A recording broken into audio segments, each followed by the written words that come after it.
Welcome back to day 4 of the Greater Reset, Take Back Our Tech. I'm Ramiro Romani. I'm coming live from Morelia, Mexico, one of the in-person events for the Greater Reset. And I just want to start off today by talking about how important technology has become. Now, I remember not even 10 years ago,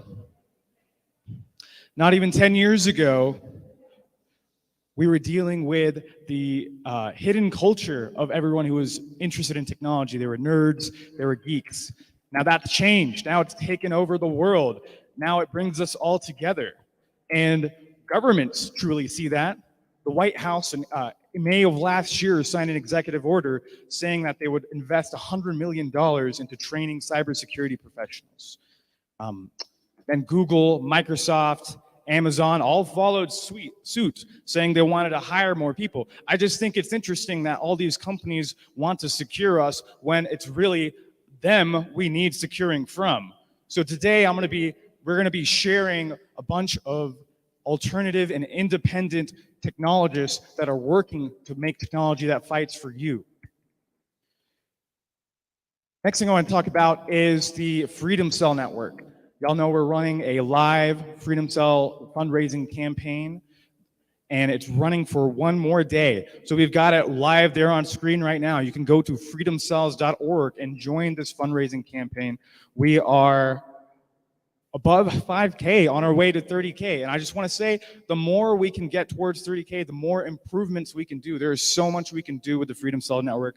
Besides just getting the basic site functionality and maps working, we can have encrypted chats. We can have a public XMPP server for all Freedom Cells to talk privately to each other. We can bring up blogs for the Freedom Cell Network and for the Greater Reset. Now, if you want to see more tools and options available to you on the Freedom Cell Network, support that fundraising campaign right now. Tell your friends, tell your family, because I know the Freedom Cell Network has brought a lot of people together to do amazing work like we are right now.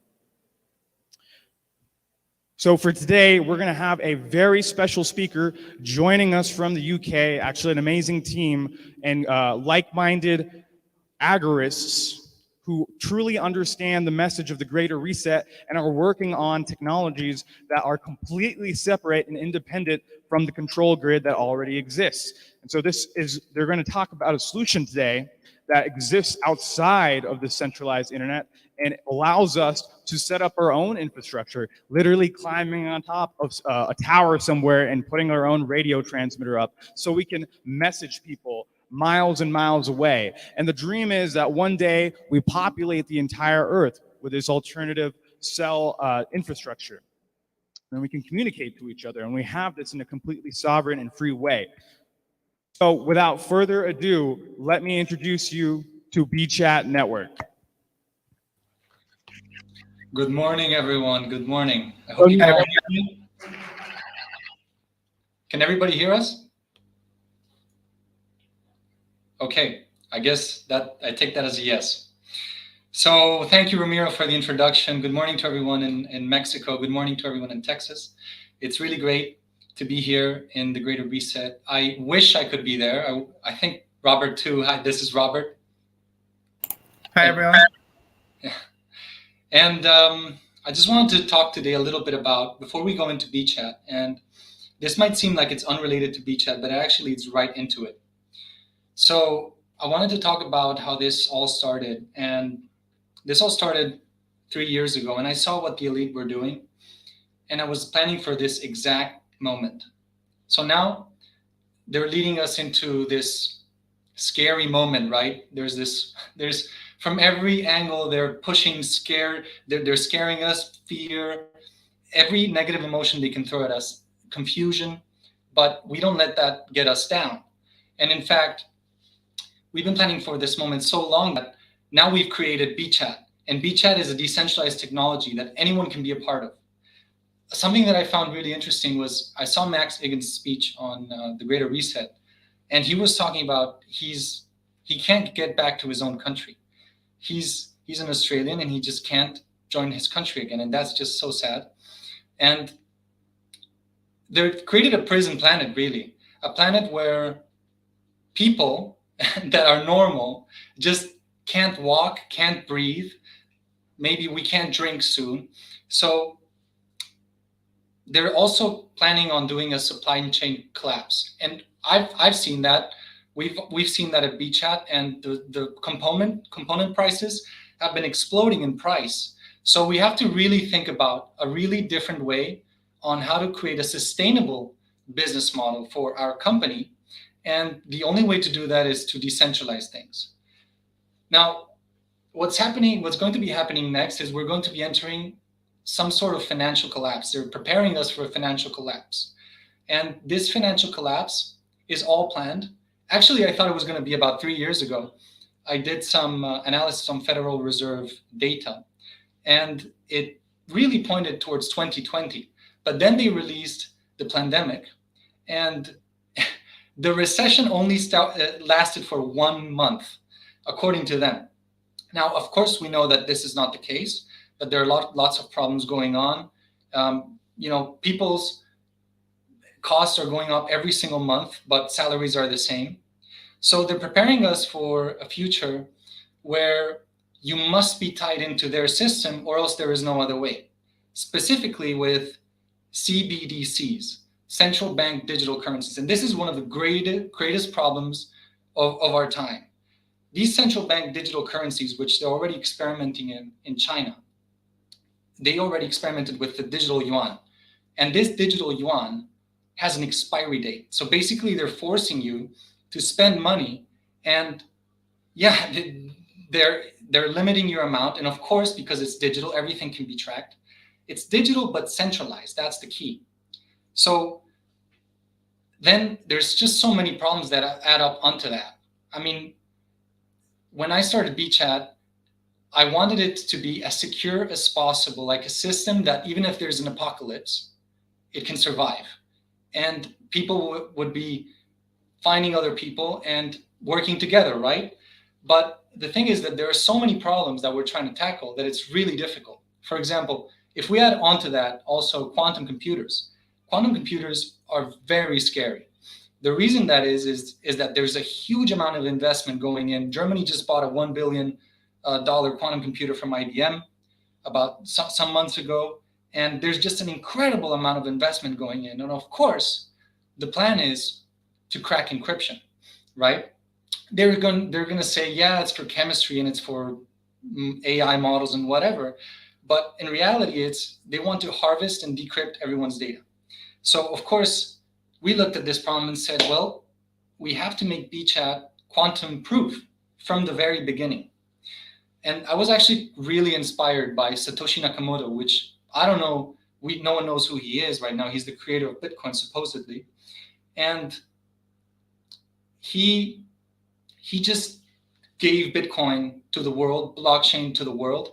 The thing is, a lot of people say Satoshi Nakamoto is actually leading us into CBDCs. But that is not so the case because it's still decentralized.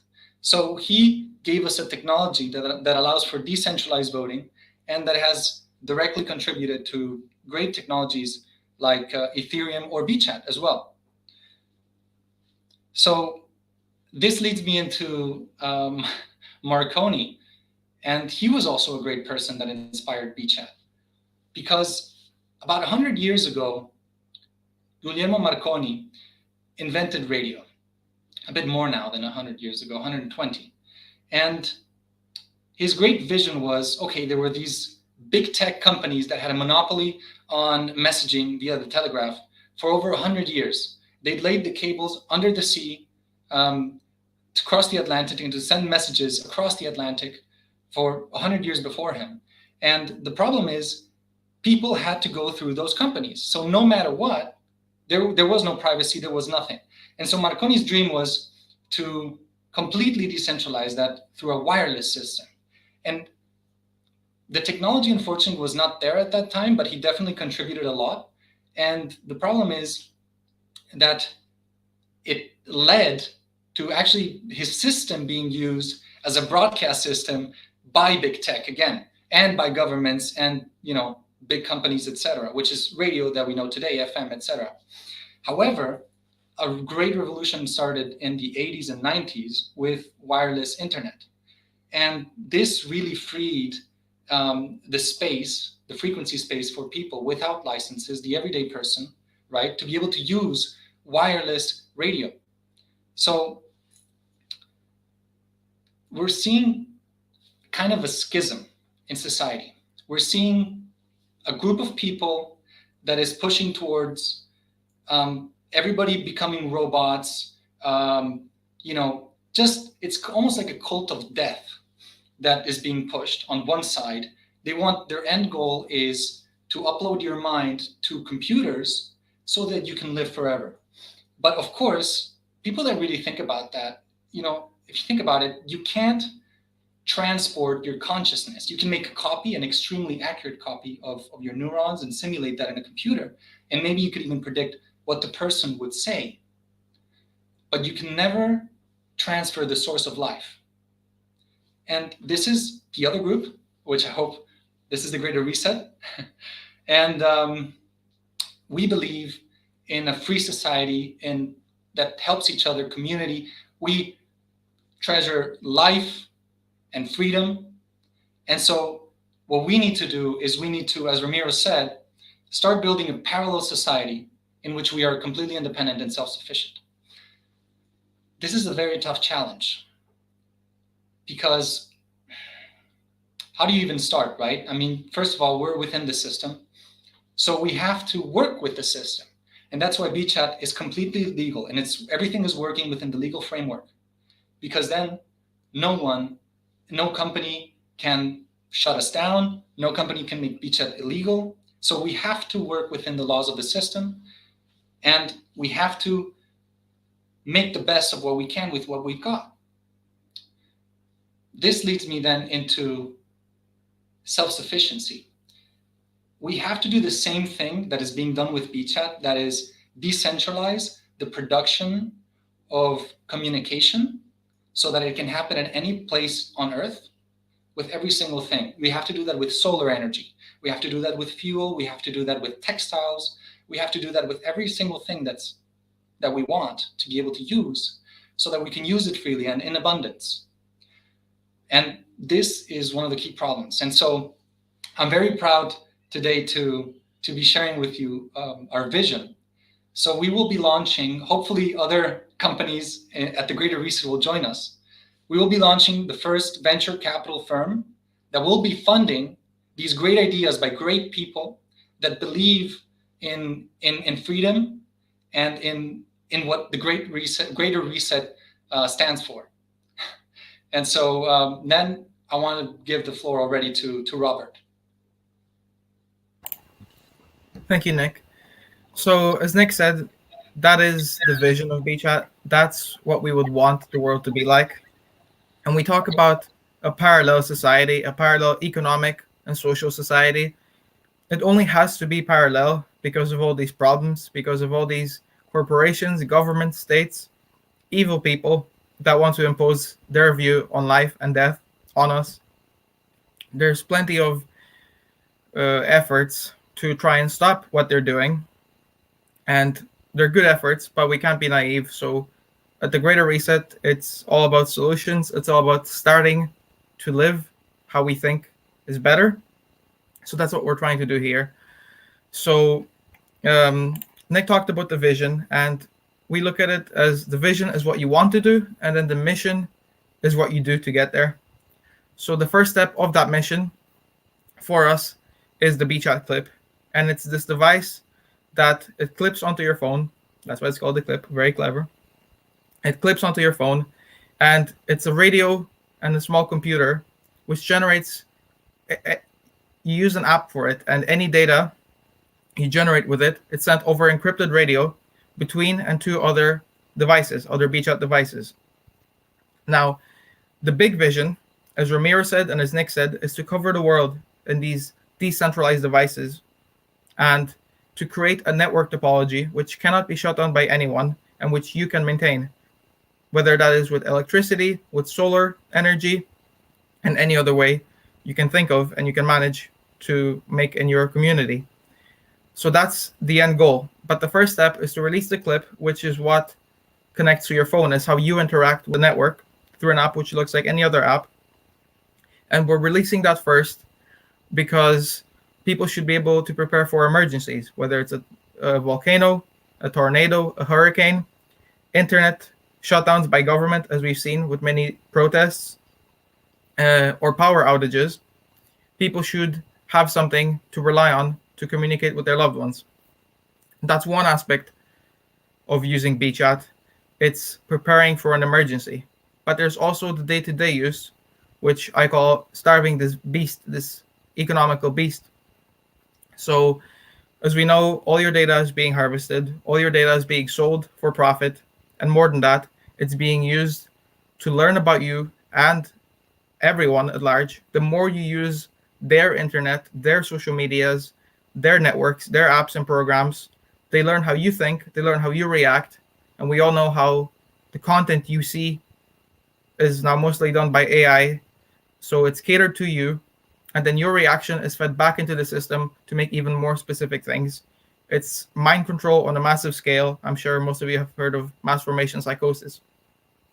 So for that reason, not only is the technology of BChat decentralized so that anyone can plant these nodes and build out a network in their community, but it's also quantum proof. And as Nick said, harvest and decrypt is a concept that, to whatever extent you think that quantum computers are a problem, even if they're not being used to a great extent right now, all your data is being collected. And even if it's encrypted with the strongest non-quantum proof encryption, when these people have access to quantum computers, they will be able to open up that information, they will decrypt it, and they'll be able to see 10 years ago you said this, 5 years ago you said this, and all of this blackmail and all of this control will be enabled. So it's very important to start using quantum proof everything today.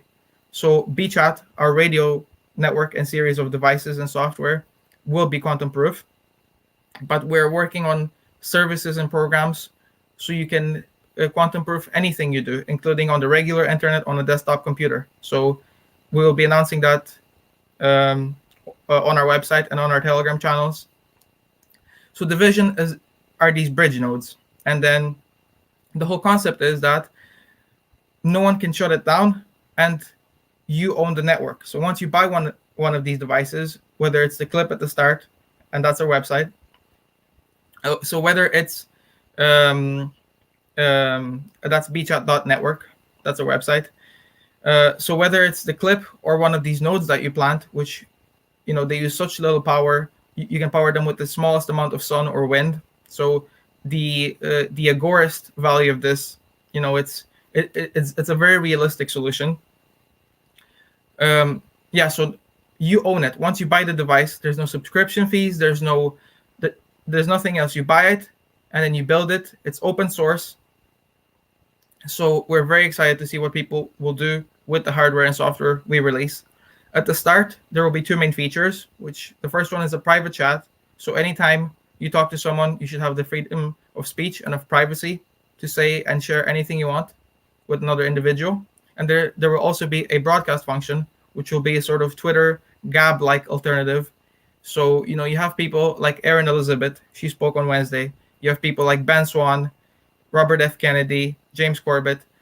When these people they work so hard to get this information, to make a documentary, to create something of worth, valuable information for us, the last thing they should do is worry about if they can get it out there to us. How much censorship will they face? I mean, so many of these, the most important figures that have helped us for the past few years and long before, I think if you went on the street, people would not know who they are because they're not allowed on Facebook, on YouTube, on these main platforms anymore. So, and this is part of our talk today. Our talk is called Liberated Communication for a Self-Sufficient Society. What our technology liberates you from, I don't think we need to talk about. All the problems in the world, censorship, surveillance, all these genuine disasters, but also these active agendas which are against us. So this technology can liberate us, but it liberates us into self-sufficiency, into responsibility. So it really is a matter of taking responsibility for these solutions. So part of deploying the BChat network will be to get these devices, the clip first, and then in later stages when we release these bridge nodes, going out in your community, knowing your neighbors, teaching them. They might not even know what problems they're facing, or they might know and they might be very hopeless. Teaching them about solutions, why it's important to use this. So logistically, the network will have to be on private property, of course, on your property and on neighbors and friends' property. rooftops, trees, high places, so the radio signal can reach out. As Ramino said, I'm sure lots of people will be climbing towers and will be inspired by all the physical activity that will take. But of course, it should not be in public areas, because as soon as this comes out, the government and big tech will attempt to take it down. So that's the data networking side of it. We're also, and I just want to quickly mention, I'm sure when frequencies and wireless signals are brought up, as Erin Elizabeth and Robert F. Kennedy do great work to bring to light the dangers of 5G. There's lots of very genuine and legitimate concerns about 5G. BChat, the EU model will use 868 megahertz, and the US model, the other models outside the EU, will be using 900 megahertz. So if that is a worry for you and your family, BChat is much healthier. BChat is much less intrusive. We have to be realistic with these solutions, and we do need wireless signals. We do need a way of creating a network without having to run wires everywhere.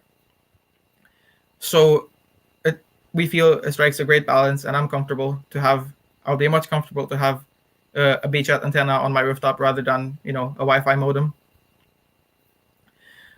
So that's the networking side of it. And then we have other solutions we will be working on. As we said, quantum proofing software for all your devices.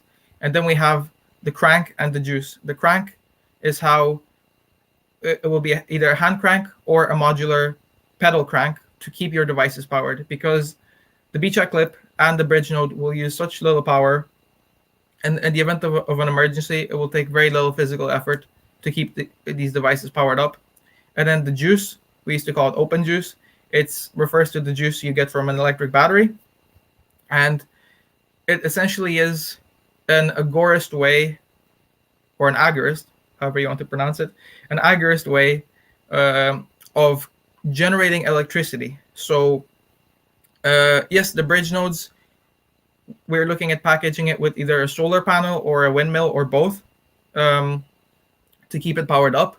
But we talked about, if your solar panel broke, if you're off grid in an emergency, in whatever sort of situation, a very realistic situation where you're not allowed in shops anymore because you don't have the vaccine, you're not allowed to go and get your solar panel fixed, right?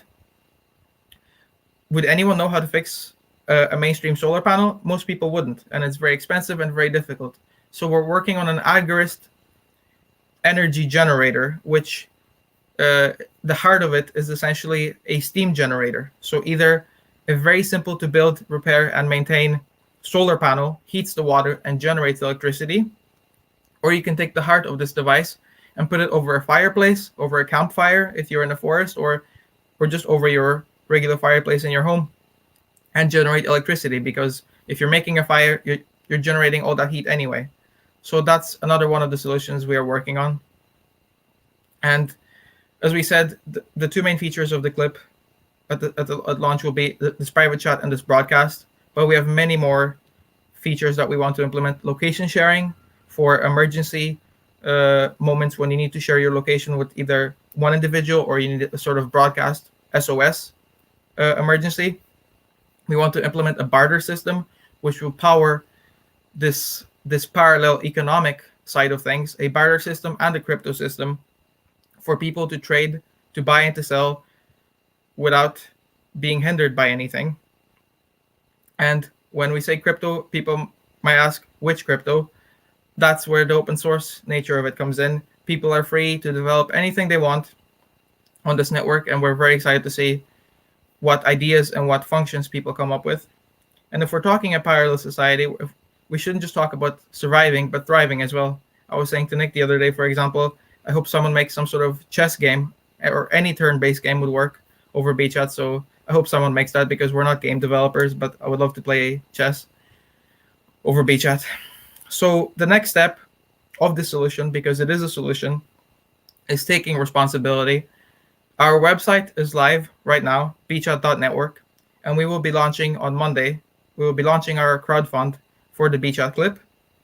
We will be launching in the EU, Norway, UK, USA, Canada, Mexico, Australia, New Zealand, and Brazil.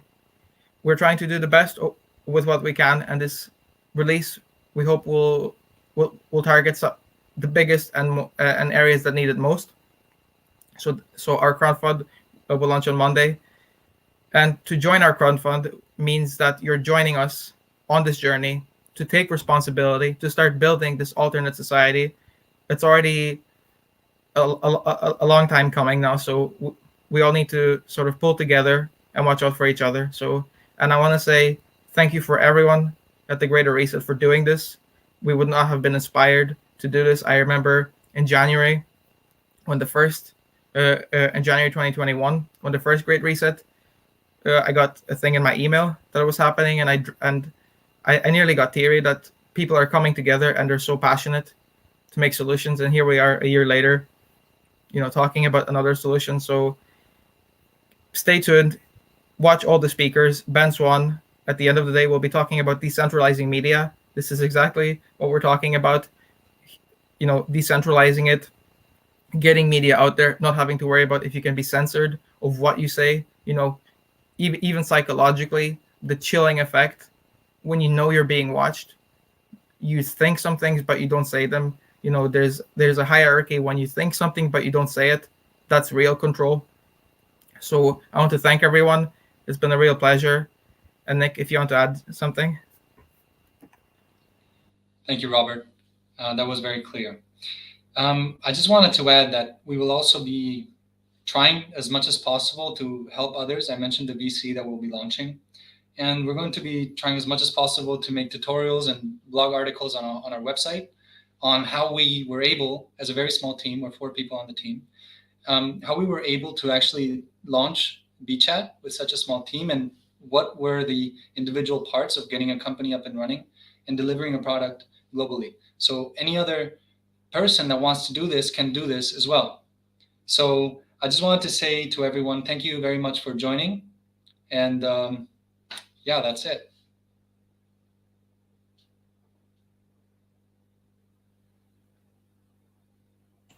I don't know if the host is ready to take it away. But yeah, what else? I mean, yeah, it's so exciting. We hope all sorts of developers, not just crypto, but as we said, games, media, and all sorts of content creators will join us to get information out there for people. So that's really exciting. Yeah, I'm very excited also for all kinds of solutions that you wouldn't even think about. Like, for example, you could make drones that use BChat. You could just make so many things that use this mesh topology, and it's all freedom and private. And so, it's just going to be amazing what people build with that. I can't wait to see that. So, yeah.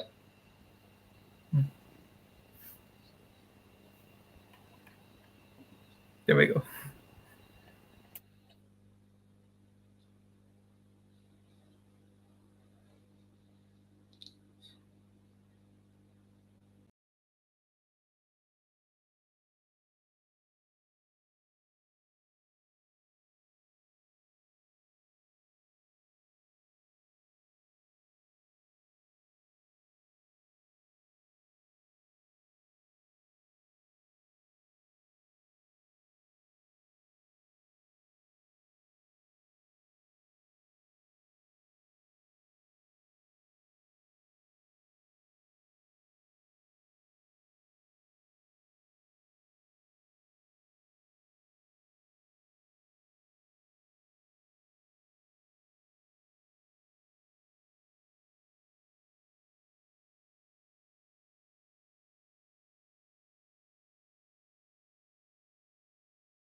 John, you're muted.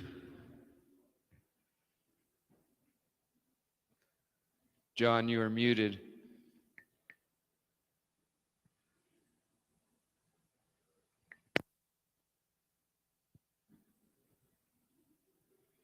John, you're muted.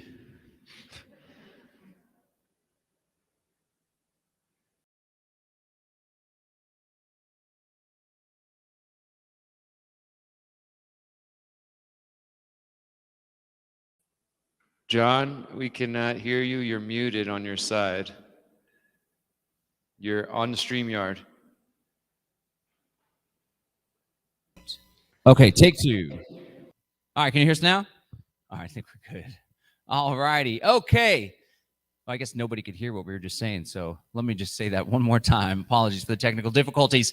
It was great to hear from the BChat guys, and in my experience talking about cryptocurrency and new exciting technologies that I find to be quite liberating, far too often when we bring up these new technologies, people have a tendency to bring up objections and limiting beliefs and reasons why it cannot work rather than reasons why it could work, or more importantly, why in many instances it is working.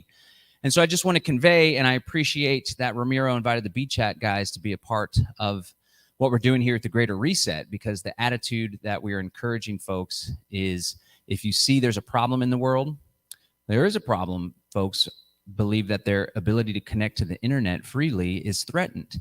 And rather than just saying, well, we can't use cryptocurrency because maybe one day they'll shut the internet down, we have folks like the guys from BChat that are saying, actually, we're going to do something about it. We're going to create an alternative that can't be shut down. We're going to help liberate the people. And that's the attitude that I want everyone that's tuned in today to carry forward and to integrate. Don't think about ways that it can't work. Think about ways that it can work. And if you see a problem, flip it and instead look for solutions. No problems, only solutions, right? All right. So before we go to our next presenter, will you share the screen there on this computer, Rebecca? To the right. We'll just, yeah, there you go, on that mouse to the right, the laptop there. We'll do it later. Okay. All right. I just want to share something real quick about blockchain technology, just a quick primer, and then we're going to bring our next speaker on. A lot of people are overwhelmed and confused when we talk about cryptocurrency and blockchain. So I just want to share something that I hope demonstrates really what it's all about and why it's such a big innovation. All throughout history, people have utilized ledgers in order to keep track of information, specifically financial information. And these ledgers, more often than not, were managed by central authorities.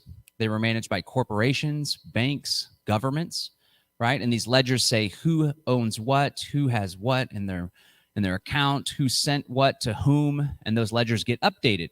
But the problem with that situation is you have to trust a third party in order to maintain the authenticity and legitimacy of that ledger. And far too often, as we have learned, especially as of late, these third parties, these centralized institutions tend to be corrupt and dishonest. Wells Fargo had employees that were recently stealing money from people's accounts. And of course, the Federal Reserve Bank just prints money out of thin air. Nobody really knows what's going on there. Well, the cool thing about decentralized technology and the invention of Bitcoin is that it created an environment where this ledger is stored in a distributed way on, in the case of Bitcoin, over 14,000 different computers all throughout the world. And every time a transaction happens, it's updated universally all on all of the ledgers and all the computers. So you can't fake it. You can't move money from here to there because everyone will see that it's a fraud and a scam. We no longer have to trust any third parties. And I think that little way of explaining cryptocurrency and decentralized blockchain technology is one of the big innovations. And in order to be objective later, we're going to share some of the dangers associated with blockchain technology. But like we just shared, it's all about the perspective and all about if we choose to be problem-oriented or solutions-oriented. And if you're watching this, I hope that you are subscribing to the latter philosophy. All right, let me go ahead and introduce our next presenter. He is all the way from Brooklyn, New York. Like this guy, he does a lot of good work. He's quite the character, and he is really focused on privacy and secrecy and keeping your money and keeping your info and your intel secret from the man. And he's going to share about some of his experience and some of the technology that he subscribes to that can help you to do just that. Let's give it up for Lutz, ladies and gentlemen.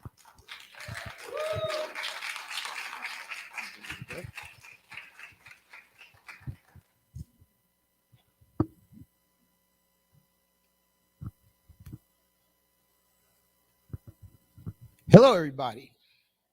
How you doing today? All right, welcome to the Greater Reset. All right, so I'm here to talk to you about the greater compromise you're all making. All right, so I come from Brooklyn. It's my hometown. I'm an old school person. I grew up in an old school Italian culture. And my father owned the bakery. You could imagine what else went on there, right? So I'm very old school. I have an old school culture. I believe in family. I believe family comes first, no matter what. Why do you live? It's because your family comes first, right? Why do you go to work every day? Why do you spend all that time at work? Because your family, you're taking care of them, right? So, I hear a lot of these buzzwords. I hear decentralization. I hear, oh, this is going to free the world. And I somewhat agree with them. Not really. So what do you have when you have decentralization? Right? You have accomplished something. You've accomplished the same thing that's going on right now, only now it's decentralized. There's an important component that's missing. You know what it is? It's privacy.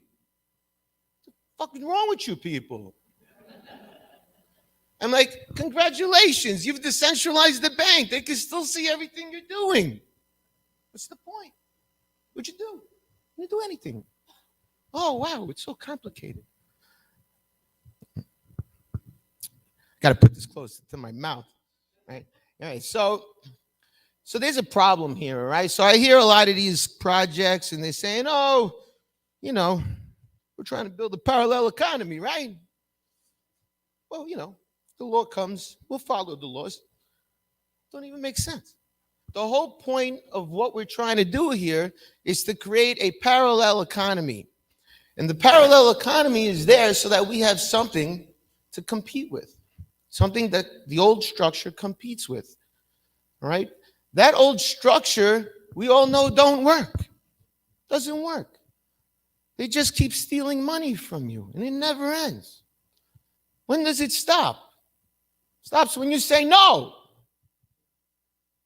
Right? That's the greater compromise. Right? What's a compromise?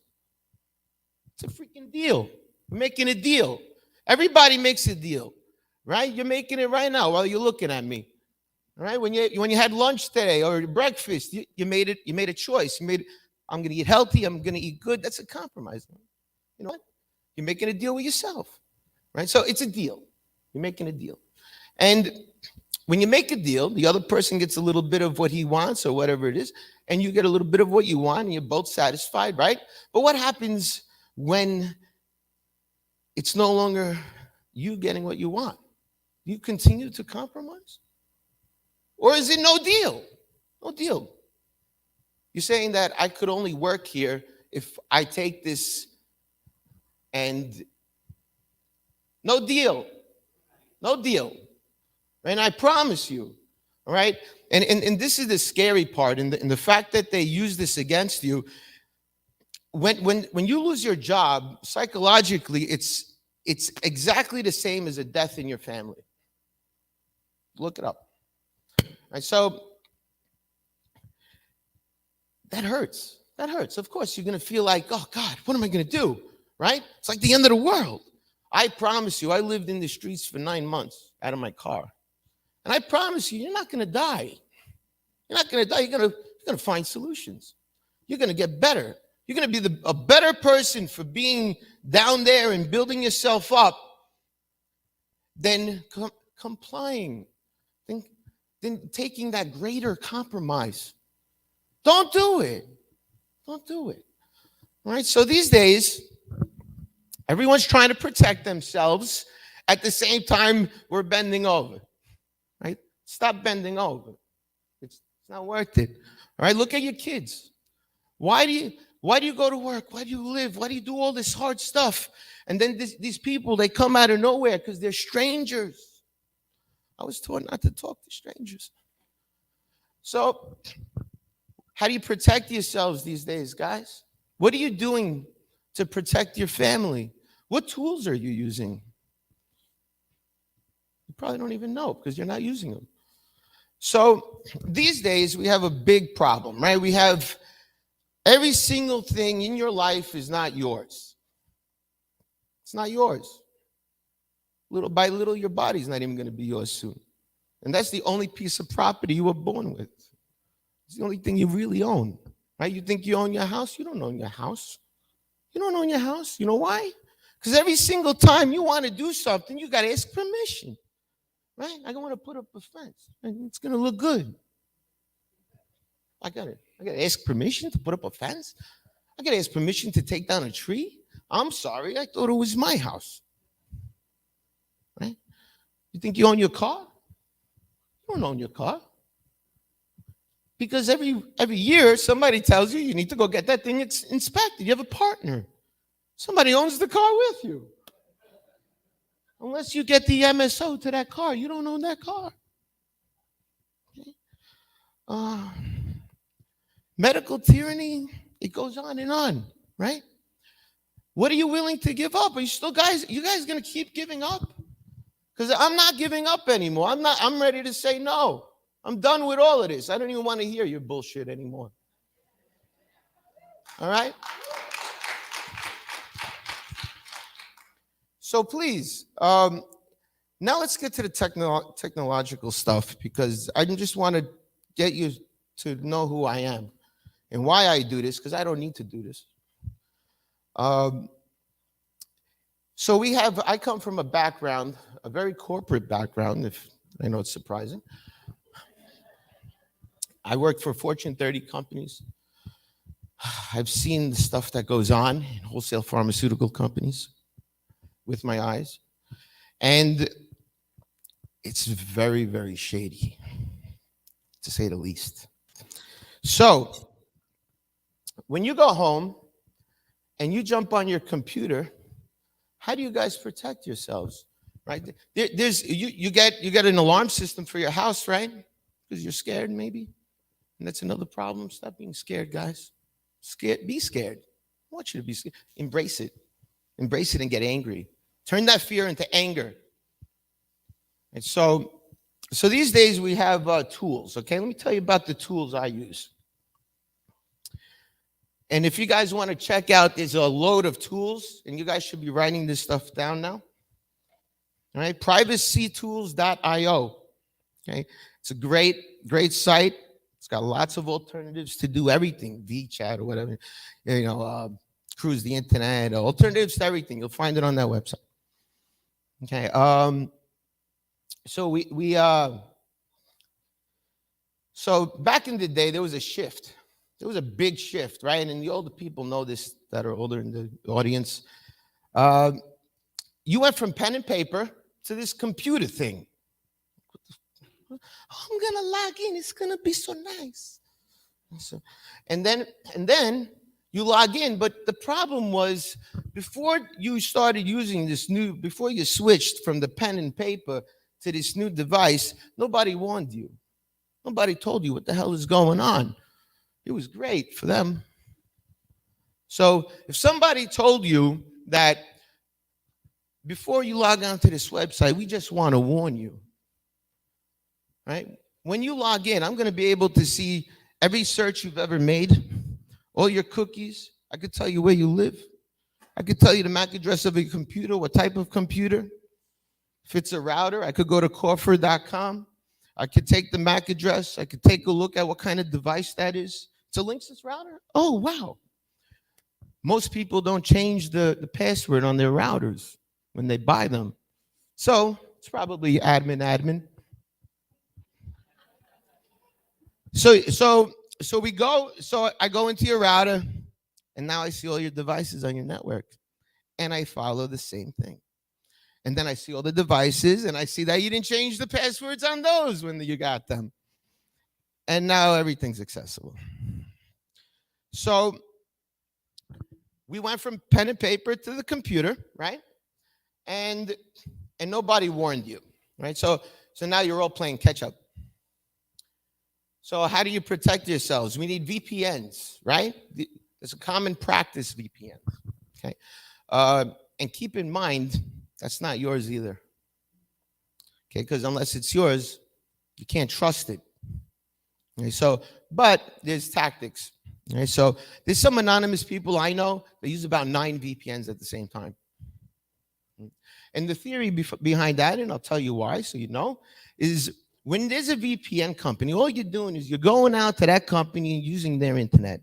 So they don't. So it's like a proxy, a buffer, right, between you and whoever wants to find you. Right? So all they're going to see is that other person's IP address and not where you're really coming from. But the problem is that they say they delete the logs and all their files, but you can't trust that because it's not yours. So you use another one. So what happens is when they go and audit or they go and subpoena that company for your information, and if they just so happen to not delete the logs, they'll get your IP address, right? And they'll know exactly where you are. But if you have another one, it'll bring them to the next company. And then they got to go subpoena that company, right? And then from there, if you have 9, imagine the hell you're going to put them through by the time they find you, right? And you just hope that one of them deleted the logs. Right? So that's why you should be using VPNs, right? I use Mullvad, write it down. Mullvad, Mullvad. And the whole reason why I like it is because they don't ask for information. You just throw some Bitcoin at them, they give you a key. That's it. They don't want to know nothing about you. And the less they know about you, the better it is for you. Because they don't deserve that information. You never give your information away, right? I personally practice something called obfuscation, right? Women do it all the time. Right? Somebody comes up to you in a bar, he's breaking your balls, and you give him a fake phone number. You do it all the time, right?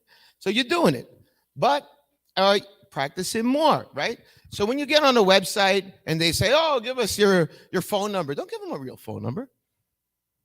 Who's dumb here? Come on. The problem here is that your information gets put inside a database. Something called linkability as well. I'll get to that.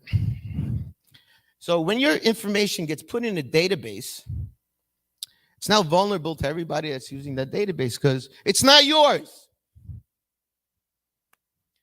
And when it's not yours, you can't trust it. So your information goes into Home Depot. Who knows? Could you imagine how many databases you're in right now? It's scary. It's scary, right?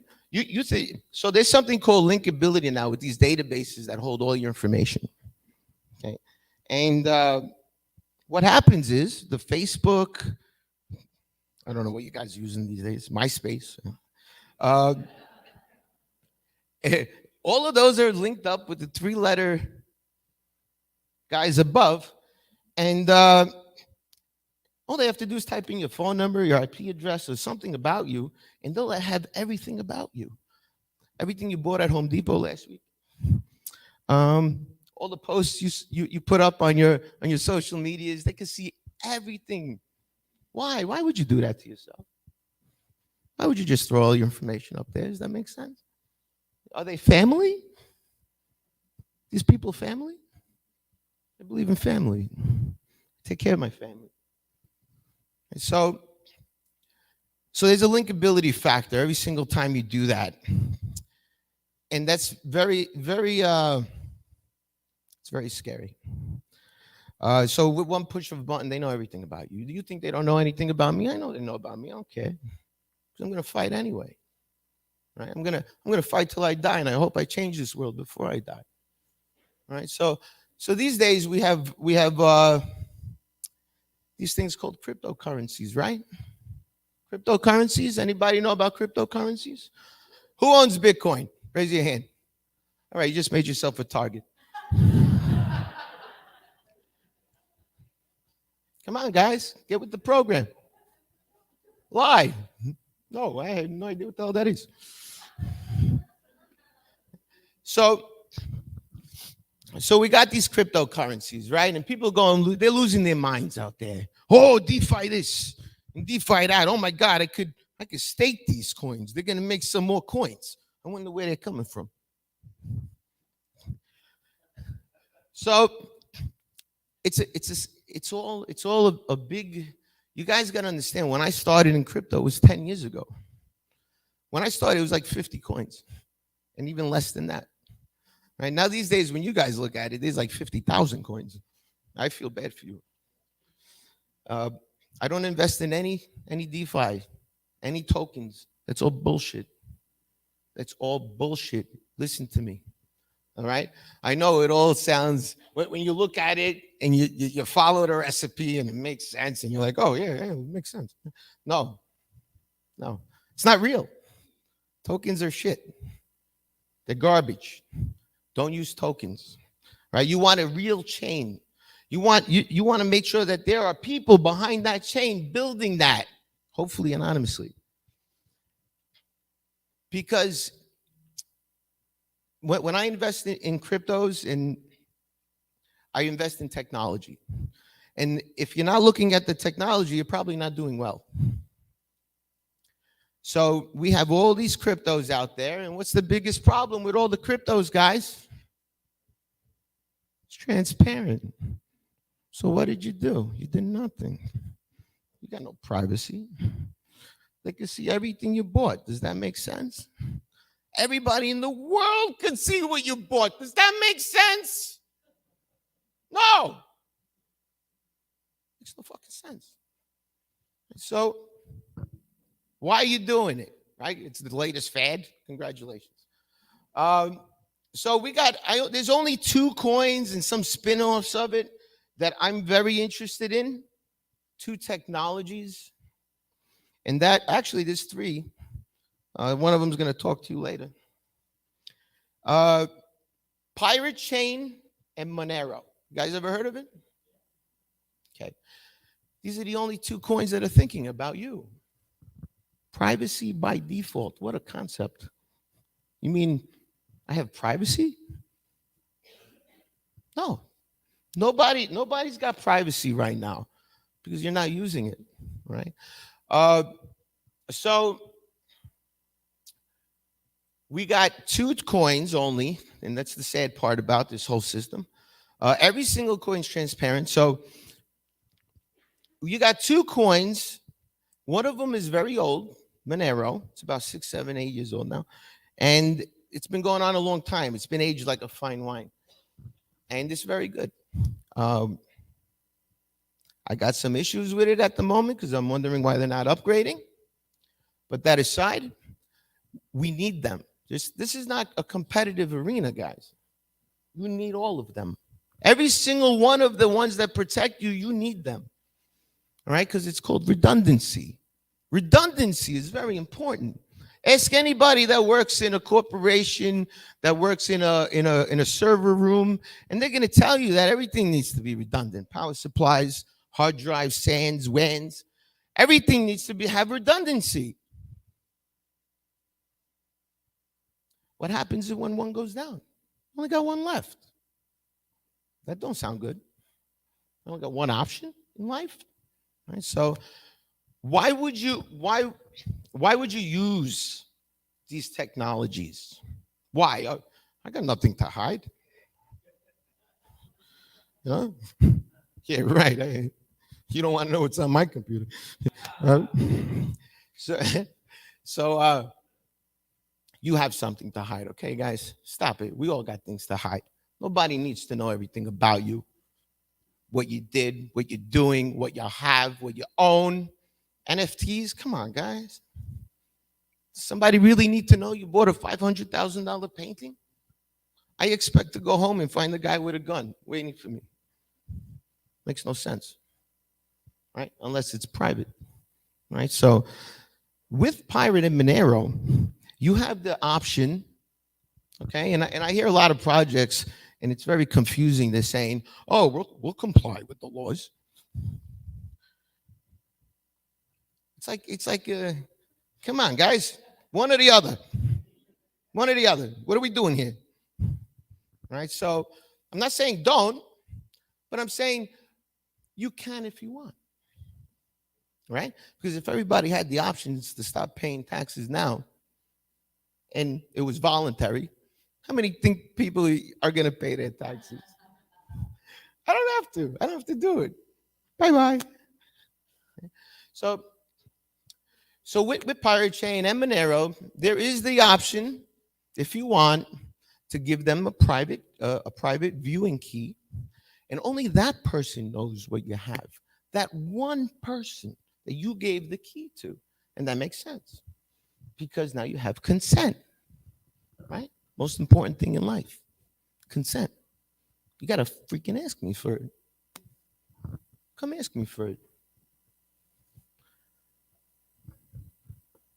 Come on, let me hear the spiel. What are you selling me? Right? I want to hear what the government's got to say now. Come on, what am I getting for all this money? Right? You could actually do that now. I won't give it to you unless you explain it to me. What am I paying for? That's the only way this is going to work. Right? Everyone's got to say, what am I paying for? And then you have the option of giving it to them if you feel it's warranted, right? But now these days they take the money before you even get it. It's kind of scary. It doesn't even come into your hands anymore. Out the door. What are you paying for? 401k? Huh? What, FICA? All these three-letter words in my paycheck. And then there's some new ones every once in a while. Nobody asked me. Where's the consent? Where's my leverage? Where's my leverage? I got a pothole in front of my house that hasn't been fixed since 1942. Now you can say, no, I'm not going to pay you till you fix the goddamn pothole. Right? Leverage, right? We don't have this. We have no power. We're powerless. You guys got to wake up and get your goddamn power back. And be a man.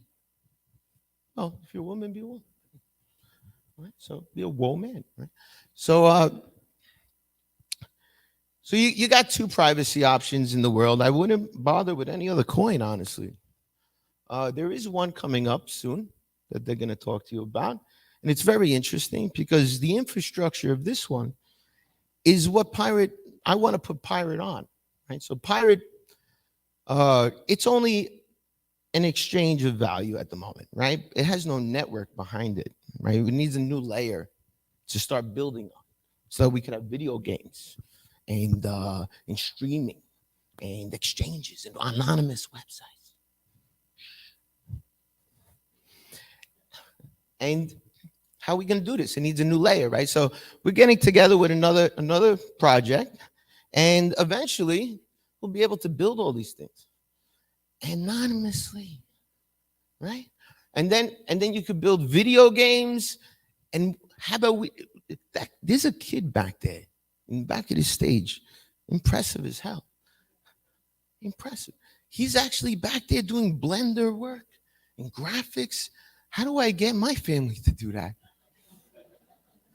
I look at them watching TV and they're like zombies. So there's a lot of tools. There's a lot of tools that you guys need to learn about. I gave you the website.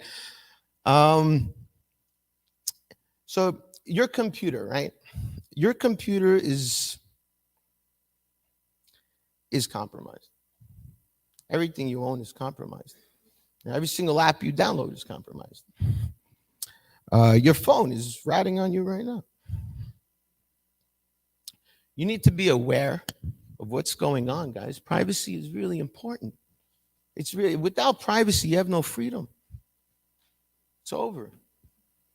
And so how do you get the privacy back? You got to start owning your life again. Right? The answer to government is self-government. Right? You got to govern yourself. Control yourself. You know, make your own food. I've been hearing it all week. Make your own food. Good. Do it. Right? You don't want to depend on somebody for food. You don't want to depend on anybody for anything. And that's when you're free. That's when you're truly free. Right? Who cares if you got millions of dollars? If you can't do anything, where you gonna go? Can't even walk in the restaurant. I don't have this vaccine thing. What are you gonna do? What's the point of having millions of dollars if you can't do anything in this world?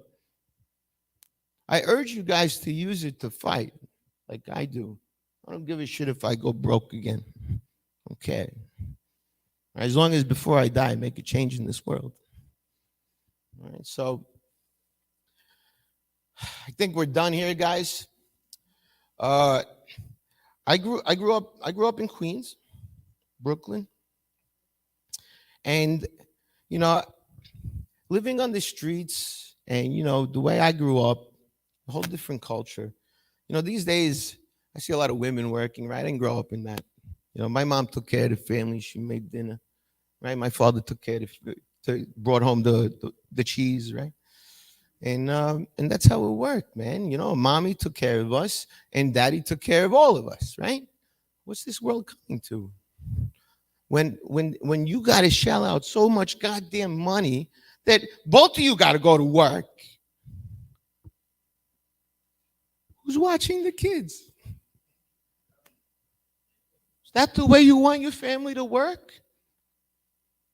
I urge all of you to live your life on your own rules. Don't listen to anybody else's rules. We're fucking pirates. Arr!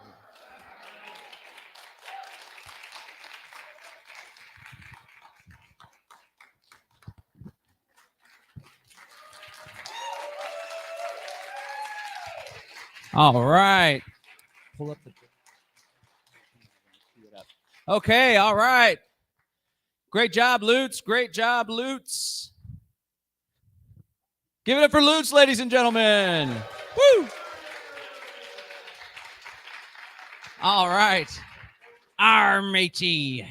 Scrub the poop deck on the starboard side. You won't get your grubby hands on my booty. Because it's a secret. It's obfuscated. All right. So, Lutz and the folks at Pirate Chain and... Well, the thing about there's no folks at Pirate Chain. It's like decentralized secret thing, right? And they like to be secret. So we're lucky that we saw the face. Anyway, they are... Get the hell out of here. Lutz and some of his friends supported this event with a financial contribution to help make this possible. So we want to thank them for everything they're doing to help secure privacy, financial sovereignty, really critical stuff. There was somebody in the YouTube chat. Of course, they're watching on YouTube, not on Odyssey or something. But there's someone on YouTube that said, well, what happens if the government regulates these privacy coins? And it's a question that comes up all the time. But the idea is, part of my French, fuck them. That's the whole idea. That's the whole idea. And I like to use the word rebels, but like Lutz says, we're pirates. I mean, we got to have a little skin in the game. If we want a world of freedom, it's going to take a little bit of risk. The Rebel Alliance, they weren't like, we better ask permission from the emperor if we can defy all their orders and overthrow them ultimately. They just did it because they were good people seeking freedom. So let's go ahead and play that ad real quick and show some love for our friends over at Pirate Chain. There was a time when a pirate was free to make his own way in the world. That time is coming to an end. Navigating along the 7 seas and 4 corners of the earth for innovation and solutions that bring you true financial freedom. It's been 12 years in the making, perfecting the art of decentralization and privacy. In a world where privacy is a luxury of the past, where every transaction is being monitored by a centralized entity, and true anonymity seems like a fairy tale. Pirate Chain came to change the game, the first cryptocurrency to bring you the highest anon set ever. Unlike the rest of the virtual coins out there, where privacy is not a main feature. Pirate Chain's goal is to protect its users with the most sophisticated and most acclaimed privacy protocol in the world of cryptocurrencies. Are you going to get on this ship? Or are you going to keep putting your financial freedom at risk? Visit us at pirate.black because financial privacy today is freedom tomorrow.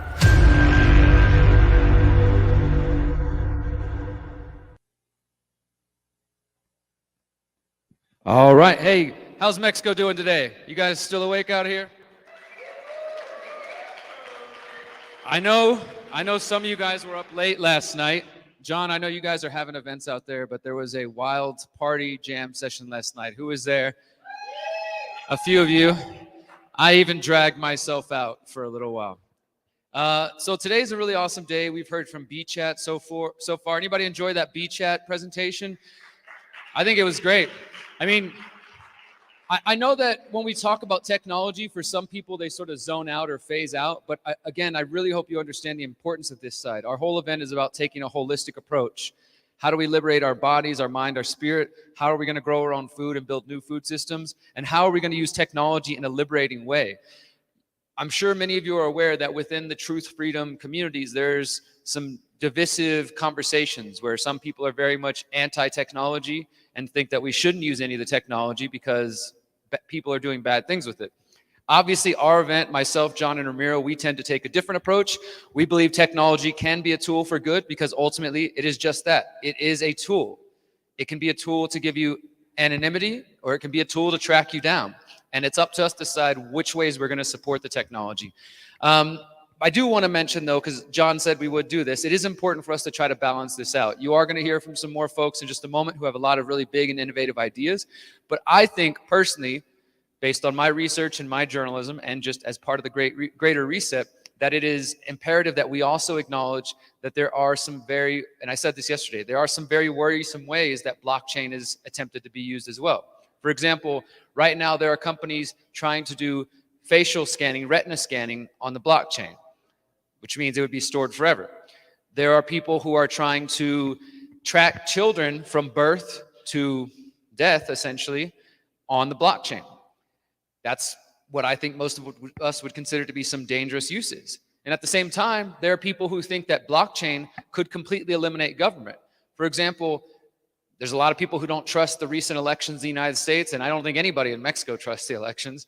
And one way that has been proposed that could eliminate that would be to have voting on the blockchain, because you would have this permanent record that couldn't be changed, right? So that's one potential positive use. I mean, personally, I think we should just get rid of the whole thing and not have the voting and forcing things on people. I'm sure you guys all know democracy is really more of a sham. It's about forcing people. I don't really care if the majority has a vote somewhere. I still think it's wrong for them to force it on me. Either way, though, if there's going to be voting, we don't even have to talk about government. It could be voting within your individual communities, your intentional communities. You could use things like blockchain. So there are potential positive use cases for it. And as I said yesterday, there are people like Sterling who have a lot of hope for the future of this. And there are others who are working with the World Economic Forum to go, you can go to the World Economic Forum website right now and search blockchain, and you'll see that they're very excited about it as well, but for different purposes than some of our speakers. But I think it's important for us to, kind of acknowledge that balance and acknowledge the difference in the ways this technology can be applied. Because it's not a perfectly good technology and it's not a perfectly bad technology. It's just a technology, and it's up to the user, it's up to the intention, and it's up to the way we apply that. So just remember that, right? Even one of our speakers in just a bit is going to be talking about his company's ideas on building their own version of the metaverse. And that is something that more and more of us are becoming concerned about. I've done some investigations on the metaverse, the people behind it. But just like blockchain isn't one single entity or one single concept. You have multiple blockchains. You have the pirate chain. You've got Bitcoin. You've got all these different ones, right? So that's important for people to understand. When we talk about blockchain, it's not just one thing. There's multiple versions of that. And in the same way, there are people who believe you're going to have the Facebook metaverse, which hopefully we'll all avoid. And then there are others who believe you can have a Decentraverse or a cryptoverse that could use these technologies, but do it in a more free way. Personally, I don't know if you're ever going to see me broadcasting videos in the metaverse, but more power to the people who think they can use it in a positive way. The point is, it's up to us to decide how we interact with the technology, how we interface with it, and how we use it in our lives. So I just wanted to share that. Let's go back to Texas with John and our next speaker. Let's go back to Texas with John and our next speaker. Oh, and not there. Okay, well, I'll continue talking while we get that together. We are going to have Brandon Wallace up next, I think, and then Jordan. And we're going to be hearing from our own Ramiro Romani. Anybody excited to hear from Ramiro today? We also have Ben Swan. Anybody familiar with Ben Swan and his work? Ben's going to be talking to us about his next initiative and called Sovereign.media. So much is going to be going up. Let's send it back to John and continue with the show. Thanks, guys. All right, and we're back. Okay, here we go. All right. Thank you so much, Derek, for sharing that insight. And I think I shared this on one of the first days. Again, it's all about victimhood or empowerment. Victimhood or empowerment. We get to choose. So when a technology comes on the scene, like blockchain technology, some people are choosing to be victimized by it and the whole woe is me thing going on. Some people are making a really big deal out of it, and they think because we're into blockchain, somehow we're corrupted or we're part of the New World Order. I always tell people, and they're like, if I'm part of the New World Order, then we're all screwed. Like, you guys are in a lot of trouble. This is the highest psyop you've ever been encountered, ever been a part of. You don't even know you're a part of it. Freedom Cells is a cult to control you all. The retina scanner's in the back room, by the way. So after this presentation, you guys will sign right up. Okay, so, you know, there was somebody that was very critical of the work that we're doing precisely because of our use of blockchain technology. And our next presenter, she even had something to say about. She said, I mean, look at this guy, former U.S. Air Force intelligence. He's got to be working for the other team. On the other hand, I see somebody that formerly was U.S. Air Force intelligence, and I'm like, hell yeah, this guy's got some skills, he's learned some things, and he is a valuable asset for our community. And ain't that the truth? Our next presenter is here in Austin, Texas. He's developing some pretty serious technology that will most definitely help us in our efforts with the Freedom Cell Network, preparedness, emergency response.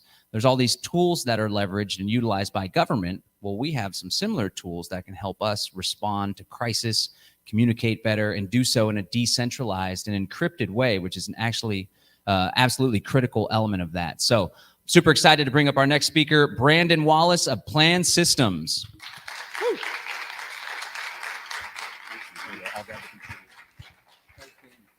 All right. Thanks, John. What a lovely introduction. I really appreciate being here and talk a little bit about my story and some of my experiences that have lent to the process of developing this new technology that combines a number of different layers into a integrated system. And so it's still early in the process of development, as are a lot of these technologies, very nascent industry, and a lot of promising future implications in terms of how we secure our privacy, how we secure our data ownership, and really, you know, leverage systems in a way that brings technology to a community-centric approach. And so that's what Plan Systems is really about, is trying to lay out that framework, what that looks like, and helping people understand that there can be a framework, but just like economics or governance, like frameworks have to be defined and well articulated. So, and not a lot of people are doing that. But to our advantage, you know, we have a number of team members that are also very experienced in technology systems.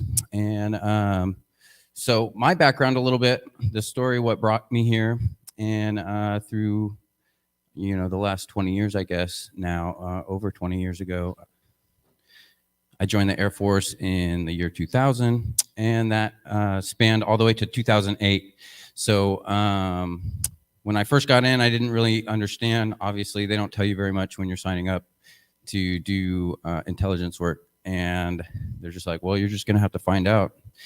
And so I signed up for the job. It seemed like a very interesting thing, something that would broaden, you know, the scope of my understanding of the world. And so in 2000, I went through and ended up in San Antonio working on strategic intelligence at the Air Force Information Warfare Center. And then I moved into the 613th CRG, which is a contingency response group out in the Pacific Ocean in Guam. And I helped set up this response organization whose task was to work with humanitarian and other, you know, operations in the area, so that if a crisis occurs, that we could be rapidly responding. And so, you know, we set up this unit from scratch. And so I got sort of a bottom-up approach of working with other people in different career fields, such as airfield managers and logistics operators, and Air Force cops, and just trying to understand the layers of security that are necessary in both response and in protecting a force, and in bringing all those components together. And so from there, that kind of prepared me to be selected for a role doing search and rescue with medevac operations.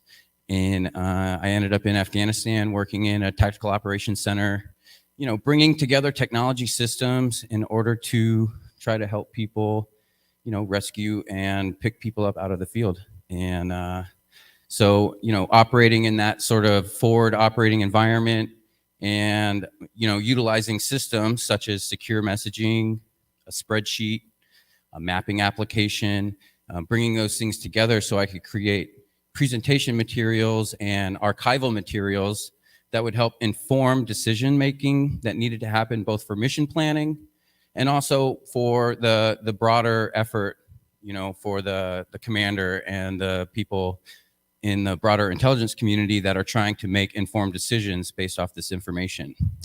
So using these skills, I sort of started to think about systems holistically, how we approach community building and response in our organizations, in the way that we plan and organize. And eventually I met my co-founder, Drew O'Meara. He was started in the Navy as a nuclear submarine officer, but he's also a technologist, and graduated from Cornell doing computer science as his major. So he's been doing this longer than I have in his field, and his specialty really runs along the lines of real-time 3D graphics and distributed systems architecture. So when I met Drew, I was like, you can help with this this big project, this vision of how do we bridge the gap between community resiliency and the systems that we need inherently within our communities, and this sort of the broader scope of networks as they are interrelated. And so we talked about this for years, and we started to plan systems around 3 years ago. And but we've been talking about this sort of technology problem that we're facing currently in the way that the structure of technology often is is brought to us today. And so we started building a framework. That's where we started, is like, my inspiration was Eleanor Ostrom through in college, and when I'm learning about geographic systems and sustainability and communications. And so I started basically my project came out of my time in school. When I left the Air Force, I went to UT and graduated there with a focus on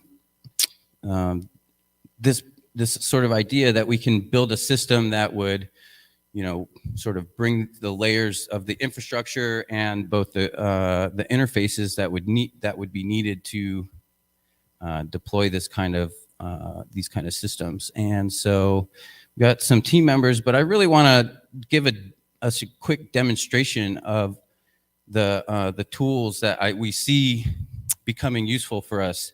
And so to do that, I really need to be like in the environment. And so what we're building is a much larger project than what you'll see today here, but the idea is such that the infrastructure meets the interfaces, which include 3D environments and 2D environments that we're used to in the kind of channel formats that we're used to, but also being considerate that there is this larger infrastructure project that is underneath all this, that is also a very important part of it that you can't see.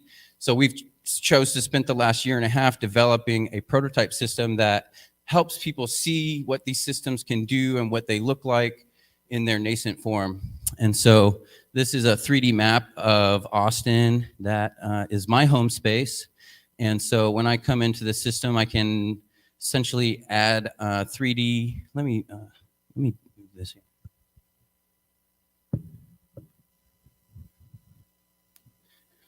So yeah, just to give you an idea of the versatility of the system, I really like to use this example of an agricultural farm on the west coast of the United States, and it's called the Mushroom Farm. It used to be a Campbell Soup mushroom factory. So here it is over here, hiding behind that building. So when I open these spaces, you know, the idea is that each one of these spaces is a channel of information, you know, and it populates with the data that you put in it. And those can be 3D models, they can be references to links on the internet, or they can be actual tools like a messaging channel or a spreadsheet channel. And so as that populates in there, you see the landscape that I put in there is essentially a 3D satellite image rendered into 3D. So what we're looking at here is the idea of bringing that kind of tool set to a land developer or a landowner in order to be able to do planning and operations in their landscape and in their environment. So being able to, you know, set glyphs in the environment and have those things pop up very rapidly, and being able to, you know, let's say manage a tactical environment such as a fire, right? And planning that fire and deciding on ingress and egress approaches, and actually embedding information within these systems. So, you know, when you open up a channel, you actually have, you know, lists of, let's say, the water utilities, and you have a message direct to the fire team that's on the ground, and that you can be opening these channels and essentially drag and dropping, multitasking information panels around the screen here. And, you know, this is really great for multitasking and trying to mission manage, you know, but it's also great for planning, you know, it's any kind of community effort or network event, or things that are happening around the community. You know, that happens because we're able to communicate with each other and do a large amount of logistics and planning just to make sure that we can all come together at the same place at the same time. And so, you know, that's the kind of thing that we're thinking about in terms of like the systems that we want to build and that we want to see in the world, is systems that really support community planning and community organization in all of its facets. So you can't really plan a scaled up large event without thinking about emergency systems and emergency management, because that is sort of the baseline going into any kind of gathering or event where, you know, we expect a level of care and concern for the people that are around us. And so, you know, having the kind of infrastructure systems that, you know, help see that objective come into reality, you know, really takes a principled framework. And so this is a really important part of the work that we've done, is in trying to develop this framework and what technology really should look like when it comes to how the systems are built and how the engineers are tasked or show up with, you know, the resulting system. And that's the systems that you should expect. You know, you should demand characteristics like this, in my opinion, you know, characteristics that give you total data ownership, a community-centric permission, so that way you can define your governance internally and define your organization structure or your family structure internally. You know, the ability to take that system off grid, you know, because we know that we haven't yet solved the ability to keep the power on continuously. We haven't yet solved for cyber warfare. We haven't yet solved for, you know, damage to the undersea cable lines, for example, that connect the continents. So it's really important that, you know, the systems that we adopt are considering principles like this, usability and accessibility as a core focus. You know, when we solve for things like let's say, spatial navigation for the blind or the visually impaired, we're actually solving a much broader logistical problem of getting around in spatial navigation for ourselves. So we really do ourselves a lot of favors by looking at this from a framework approach and deciding to support technology organizations that adhere to a kind of principled framework that really lays out what their goals are in bringing systems into the world. So we also think it's important for the infrastructure to be gatekeeperless, essentially, at the community or individual level, and that those interfaces also show up for people. So it's not just the task of building this new infrastructure, right? We also have to be able to use it. So it has to be simple to understand and simple to develop and get into people's hands. And I really like that the last speaker really emphasized data redundancy and infrastructure redundancy. He's absolutely right. You can't do anything without thinking about backing up your systems. People putting their stuff on the cloud, take it off the cloud.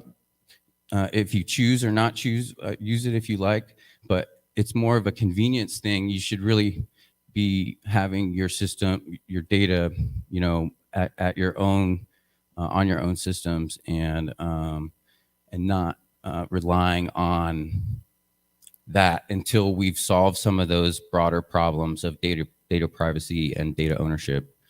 And we also need to think about how those components show up for the people developing the systems, it being modular and pluggable, and so that you can integrate with other systems.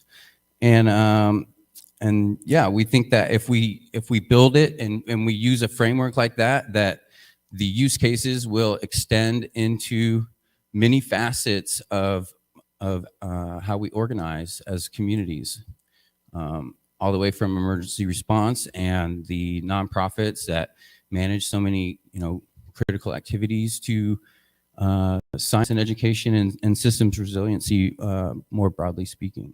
And we think that's super important stuff. And how are we doing on time, John? You got 15 minutes. Oh, great. So I'd love to open it up for questions, if that's all right. And so sort of talk through anything that people want to learn about, or if we want to spend a little bit more time in the system, I definitely want to be responsive to that.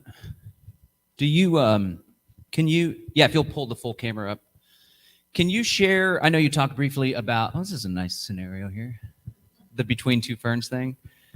So I'm not going to burn you up, though. I'll burn Derek, maybe. No. Can you share, you talked about events and stuff. Can you share how you guys mapped out the space for the Solarpunk Summit and how perhaps it can be used for event planning in general, not just emergencies during event planning, but where we're going to have the vendor booths, where we're going to put the main stage kind of deal? Yeah. So, as what you're seeing here, the system itself, in the way that the 3D engines are being designed, they're really flexible in the way that they handle files and formats. So what you're seeing here isn't tied to any kind of mapping system. It really is just a 3D model, right? And it's static in the space. So the mapping stuff comes in the future, where the mapping is integrated into the system. But even in its early form, you can put, lots of different kinds of models in this space. So for example, if you can map out a satellite terrain, you can choose to, let's say, scale it up a little bit and have a higher scale, or you can actually put in LiDAR scans and photogrammetry models once they're exported in the right format, and then you can open those up and actually be, I guess it'll probably pop up in a second, but essentially the LiDAR scans will go in a space as well. So now you have the ability to actually point out, so where's the entryway, where's the parking lot, where are the boundaries of the event, or where are the speaker lists and activities, and actually have a system where you can update those things in real time. So when you make a change to that schedule, your organizers all get that instantly in that real-time system. Can you talk a little bit more about how this technology can be decentralized and distributed? Like, is the software itself and the maps stored on a bunch of different servers, or do users populate their own servers that then other people can connect to? What, like nodes? What does that all look Yeah, like? so the idea is there's a data model that is behind all this, and the infrastructure is implemented such that, you know, well, and the goal is to have this peer-to-peer replicating storage layer. So when you saw that all of the objects populated into the scene, what it's doing is it's replicating the database, you know, and that is, you know, then in the optimal implementation, you know, we want that to be on a distributed form, so that, you know, any computer essentially can become a server and choose to be a node that hosts or is a part of a community. And so those communities right now, we just have one community that we're running. It's our, you know, plan hosted community. And so when, you know, my associate Drew or Paul, you know, opens up this scene, and after I've been adding new elements to it, they'll be able to open up the same app, be in this collaborative space with me, and see these, you know, nodes as they get placed into the system. And so then that just will automatically replicate across anytime you're downloading or opening a space. So, and the idea is you're in this encrypted container with your community-centric permissions that allow you to manage and navigate the system. Cool. So one user uploads and updates new data, new information, new imagery, new satellite imagery, and then it populates across that particular. Yeah, that's right. And the idea is just to try to simplify, you know, cryptography and simplify the approaches to, you know, how you manage a system, you know, so that you're really, I mean, the idea is you want the technology to fade in the background so we can do this, and we can actually be present with each other and not have to be concerned about the logistics, you know, of how to throw an event or how to organize an organization, and, you know, really cut down the amount of overhead in terms of like human attention that has to be put towards systems just to keep things running. And so I think that with the right approach, we can really improve how to manage the logistics and the operations that are really necessary for human activity. I love it. Do we have a question down there in Mexico, Derek? Yeah, I have a question, and then if anybody else here wants to take a question, ask a question, you can come up to the stage. Hey, Brandon, good to meet you. I just wanted to ask, well, it's sort of a two-part question. I'm sure you and maybe some of the audience at home and those in person are aware of programs that came out after 9/11 or attempted programs like Total Information Awareness that talked about using satellites to map the entire world and being able to track people and these sorts of things. I'd like to just hear more from you about the concerns that I'm sure some in the audience share about this idea of geospatial tracking, and whether it's governments or private entities being able to track everything we do. And maybe some people, I think this might be a little over their head, or maybe they're seeing this and they're wondering how this applies to their daily life, and how to distinguish it from things like Total Information Awareness. So just your thoughts on that, please. Yeah, I guess there's a whole slew of total information XYZs, like total information awareness, total information dominance.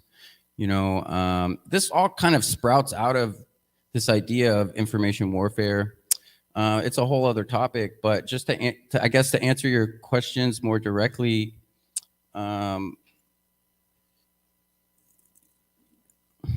let's see. We're in this place where, you know, the systems that we implement, they are sort of in an integrated tracking and surveillance mode, right? And we do see that as, I see that as a broader security concern. You know, if my government can track me and the Russians can track me, you know, like obviously, like it's probably within the nation's interest and a national security interest for our communities to be secure. So, you know, that's why we really believe that, yeah, there is going to have to be a new approach, and it doesn't happen all at once, right? And I think that it happens through steps that we can integrate geospatial systems, and they're actually very useful for a lot of things, especially broadly speaking when you're talking about responding to emergencies. But I still think that needs to emanate from the local and community level outwards, and not a top-down approach. And so that's the way that we think about systems architecture as well, in terms of allowing communities to be able to install these systems and manage their communities in those decentralized fashions. And that's super important as we do sort of integrate with wider geospatial systems, right? Like sensors or things like that. But people are using sensors in a lot of ways, and a lot of ways that really impact logistics. And how do we understand, how the information flows are affecting the dynamic of like how we show up for each other, and where the food is showing up, and where the resources need to go in order to make events happen in the first place. And so I do see a value in geospatial systems, but I also see the community-centric approach as being the right path forward. I know. So we just bought a 10-acre homestead in Bastrop County, and we used Google Maps, or Google Earth, and got a screenshot to choose where we're going to have our site plan, and the chicken coop's going to go over here and there. I would much prefer to use our own technology, something like this, in order to utilize that. And I was at the Solarpunk Summit where the space was mapped out, and you could see where the stage was, and where the bathroom was, and where the first aid tent was, and the kitchen area. And so I think there's a lot of practical uses for it. It just comes down to a question of, if we're talking about an ethical question, a lot of the geospatial technology and the tracking and surveillance, as Lutz was sharing, and as we talk about often, it's just done without permission, or at least people are ignorant that they signed over permission by accepting the terms and conditions and the privacy policy. So I think one way to do this in more of a mature, transparent way is to be completely open about what the technology is capable of, and then let people decide for themselves if they want to utilize it. But I see total applications, in the Freedom Cell sense, where people can see that this community is over here, these resources over here, there's an emergency over here, and we have emergency responders. Because eventually, like we say with the Freedom Cell Network, we want to replace all the services that governments and big corporations provide for people. And one of those important services is emergency response. And so having a technology, having dispatchers, having our own little SUVs with the black and yellow lights that can deploy to respond to our community, I think would be super useful. But it is, good to bring up these concerns, because there's some of the similar technology, metaverse, geospatial technology, the Internet of Things, the Internet of Bodies, just like cryptocurrency and blockchain technology. Similar technologies are being leveraged and utilized by the powers that wish they were. But I think one of the big differentiators is privacy, encryption, and the decentralized and distributed aspect of it. Right. We got another question from the audience here, John, for Brandon. Thanks. I appreciate what you're saying, but a lot of it is way over my head. I'm not a tech person like probably a lot of us. So I want to ask you some questions to try and bring it down several notches. First of all, our Freedom Cell group uses CryptPad. I don't know if you're familiar with that platform for collaboration, spreadsheets, communications, and things like that. Second of all, we have a strong preparedness that's growing in our community. That includes food stockpiling, a crisis planning, and bug out plans. So I could see how this kind of thing could coordinate on the ground activities. And I'm particularly interested myself in a bug out plan. In the near future, we're going to have a retiree from the French Foreign Legion take us out for wilderness survival exercises. And I could see possibly building buried food caches in the forest with locations, GPS. Do you see, this could all be done privately if we had some kind of a GPS map of the forest? And can we use CryptPad instead of your platform? Is it replace what you do, or is it a competitor? Thanks. Yeah, thank you. I appreciate the question. This is a prototype application, so I wouldn't field this in an operational sense, but in a planning sense, and in a way that what could show up for you now is that a custom implementation or essentially a space that you would that you could construct from scratch would basically give you an overview of the map and allow you to sort of place things in the environment. But as the really important part is the infrastructure and growing that peer-to-peer replicating storage layer and that data model, fully implementing that so that and then also integrating the mapping and geospatial aspects of the system would be really important components to see the vision come to fruition of being able to do what you're talking about and planning and preparing operations in an off-grid fashion. And those are exactly the kind of problems that we're aiming to solve and growing our team in order to do that. And so, the ways that shows up right now are not as, but in a short time period with the right, people coming together with a focus on that kind of utility, that stuff is on our roadmap, and that's what we aim to achieve, so that you can do the kind of resource mapping and personnel mapping that is required to, when you're trying to do some preparation. Yeah, and I think that's a great question because it brings up a wonderful use case for this technology. So imagine you have an intercadre freedom cell with 8 people. Everyone sets up their own system, their own group, where they access a 3D map of the region that they happen to exist in. And the cool thing about the encryption technology is that group of 8, they each get an encryption key. So imagine it's just a secret key that only they have that allows them to unlock access to this particular map and the information that is inputted on the map.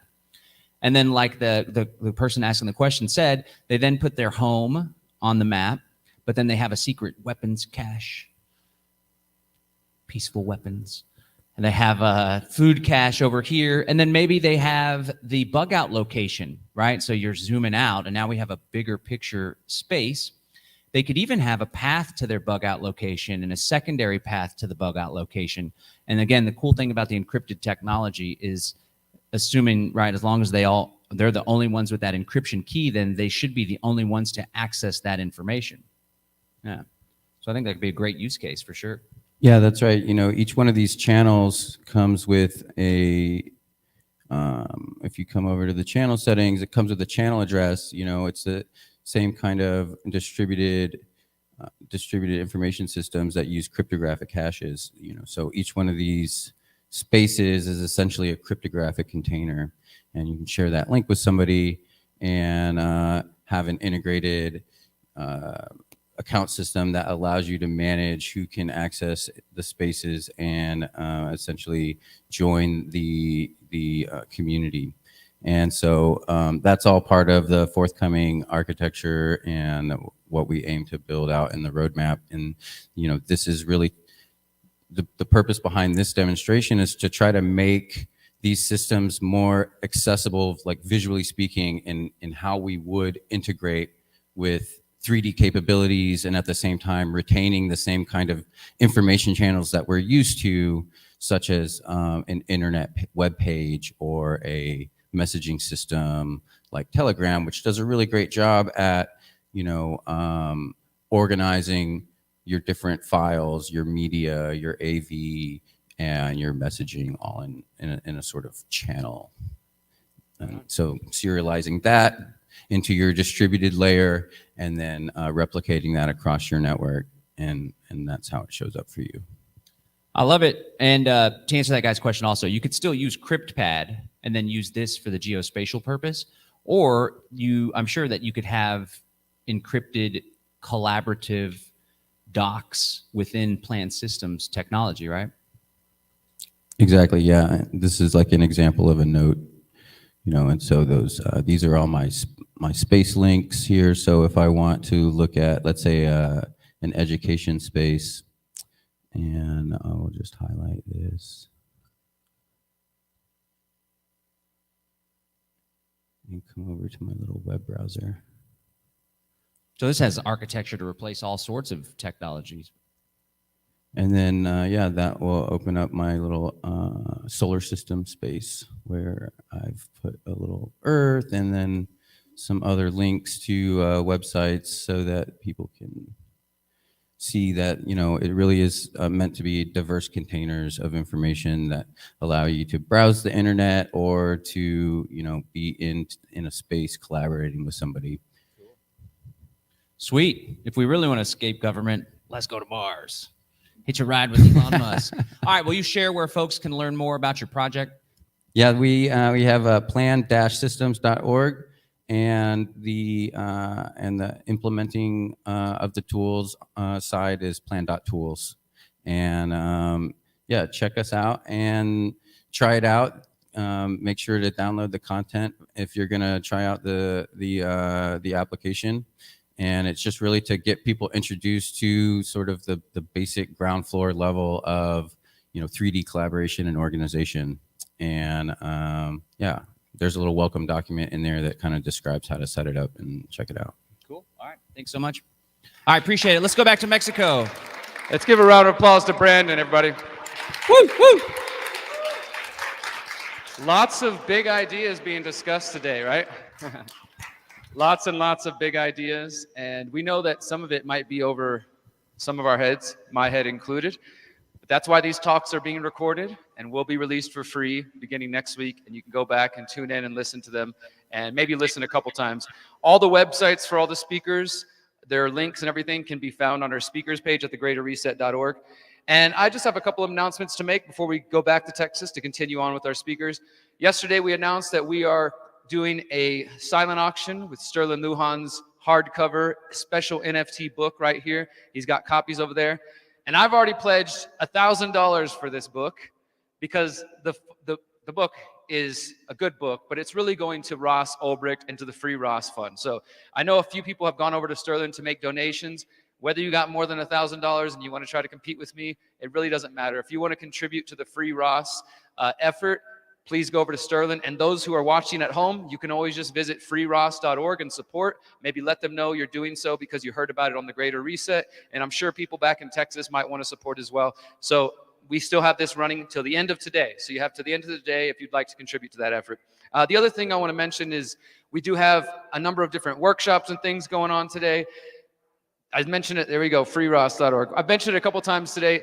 Today is the Worldwide Vegans for Freedom, Vegans Against Agenda 2030 Day of Action. There's people participating in different ways. We're going to be doing something here locally at 4 p.m. in the Centro in Morelia by the cathedral. If you want to meet us near the big Morelia sign, whether you're vegan or not, you want to come learn more about it, come join us. There'll be a vegan potluck later. There's more workshops this afternoon. There's actually a communities discussion group. For those of you who've been asking us, you want a space to meet with other people who are interested in intentional communities, getting land, these kinds of things.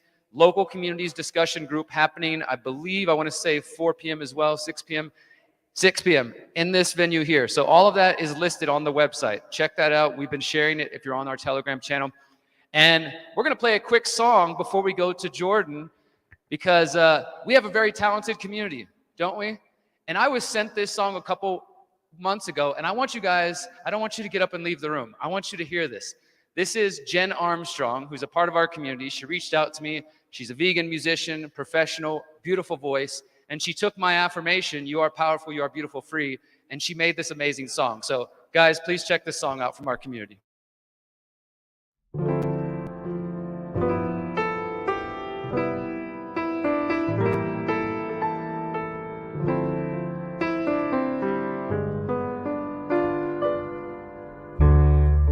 You light up the world. Yes, you do, yes, you do, yes, you do. Do you know your worth? 'Cause it's true, yes, it's true, yes, it's true. Keep those vibrations high. You'll be flying so high in the sky. Just let that soul shine bright. You are beautiful. You are powerful. You are free.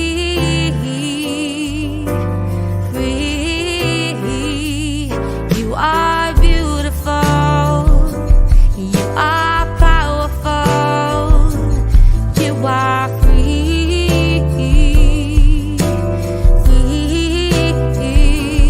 Yeah. You are, you are, you are, you are. Yeah. You are, you are, you are. The love that you share. In the way that you care, yeah, care. No one is quite like you. No one's got the thing that you do. Oh, baby, you know that it's true. You are beautiful. You are powerful. You are free.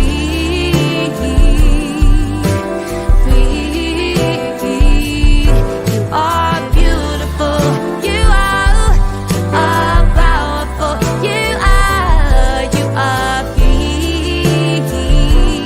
Yeah, free. You are, you are, you are, you are. Yeah, you are, you are, you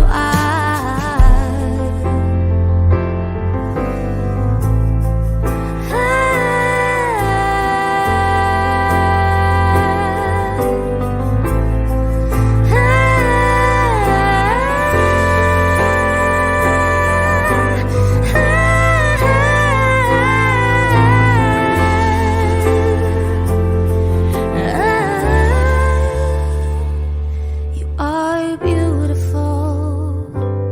You are powerful. You are free.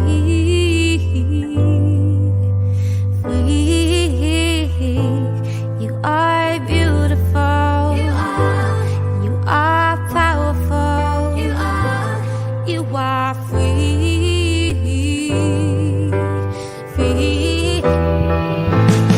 are beautiful. You are powerful. You are free.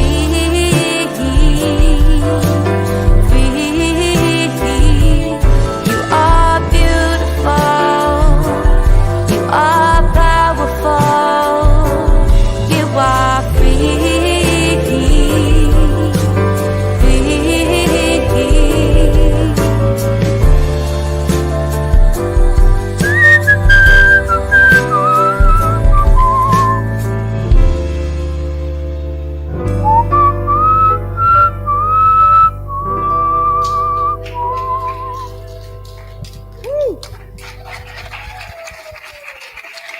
Wow, what a great song. What a great mantra. That's super cool. While I was listening to that, I was thinking like, man, I really love Derek Bros. That guy does such amazing work, and he has such positive energy, and he's such a selfless, tireless activist for all that is good in the world, that he inspires. Sexy in the front row down there. All right. He is a good-looking guy. I'll give him that. That's for sure. It's that hair. I remember the last Greater Reset, we started off, and it was me and him on screen. I was like, nice hair, Derek. He's like, we're here to make a difference in the world, not talk about my hair. It's just so beautiful. Anyway, all right. Shout out Derek Bros. He's inspiring a lot of people and inspired some really beautiful music there. Okay, before we bring on our next speaker, I would like to show some thanks and some love to another sponsor of this program. This is Take Back Our Tech Day. And we are super grateful that Roger Ver and the work that he does at Bitcoin.com, and also the work that he does to promote an incredible decentralized cryptocurrency, one that I'm a big fan of. In fact, it's one of my favorite cryptocurrencies to use in commerce, right? We used to talk a lot about Bitcoin, and I used to tell people, yeah, you got to accept Bitcoin at your store. because you can send and receive money almost instantly, and it costs little to nothing, like less than a penny. Unfortunately, as Bitcoin scaled and grew, it actually cost maybe like $2 or $3 to send even $2 or $5 worth of Bitcoin. That's why Bitcoin's kind of shaping up to be more of a digital gold, right? Like an asset that you hold to protect wealth, to grow wealth. But Bitcoin Cash, on the other hand, is a wonderful tool to use in commerce. And there's a wide variety of different stores, in person, brick and mortar, and online, that accept it as currency. So let's go ahead and shout out Roger Ver and Bitcoin Cash real quick with this ad. Inflation is rising, fiat money is collapsing, and central bank digital currencies are being developed to monitor and control all economic activity. Bitcoin was created to escape this nightmare. But while Bitcoin is incredible as digital gold, it's not very useful as an alternative currency or medium of exchange. Enter Bitcoin Cash. Bitcoin Cash is like Bitcoin, but much better for use in commerce. Where Bitcoin transactions tend to be slow, Bitcoin Cash transactions are lightning fast. Where fees to send Bitcoin can be pricey, fees to send Bitcoin Cash are less than a penny. Bitcoin Cash can't be censored, controlled, or shut down. It's liberated money for free people. Do you want some? Go to whybitcoincash.com to learn about this incredible cryptocurrency. Then head over to bitcoin.com to download a free wallet and start using Bitcoin Cash today. That's whybitcoincash.com.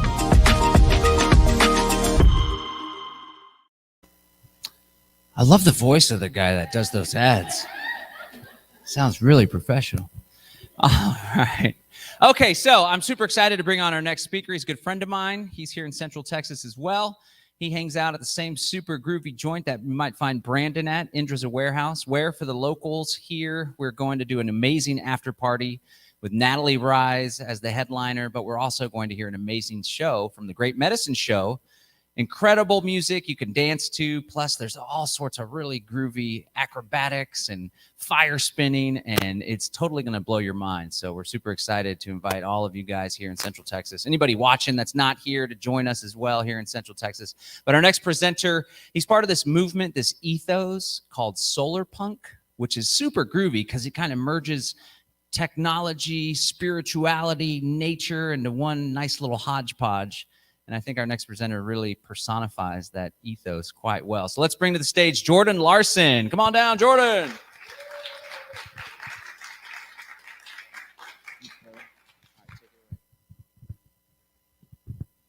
Awesome. So, I'd like to start with saying that I'm a storyteller, first of all. And then, of course, I like to see myself as an activist and an artist, but I like to use story to put movement into the things that I see in this world need action, need change. And the story that I see as this is happening, as this is moving, is a story of empowerment. Yes, a story of empowerment. And so as this change is happening, as the Great Reset is being rolled out and the Greater Reset is being presented, I feel that this is a huge re-handing of empowerment to the people. And a lot of these technologies are here for that. And some of these technologies go over my head. Some of these technologies are awesome. I see how they help us. I see how they can make life better. And sometimes I don't quite understand what's happening. And so what I feel like is super important is that we start creating stories that start weaving some of these new ideas for the children. Because what we are doing and what we're creating is something very new and beautiful. And the momentum of what we're creating, I feel, needs to be carried on by the children, or else I feel like a lot of the work will be built up and then kind of dropped if the children aren't involved in it and being shown these new technologies. And so right now in my research and my study, children are super interested in video games. They're wanting to play in these worlds, whether it's Pokemon or battling. And I have a hunch that the reason they like playing these video games is because it gives them a sense of power. It allows them to be a character, allows them to have upgrades, weapons, and engage with the community in a way that they might not be able to engage with their community on a local level. And I would love for that to change. And a lot of the media, whether it's movies, video games, or the stories that we tell, are based in this old paradigm. And so instead of trying to explain these very complicated concepts, what I have done is I've worked with comic book artists, animators, and video game developers to start weaving some of these ideas of decentralized or of new sustainable agriculture, or the buildings we're living in, or how we govern ourselves, into these stories of empowerment through comic books, through video games. And I feel like it's very important in this world full of transition, this world that can seem a little scary, like we don't quite know what's going on, that we start to weave the narrative that the power is coming back into our hands, and especially with children, that they feel empowered. They feel like if things seem a little messy or a little confusing in our society, that they are not helpless, that they have tools to be able to engage in that. So when I was a child, I grew up on Captain Planet and Ferngully, and David the Gnome, and all these little cartoons that I'm so grateful that these people back in the late 80s and 90s put together for my generation. And I know that that has affected me hugely. You know, I still love Captain Planet. I have the ring. I still wear it. But it showed me that this is something that I need to be aware of. You know, I didn't know rainforests were being taken out. I didn't see this. And they made that very apparent to me. And many other people in my generation also grew up with these memories of caring for the earth and knowing that maybe the systems that were at hand aren't actually serving, and there can be some change. And I feel like a lot of that in the 90s was more so just pointing out what was wrong. You know, our rainforests are being taken out, or, you know, these corporations are letting greed kind of destroy the planet. And that was the message. And now I feel like we're very aware of that, and it's now time to change the message to you, as in the next generation. We too have the power to start bringing that change. And so back to solar punk, I feel that the solar punk narrative is that story of the power coming back to the people, and how do we move towards that. So a lot of solar punk narratives are these beautiful green cities, and there's trees growing on the side of the buildings, there's food everywhere, people are in harmony with the land and with the native people of that land. And it's a very beautiful scene. And for me, the excitement is the unsustainable, you know, the most destructive, the most toxic areas of our society. And how do we move and transition from those into these areas of wealth and beauty and self-governance? And yeah, that story, that transition, and that transition from different people, what might be a transition for me might look completely different for someone living, you know, already out in the country, or someone in New York City. And so it's very important that we bring in different storytellers, in my opinion, to tell that story. And so what I will do is I'll bring in a team of artists and creators, and I will introduce them to these ideas. I will show them how the blockchain works. I'll show them how Earthships can grow their own food, create their own electricity, and give them brief lessons. And then I allow them to weave that into the stories that they're creating from children, whether it's a video game or a comic book. They'll start to put the very simple ways that people interact with each other and start to weave those in. And I feel like that's very important, that we start making that the norm, that we, the people, do have power. We do have tools that will allow us to interact, to trade. And yeah, to me, that's super exciting. And all the work that's being done here needs to be done and is very important. And we can save ourselves a lot of time in the future by focusing on the next generation and weaving these themes to be normal. This is, you know, this is just how we interact. We're in charge. We're doing this. We have the power. Because I feel like it could be a little scary being a young one growing up in these times and just kind of seeing the world burn around you and not quite knowing that it is going to be rebuilt and it's going to be more beautiful, and you do have a chance to make that more beautiful. And so through my different projects, empowerment is the story that I choose to bring. And one of the ways that we've done that is through a app called CivilX, which is Civilization Explorer. And the purpose of this app is to allow anyone, especially youth, to realize that we have the tools to rebuild our civilization in a new way. And through these tools, the game is built to where it starts to reward people and children in different ways. When before, most games, civilization builder games, are how can you take out the other people, take their resources, and be a better crew or better team. And that's how most games and movies have been designed, because that's how the old system has been. And so now we start building new systems that teach children that they are rewarded for being collaborative. They're rewarded for helping their community, for contributing assets and resources. And through that, they gain more points. It's not through destroying someone's base or taking out someone and being an extractive, but being more of a collaborative and seeing the power that comes through being in a collaborative space. And through building solar punk art, stories, music, all of that, we're painting this picture for the next generation of look at what architecture could be. Look how families, how community, how technology can be. And I feel by even in loading menus, websites, the art, the background, if we make that beautiful, if we paint that picture, then they'll grow up seeing that imagery and they will start to weave it into their lives, whether they are an architect, whether they are working with food, whatever. If they start to see these images of a better world, they'll start to weave that into their lives and it will naturally become. And that's what I feel like my part in this movement is where is popular culture at right now? Where is the music at? Where is the art? What are people watching on YouTube or TikTok?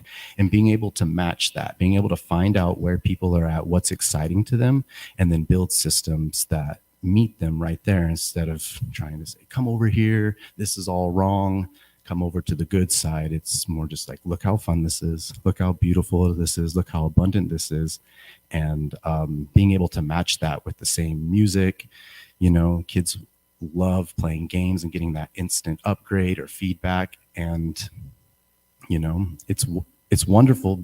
They want that because they want to feel like they're being recognized, like they're contributing to something. So that click and that ding is exciting. And I would love to be able to start converting those type of excitements and clicks for actual engagement, for things that are pushing children to engage with their community, and they're being rewarded, and, you know, their brain is excited, not because they just did something that has no real life exchange, but they're actually helping. And I think just building games, playful things, telling stories, showing pictures will start to change the way that children think and see.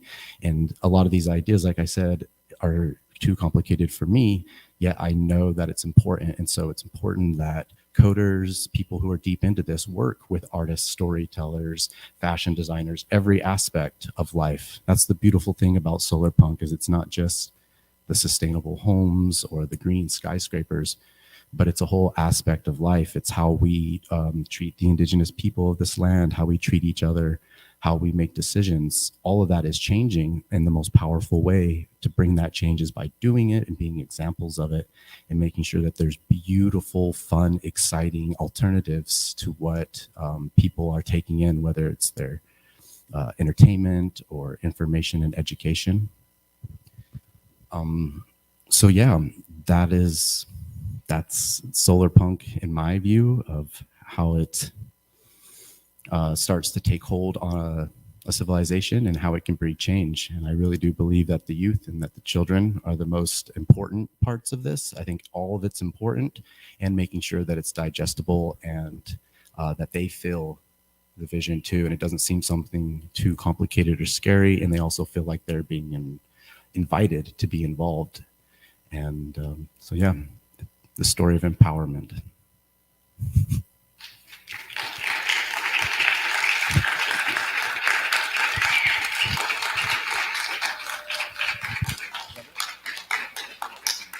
Does anybody have any questions? I have one. Can you elaborate on why you think storytelling is such an important tool in our desire to create a better world? What is it about storytelling? Because we could do research papers. Everybody seems to like to research and share research online, but I think telling stories is an effective way to persuade people, or to, like science fiction, it just shows that there's another possibility. Can you explain a little bit more why you think that's such an effective tool? For sure. I think storytelling is very important because it's one of our oldest forms of communication and sharing things. And I do believe that, like you said, science fiction, it can shape our future. And so as we tell stories, as we paint pictures, we are painting the possibility that the next generation will see that and embody that. And that's a big part of being human, is seeing something happen, knowing that this type of gardening worked or this one didn't, and your whole family's survival depended on that. So you're going to tell that story and you're going to keep that going because it means the survival of you and your people.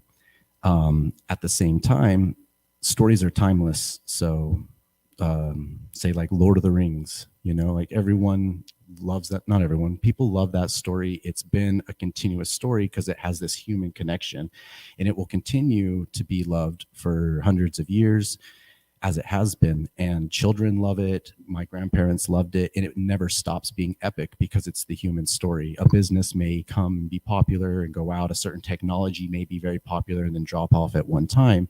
But telling these epic human sagas are easy to relate to, and people love it. And so I feel like people love the epic saga because it's a story they know. It's something from the past, even the retelling of stories and that empowerment in the human story. So there's this combination of ancient history that we know to be true with humanity that we're re-embodying, and then also creating the future by telling these stories of these possibilities and allowing for the imagination, which is the most powerful technology and tool we have to be filled with these beautiful stories that will eventually turn into choices that people, children, will then act and change their steps on. So I think it's powerful because it's very ancient, and it also has the ability to change the future and be timeless. Can you talk about music as a medium for societal change, cultural change? Because you guys have some very powerful music. A lot of it's electronic without lyrics, but then the lyrics, even the electronic without the words, has an energy to it that's, it's driving, and you could tell it's about this transformation that we're going through. But then when you lay the cool words over it and people are riffing on it, it's really pretty potent. So why do you think music's such a powerful tool for reaching people? Yeah, I think about that a lot, and why it's so powerful and why so many hundreds of thousands of people show up for music concerts. Because I've tried to hold rallies for sustainability and for community building, and a few hundred people show up, and it's great and it's powerful. And then we throw a music show and thousands of people come. And I think it's because it's something that everyone can feel. Everyone can feel in that moment. Thousands of people can hear one sound that you put out, versus a video or something. You individually watch it, but you're having this shared experience. So like I said, I am an activist. I'm very passionate about my work. And so music is how I share that passion. So whenever I create a song, I think of what it is I want to bring change, attention, or awareness to. So like, for example, with some pipelines and Native Americans, I was feeling very passionate about that. So I took some songs, I reached out to some people, and I created a very powerful electronic song that hits really hard and is, a lot like the music that is popular in this time with electronic and rave and hip hop, and just there's a lot of like fierceness and a lot of intensity in this music, and I love that so much. It's what fuels me, and it's like all this energy gets raised at a concert, and everyone's pumped and like hands in the air, and we're like, yes.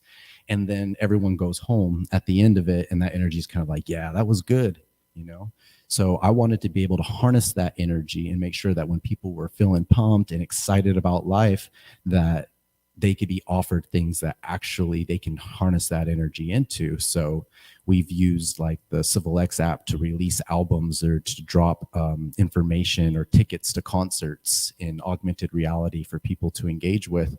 And then at the peak of this music, I like to bring in mantras, you know, like every little cell in my body is healthy, or you're empowered, you know, telling people that they're powerful and giving them that energy, and then dropping the beat and let everyone kind of just feel into that. And so I feel like it's that combination of bringing music, bringing artists who do have that intention in their heart for every song they make, and you can feel it. And then combining that with the action and the movement. So when everyone's excited, they're feeling that music, it's like, awesome. Now let's all, you know, talk about what we have to contribute to our community or to each other, and people can ride that energy that they feel at concerts. You know, I think that's what happened in the 60s and 70s.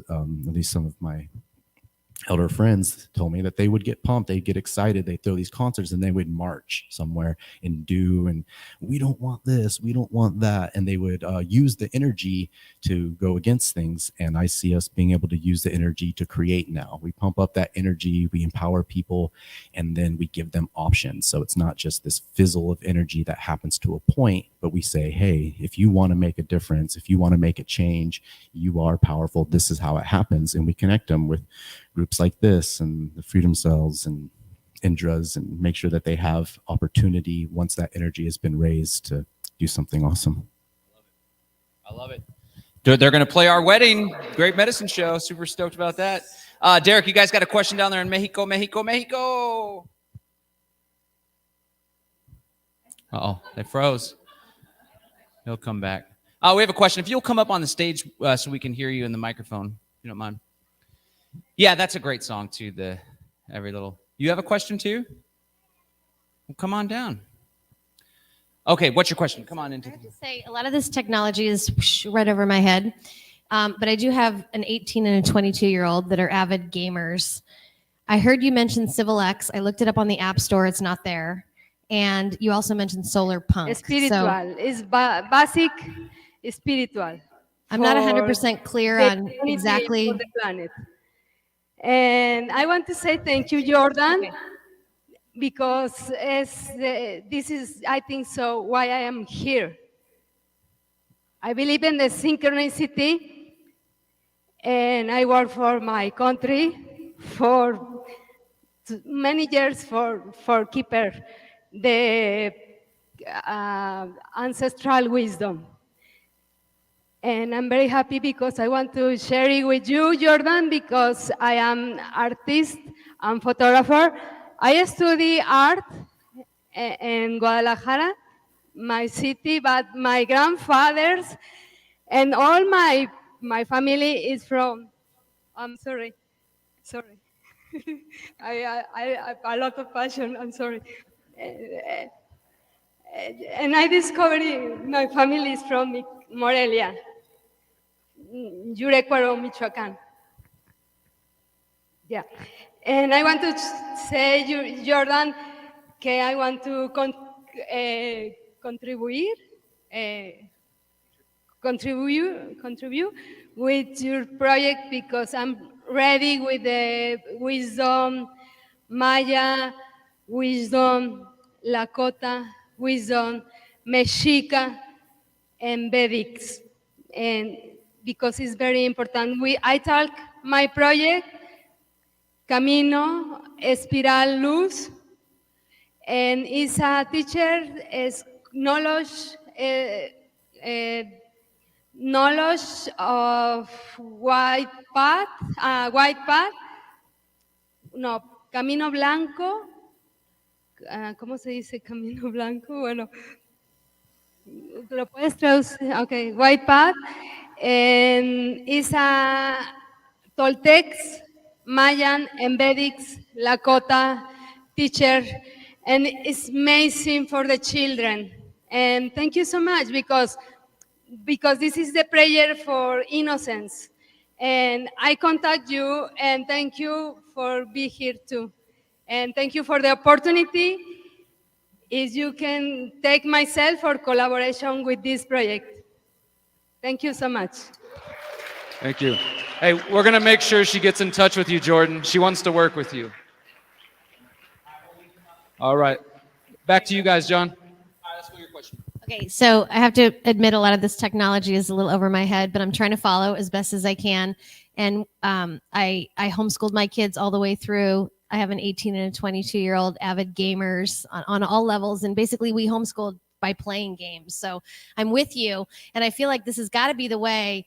There's got to be a reason that my kids are obsessed with games. And it's got to be a way for their healing, because what I've seen happen in the last 2 years socially with my kids and all the kids is super heartbreaking. So I tried to find your app, but I couldn't find it, and I don't know what Solar Punk is. So can you give us a 3-minute description on what do you do that relates to kids, how it helps kids, and how does it activate us? How do we activate with it? Thank you.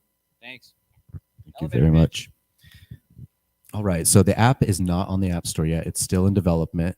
So the way that it is interacted with is that there are quests within your, you can set your GPS of where it is. And so if there is something that is needed by a neighbor, almost like a time bank or sharing resources, if a neighbor needs something, if someone needs information, it pops up on the map, you can see it, you can choose to accept the quest and take it on. And that then is you're rewarded for contributing to your community. And then there's also little education quests that teach children certain things. Maybe no one needs help, but they need to learn a certain trait that will help out later in the community. They get rewarded through playing that, and their character upgrades, their avatar upgrades. And that's how the interaction, you get to upgrade your character by serving your community. Solar Punk is I didn't create Solar Punk. I just kind of brought it to Austin and helped move it forward. Solar Punk is like cyberpunk, or it's a genre. So you can find books, magazines, all sorts of stuff. There's not a whole lot of stuff for kids because it's pretty new. And so that's why I'm really choosing to create these comic books, anime, and they all feed into each other. So the comic book, the video game, and the anime all kind of feed in, so you get to know the characters, build relationships with them, and then play with them and interact with them with your community, and then come back to the stories. So definitely look up Solar Punk. There's great stories you can read with your kids. There's beautiful art you can look at. And so yeah, Solar Punk is kind of a rising genre. And if you have any more information on Civil X, you can definitely come and talk to me about it. Did that answer your question? We got one more over here in Mexico, John. Let's go ahead. If you'll take another one from us here, Jordan, we got one from you. Mm-hmm.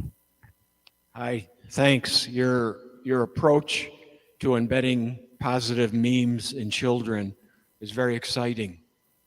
But I have one important suggestion, critique, or whatever you want to call it. There's been a lot of research done on what's called the I generation. These are babies born with a smartphone in their diaper. And most of these children spend way too much time with electronics. So I would suggest that you somehow embed a meme so that literacy can be improved, so the children can actually start thinking about figuring out problems instead of being pumped with information all the time, so that they can read real books and get out of the bedroom into nature, so they can get out of the bedroom into nature and learning that way instead of over electronics. I hope you're addressing this issue. Thanks. Yeah, thank you, Don. I just want to say one thing before Jordan responds. I know, Jordan, you would know more about this than me, but what I've loved from what I've heard about the solar punk, genre, whether that's literary or activism, is the attempt to combine the best of nature and technology. So go ahead, Jordan. Yeah, exactly. This is super important. I agree 100% that children should not be playing video games at all. It's not healthy to be playing video games. I'm not a gamer. I don't play games. Yet when I do my research and I check it out, that is what children are doing, and it's not going to stop. Kids are going to keep playing video games. Video games has already outbeat the whole movie industry and audio industry combined, and it's just going to keep growing. The number one earning industries are video game players. Kids just watch them on YouTube. So as an activist and as wanting to integrate, I saw this like in permaculture, the problem is the solution. So whatever's causing the most disruption needs to be the part that brings the most solution. So kids are already getting addicted to games and getting rewarded for beating an opponent or something. So what I saw was if we could create a game where kids were rewarded for going outside. So the game is integrated with AR, which is augmented reality, which means it's outside of the phone, or you can view it, but something outside of the virtual world. And so my idea was that if a child accepted a quest, the learning experience would be going out and actually helping move the leaves for an elder that needed help, or going out and contributing to a project, and it needs to be outside of the phone, to the information, the education, and then they get rewarded on the phone for going outside. So instead of getting rewarded and constantly going back to the phone for rewarding, it'll start to train the children that the actual reward that they're looking for, which is actually engagement and being seen by their community, this app just speeds up the process of allowing the children to integrate with their community outside of the phone. So it's using what they're already got their noses into, and then starting to change the reward system to be outside of the technology. We're going to go to your question next, but I want to share one thing about kids and learning. Not everyone learns the same way. And what's most important about learning is that the kid actually enjoys it.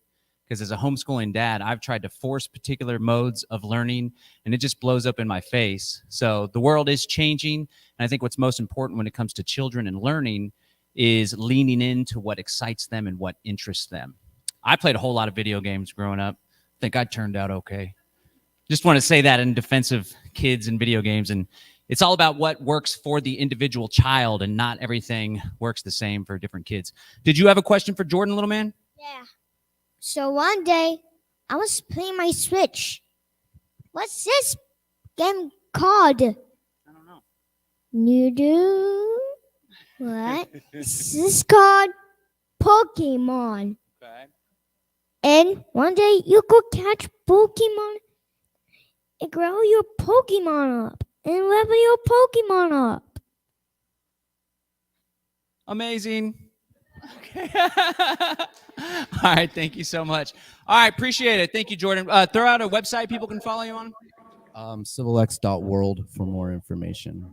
Thank y'all. All right. Yes. Give it up for Jordan, everybody. CIVILX.world,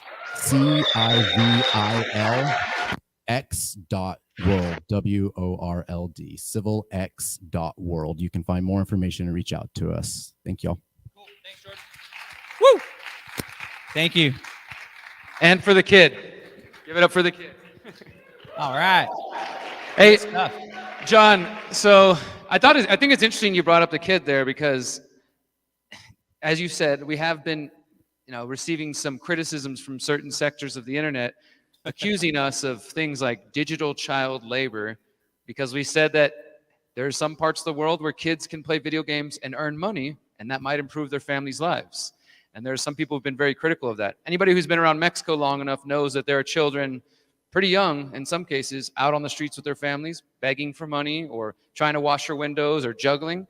And we propose just not the only solution, but one solution would be, hey, if the kids do like games, yes, they need to be in nature, they need to read more books and all that. But if they're already encouraged to do that, why not find ways where they can be incentivized and actually make an income? In some cases, a couple $100s a month might not be much to some of us coming from so-called first world countries, but in some places like Mexico and elsewhere, it can be life-changing.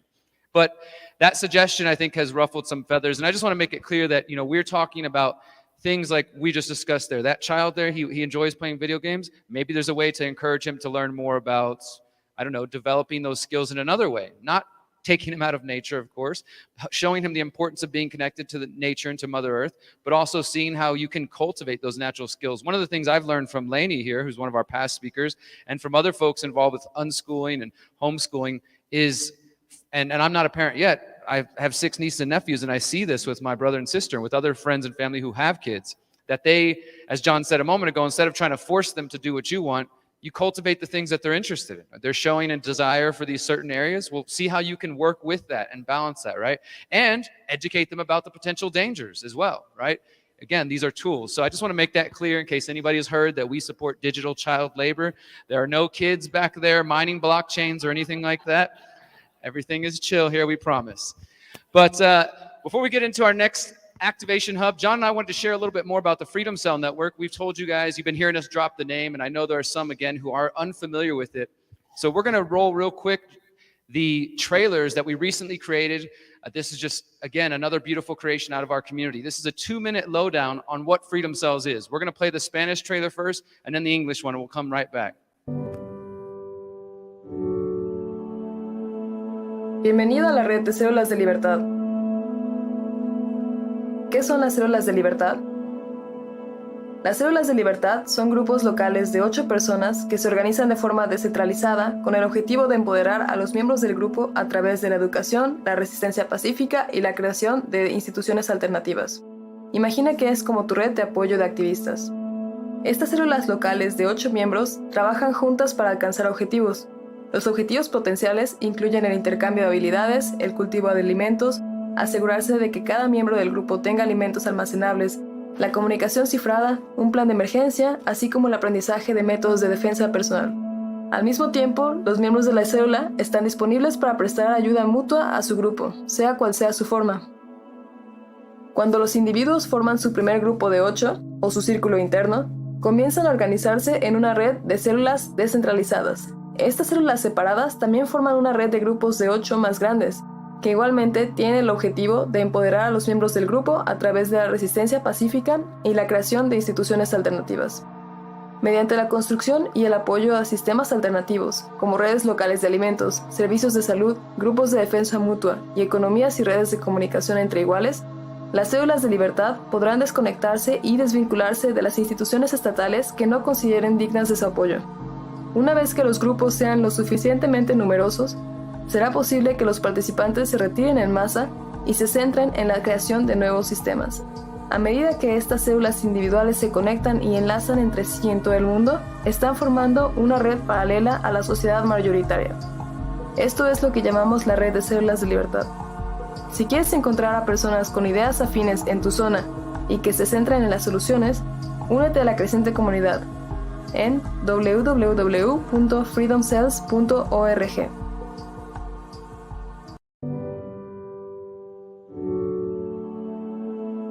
Welcome to the Freedom Cell Network.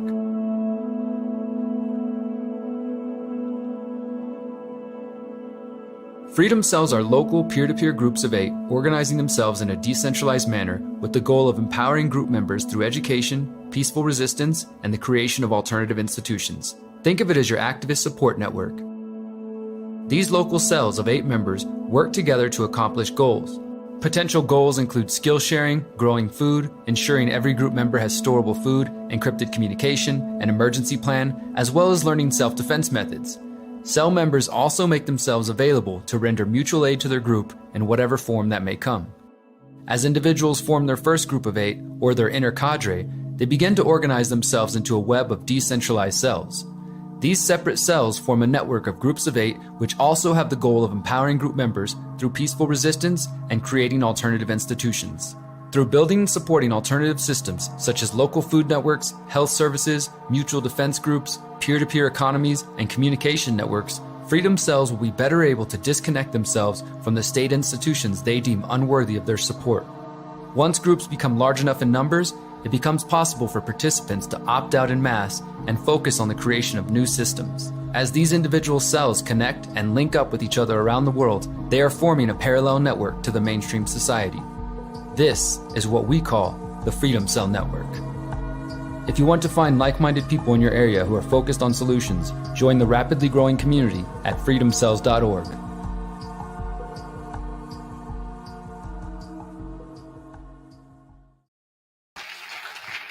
All right. Give it up for the Freedom Cell Network. Let's see a show of hands here in Central Texas and in Mexico. Who all is part of the Freedom Cell Network? All right. A lot of people. Super groovy. All right. If you're not, you can go to freedomcells.org to join. That's Freedom Cells, like a cell in the body, CELLS. Although freedom does sell. Sells a lot better than tyranny, unless you watch mainstream news all the time. Then you're loving the tyranny. They're doing a good job selling that, forcing it down your throat. Anyway, the Freedom Cell Network has been around. The genesis of the idea was 2014, but the network really started to spring into being around 2016. and it had some nice slow growth, slowly but surely. Mainly Derek was just pounding away at it, and he just kept promoting it, all his tours, all his talks, all his videos. And it finally started to catch some wind. I think James Corbett was attracted to the idea, and he shared a lot about it. That gave us a little bit of momentum. But at the end of the day, the best player on our team, it's not me or Derek, it's probably Anthony Fauci and Klaus Schwab. Because once all this great reset and COVID-19 pandemic nonsense started, the Freedom Cell Network 30x'd. I talk a lot about 10x. It 30x'd from 1,000 to 30,000 people. Now we have 30,000 plus. And at the end of the day, the elevator pitch I like to give is really, it's just like-minded people getting together to work on common goals. That's basically it. And in a world where everyone feels isolated, in a world that's growing with increasing tyranny and technocracy now, it's never been more important to get together with people that believe in freedom and to work together to create a more free world. So we strongly encourage you to contribute. I believe we're over $5,000 at our goal of 30,000, but we're still well a ways to go. So there's two things I'd like to see. I'd like to see folks donate the $5, the $10, the $20. There's no reason why anyone cannot contribute to that.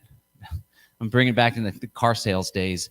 Do you go to Starbucks, ma'am? Well, I understand that you're having trouble making sense of that last $20 a month on your car payment. But really, at the end of the day, if you just held back that Starbucks trip just 4 times, we'd be able to make this deal possible, and your family could drive away in this incredible Honda Accord.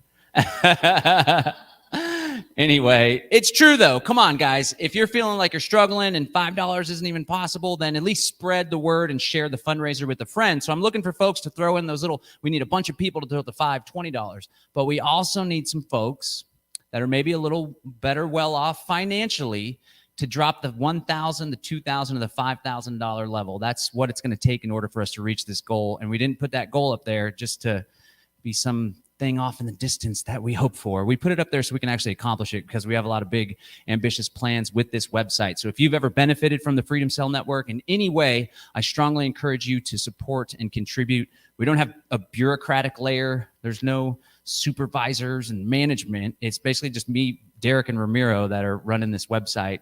And we'd like to improve it so as to improve our ability to connect with one another. So please consider contributing. All right, let's take it back over to Ramiro so we can hear from some of the Activation Hub. Thanks, John. Great segment. Definitely support the Freedom Cell Network.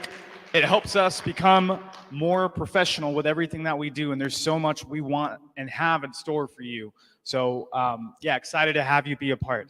So in speaking about professional activism, I'm really excited to talk about today's Activation Hub segment. We're going to have a off-grid community in Sweden, but they're not exactly off-grid. Please welcome Mycelium Huset to the stage to tell us all about their friendly, clean technology. Hi, everyone. Hey, can you hear us? So happy to be here. This is awesome. Hey, the Freedom Cells ad, that was really inspiring. Love that. We're very much into that. I'm just going to give a bit of background on Mycelium Huset. It's an English and Swedish word. It means the mycelium house. So Marce and I, we're the founders of the first Mindful Tech community and project incubator here in Sweden.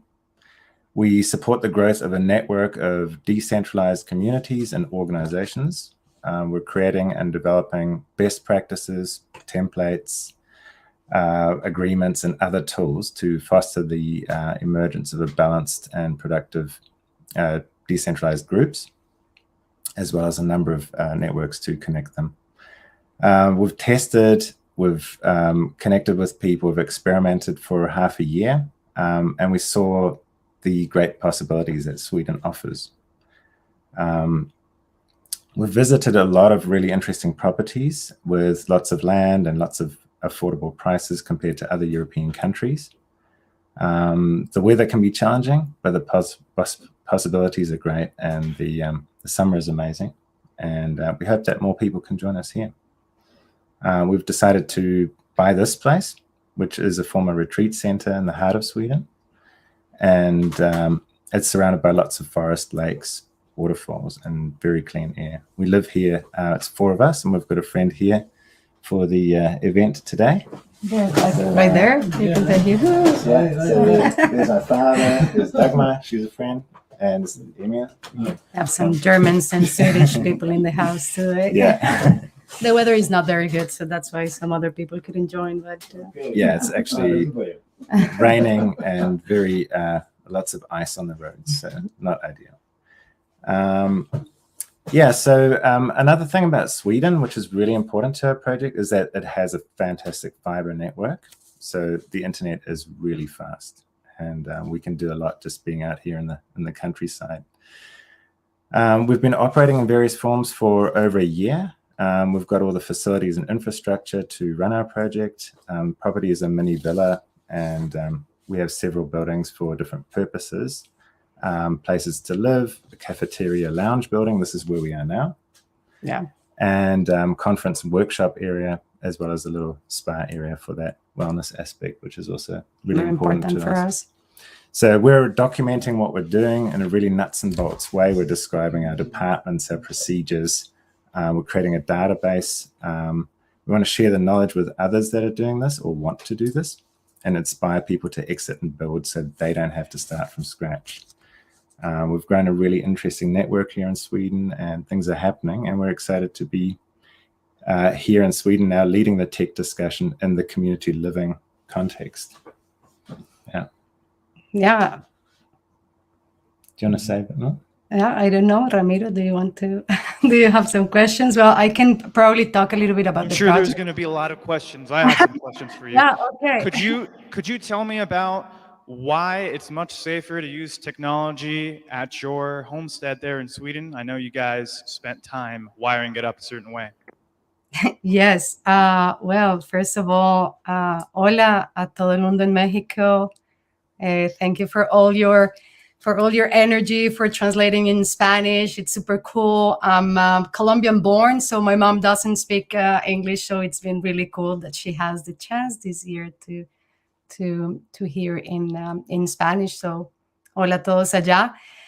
One of the things that, yeah, definitely what we're doing here is we're having a low EMF exposure level policy. One of the things that we want to experiment on this mindful technology part is we have no Wi-Fi, but as Milan was saying, we have super fast wire internet. So one of the things that we did when we arrived here was to interconnect all the houses, right? We really are prototyping and experimenting with ourselves. We don't have all this bombardment of these Internet of Things or antennas on top of the buildings on the cities. We believe that probably not the most healthy. Some people say that there's not a lot of data, but still, when people come here, really sleep really well. It's amazing how this can affect our sleep. So I believe that's the most important thing to start. And also because we want to really learn what are the best practices around a mindful tech, right? Like we just get into this new way of using technology, as earlier you were talking with the kids. And so we see it also with adults. They are very disconnected from that face-to-face part of things that for us is absolutely necessary. Milan and me, we've been working on IT and digital technology pretty much in all our professional and adult life. And we have seen that we have developed really bad habits around things. So that's what we're doing. We couldn't find it anywhere in the world. So that's what we are creating. We're documenting this. For us, is really, really, really important to be organized and synchronize and document all the things. Part of our things that we're doing here is all this also project management. People talked a lot about projects and doing projects. But we've been doing projects for many years, and we believe that now in this new exit and build, we really need to be more organized and creating all these new things around the technology. Yeah, that's a really great point. I know I noticed a complete difference when I made my office separate from my bedroom and got much better sleep. You started mentioning organization, and I know there's probably a lot that goes on in your community. Can you tell me a little bit about the documentation you've been working on and how that's been helping you, and maybe how other communities can begin to implement that themselves? Yeah, absolutely. We've got this focus on being an organization. And so being an organization, we're a community, but we're also an organization in the sense that we work with different departments. We literally have, the household department, we have the yard, which is outdoor things, we have administration, so that people can really focus on one area and really be responsible for that. So we encourage everyone here to take on their own department and run their projects there. And so for that to work harmoniously, we need different kinds of tools. Like we use Kanban boards to organize our projects, which is kind of a corporate tool, but there are open source solutions for that. And we're creating our own software stack with that. That's the other project. Exactly. Yeah. So, but being organized just means we want to document what we're doing in order to be able to share that with other people. We don't have that right now, but what we aim to have is basically a handbook of, hey, this is how we run Mycelium HUSET. If you want to do the same thing, here's some stuff that you can keep in mind, and basically hand over, all of the departments and the skills that are required to run them. So people can say, hey, we need a team with these kinds of skills in it, and we need to keep these things in mind, right? Yeah. Like a best practices. And one of the things that it's also important to mention there is where we were discussing earlier, Ramiro, the software stack that we're doing, right? So we were saying how important it is to be organized and synchronized. And why? Because at the end, we want to be either more productive or harmonious in our job. And we are working with different IT systems for various purposes. So the chat, the wiki, the project management tools that we have, or the groupware or our email, calendar, etc. Of course, right now we're using some corporate software. User friendliness it's a challenge, especially when we are creating this new internet, we are creating our own tools. However, we are building that software stack and in our own server, where we plan to move all these and of course support other communities around Sweden, which is a very advanced country when it comes to technology. We hope that people get what we're doing, and we can support other communities by installing this software stack and also supporting and empowering that mindful technology, how we're using it, and I always think it's cool how software can be just like a garden, in that we all contribute towards it and we all use it, and it can provide for everyone who's contributing to it. And I also believe that every community should be running their own software, whether it's for Kanban boards or their document editors or XMPP servers, which I'm definitely going to be talking about later. But awesome. We loved hearing all about this. Now, I want to know, I was actually surprised to hear that I could fly into Sweden without any crazy things happening to me. And I know that y'all are looking to find more like-minded people and bring them out to the community. Tell us how we can help. Absolutely. When it comes to travel restrictions, this stuff changes all of the time. I do know that they require the jab for non-residents entering the EU zone. Yeah. Right now, there has been a massive protest here, and rules are being relaxed. So last week, keep an eye on entry requirements. But right now, it does seem quite restrictive. For us to travel, we can return because we're registered here in Sweden. But now we don't need a proof of an exam. So things are kind of being a little bit more easy. So basically, moving forward, we want to set up a charitable foundation to receive funding. We want to grow the team on site and keep building our partner network. We want to test and implement the software stack one function at a time. And we're going to do physical construction and land acquisition to have more people on site. So we're going to generate income streams. We need legal and lawful corporate structuring services. We need funding expertise and legal and financial input at this stage. Up to this point, we've been self-funding and we'll continue to operate. But in order to grow and share more, then those are the things that we're looking for in 2022. Yeah, we are building lots of new connections. I believe you guys too, this is a road that we are discovering and holding to our values, to tuning in that mindfulness. So super exciting to be building this new paradigm. Beautiful here to hear all about it. I know our chat is just lighting up. And Marcella and Milan, I want to thank you again. And your community is called Mycelium Huset, right? Yes. Is there any place that we can find more information about you online, a website? Sure.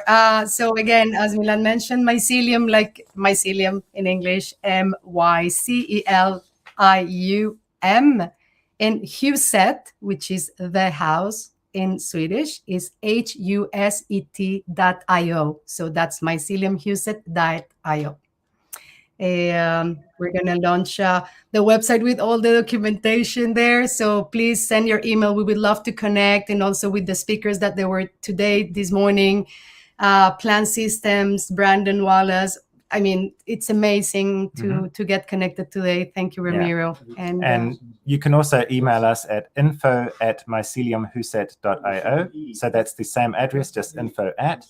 So on the website, you can sign up to the mailing list, or you can email us directly under info@myceliumhuset.io. Yeah. Awesome. Definitely check out their site and join them. Let's get a round of applause for Mycelium Huset and Marcella and Milan. Thank you, Ramiro. Mike. Thank you, guys. All right, on back to Texas for the next part of the show. Welcome to Texas, y'all. We raising rope bronco. I don't know, whatever. We got a lot of cows and a lot of freedom. I don't see too many cows around. I think I might have botched that expression. I'm here to chew gum and create freedom, and I'm all out of bubble gum. You guys are an easy crowd today. Yeah. All right.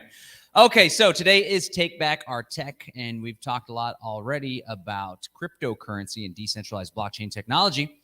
But as Lutz pointed out so colorfully, sometimes we create these new technologies and there's a lot of similarities and imbalances and power dynamics similar to that which we see in the legacy financial world and the legacy internet and computational world. Well, every so often, actually pretty rarely, there's a really cool project that comes along that is completely defying all of the norms, even in the cryptocurrency world. And we're super excited to have some folks that are behind one of those particular projects. It's defying a lot of the cryptocurrency norms. It's true decentralization in every meaning of the word. And it's not just money that you send back and forth, as we'll learn. There's all sorts of applications that are really, really powerful tools for liberating humanity. So without further ado, let's bring up the guys from Quartal, Jason Crow and Mike Winter. Gotcha. There you go. Check. Thank 1, you. 2. Check. Oh, it does work. Okay, nice. Austin, we were having so much fun here. Thank you, Derek Bros and John, for having us and believing in Quartal. We are excited because it is happening. It is happening now. And now is the time for radical change, because we are at an epochal moment for humanity. We are facing possibly either the darkest hour or the brightest moment. And that is what is exciting and terrifying at the same time, right? But we're here, and Quartal's here, and Quartal is launched, and Quartal is happening. And we are radicals in the space, John. Yes, we're definitely radicals, almost as radical as Jason's tattoos and his style, man. Give it up for Jason Crow. And he's going to extend this out, and I was Across my shoulders and across to my other shoulder. And yeah, so I'm doing that for sure. embracing the cypherpunk mentality. That's what we're all about. And that's where crypto started, and that's where we've taken crypto back to. And I even hate saying the word crypto. Me too. I Because really hate crypto that terminology. connotates this whole Wall Street 2.0 ecosystem that is getting VC capital, and they're talking about market shares and talking about all this stuff that's like, whoa, what is going on here? That was never the intention of Satoshi Nakamoto. That was never the intention of the cypherpunks that were looking to go back to first principles of sovereignty in the digital space. So basically, everyone who I've seen speak at this event has mentioned the fact that they need a separate infrastructure platform.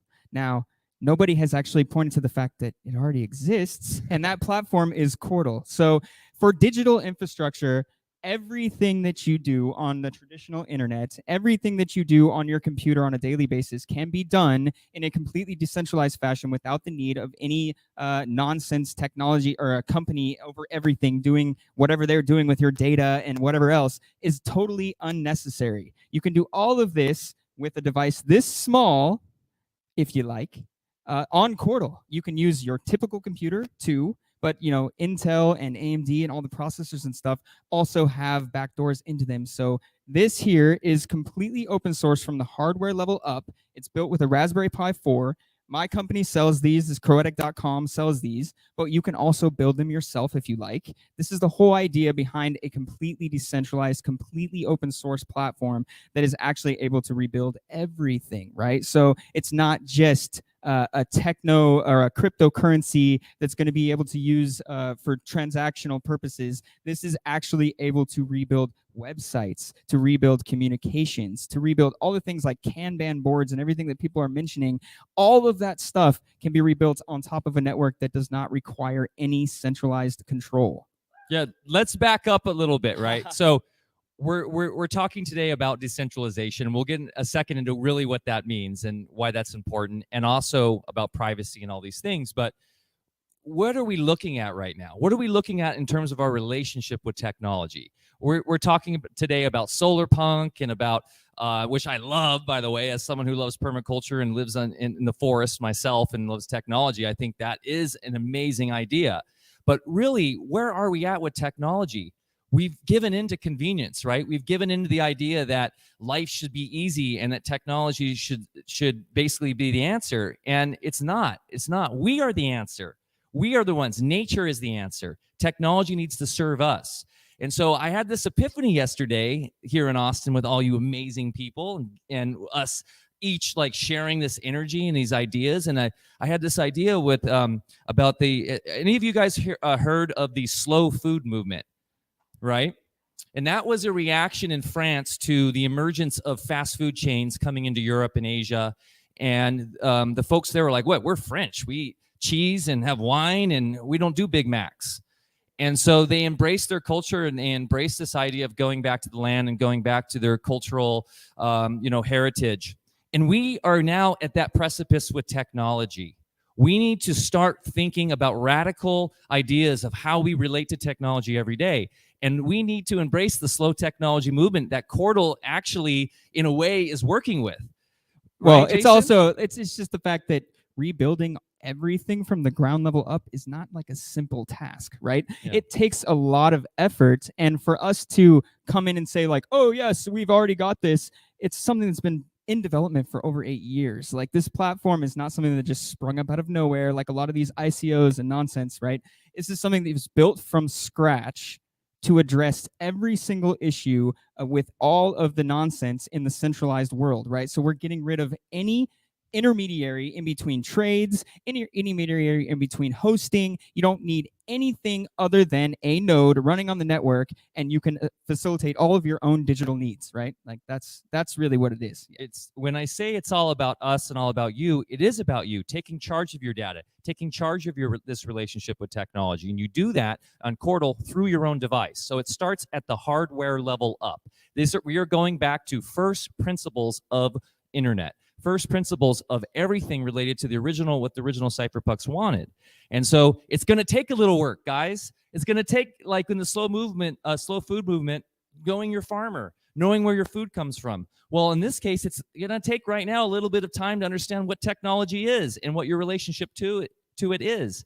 And we are embracing Moore's Law, which is essentially just the idea that the ability for technology to exponentially grow every year, doubling and doubling for hard drive space, is something really amazing and something that we can use to our advantage for our ability to be stewards of our own data. Most people do not take advantage of the hardware that they already have, right? And so what Cordal is going to help people do is also do that. So if you install a Cordal node on your device at home, you will be able to maximize the potential of your device while at the same time helping to establish a distributed network, decentralized network that can facilitate all of the stuff that you need done on a daily basis without the interruption and intermediaries that are always involved, right? So it's really like taking back your own control by literally installing this on your computer is the first step.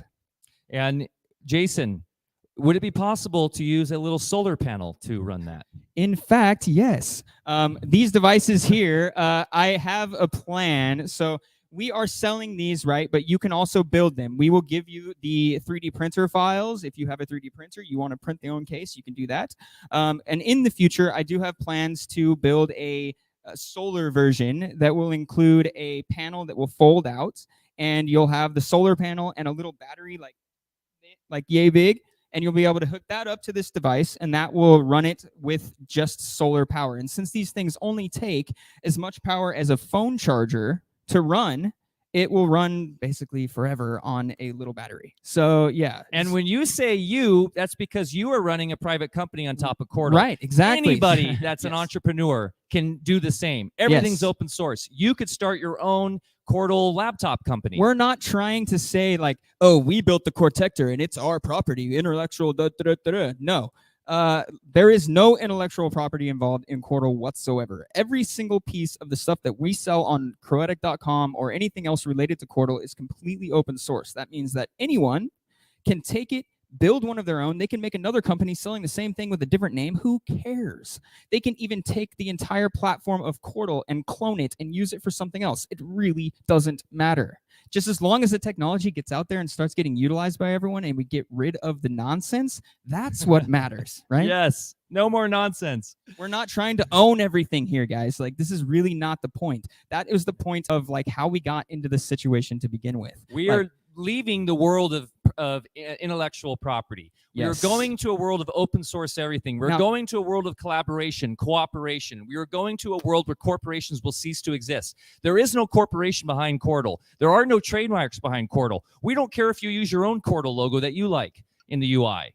We don't care. It doesn't matter. We will literally make it in the future so that you can customize your Cordal interface to look like whatever you want. So if you have a company and you want to say, oh, this is my interface from my company, fine. You can go ahead and make it look like whatever you want, put your branding on it, do whatever you want, and say it's your interface. Who cares? Because as long as it's using the back end that Cordal provides, the infrastructure that Cordal provides, that's all that matters. We do not have any ownership over anything, and we don't want it. We want everyone else to go ahead and take and make ownership over whatever they want and build it, as long as they build it utilizing the correct infrastructure. It's really all about that. If you start using the correct infrastructure for the future, then you don't have to worry about all of this stuff coming back to where it is now. Like this is all of the stuff that is the way it is now is the problem. Like that's where we're trying to get rid of it, right? Yeah, so we hear a lot about Web 3.0 and decentralization. It's the big buzzword in crypto, right? Yeah. And DeFi. And really, what is that? Really, when you look at that and the interoperability between all these projects, they are just basically taking this new idea of decentralization and putting it back into the box. They're still in Web 2.0, which is the Facebooks, which is the Googles, which is everything that has basically been ensnaring us into this technocratic, control grid. And it's even worse, though, because now the technocrats get to stand back and go, oh, let them ensnare themselves in the slavery themselves. Let them create it themselves. Ha, ha, ha, ha. And so what we're doing is, and when I say we, I mean the community, the Cordal developers, community. the people that have been involved with this in the underground for, 6-7 years now, that have Yep. seen this coming. We saw it coming, and we knew it was coming, and we knew we had to rebuild everything from the ground up, completely No transparent. reliance upon any of the existing infrastructure can be maintained. So if we're building something that's completely brand new, that's able to host websites and do everything that the traditional internet does, right? It needs to have no reliance upon the old internet whatsoever. And that is the main thing that these other guys seem to not get, is that they're still using domains. They're still using centralized aspects in multiple different things that they're doing, right? And if you have any single centralized aspect to a decentralized platform, the entire platform is then centralized. That is that's my opinion, but I think that's kind of logical, right? If there's one part that's centralized, that makes the whole thing centralized. You can't just pick and choose and say, oh, this part's decentralized and this part's decentralized. This centralized part, oh, just ignore that. Yeah. No, Radical, that's fine. guys. It's all about being radical right now. We need radical solutions for radical times. Right? And just it sounds complex when we're just like yammering on and on about it, but it's really like very simple too. Like we've made the interface as simple as possible. So people who do not understand technology, that's okay. That's why we have these. You can buy one of these, set it up. It's a full desktop computer. You plug a monitor, keyboard, and mouse into it. It's good to go. Or if you have a Mac or a Windows computer, like everybody has, you can install the software on that and run it. The UI, very easy to use. You click create account, you put in a few details with your password, your account is created. Everything else on the left-hand side, it's literally what it is. If you want to send coin, you go to send coin. If you want to use your wallet, you go to wallet. If you want to trade, you go to the trade portal. If you want to communicate, you go to QChat. It's really straightforward. So like all of the complex back-end stuff is all great and all, but it's also had to be this way for people to be able to use it, right? Like it can't be some super complex thing that only like super cyberpunk type guys like us understand. It has to be something where the everyday typical computer user can look at it and figure it out. So I actually literally, we tested this when we did the previous project that we based the UI off of for Cordal actually. And we did a test of this out at a music festival. And so we like people like on mushrooms and stuff, and Yes. they could do it. So we took this UI and said, here, gave it to people and said, do this. And they figured it out, right? So if we could do that at a music festival when people are like, yeah, man, fun, and they'll figure it out, then it was simple to use, right? So, yeah. So Jason, let's back I just up. wanted to make that point. Let's too, back 'cause up It a sounds second. really complex when we're just like, Yeah, let's going back on up and a on. second. First principles. So what do we need to be sovereign, right? We need security. And so security is inherently foundational to Cordal. And we use the blockchain and hashing and different cryptographic technologies to do that. But beyond that, we securitize in the hardware itself. Hardware up. Lutz earlier today from Pirate Chain, who is a homie, and we love Pirate Chain. We'll be working with Pirate Chain. They're all about privacy. They're our favorite privacy coin. What did he mention? He mentioned how, well, he didn't say her name. Well, yeah, he didn't. Thanks, Lutz. But he was talking about us. Yeah. He mentioned that they were lacking infrastructure, that they don't have like all that they can do is simple transaction of value, right? With transfer of value. Which is fine and that's great for being used as a currency, but they do not have the rest of the infrastructure that you need to make a currency actually something that's useful, right? Like, so their reliance upon still centralized exchanges, centralized and reliance upon centralized structures to purchase stuff. Right, exactly. So all of the rest of the infrastructure that most cryptocurrencies just like ignore, that's what Cordal focuses on, and getting back to having an infrastructure that's run by the people for the people, owned by the people for the people, and not owned by any company at all. And it's actually built that way so that everyone can contribute, take ownership of what they choose to take ownership of with data and everything. So if you view a website, you become a peer for that data. If you decide you don't want to be, you can remove it. It's really, really about individual sovereignty. You can decide what you want on your node. You opt in. You opt into what you want to see. We don't care. If you're into, I don't know, drinking your own urine, you can have a Shivambu website on Cordal, and people that are into that can engage with that.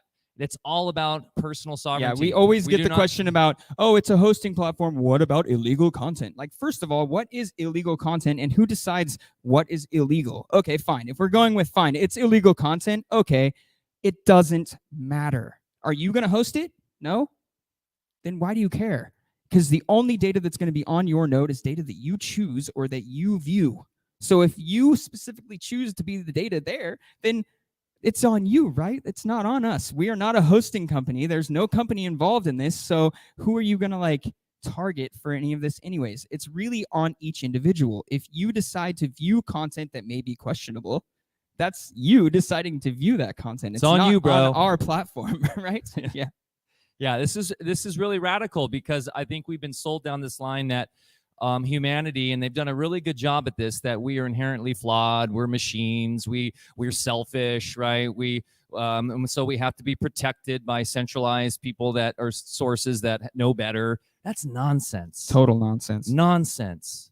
We have faith in humanity. We know that we've been held down. And when we have the freedom to actually expand our horizons, we're going to conquer all of these problems. They talk about, what if the internet comes down? How are we going to maintain the telecom connection? And it's easy. We're going to figure it out because we're going to be free to do so. And literally, while I was sitting here in the chair, I was telling Jason, it's like, Yeah. if Court does its job, if Cordal does its job, we will buy up all the infrastructure. Our community, with using Cordal, centralized communities and companies built in the correct fashion with true open source behind everything, will rebuild the existing technologies that are there too, right? the So, yeah. telecoms will fail. They'll be going bankrupt, and we'll come in and save them. And we'll take over the wire and infrastructure, and we'll be developing new wireless infrastructure that could either have healthy Right, that's what I frequencies. would like to see, because people talk about the frequencies being damaging, and there may or may not be evidence supporting either direction, right? But Yeah, ever heard of Royal Rife?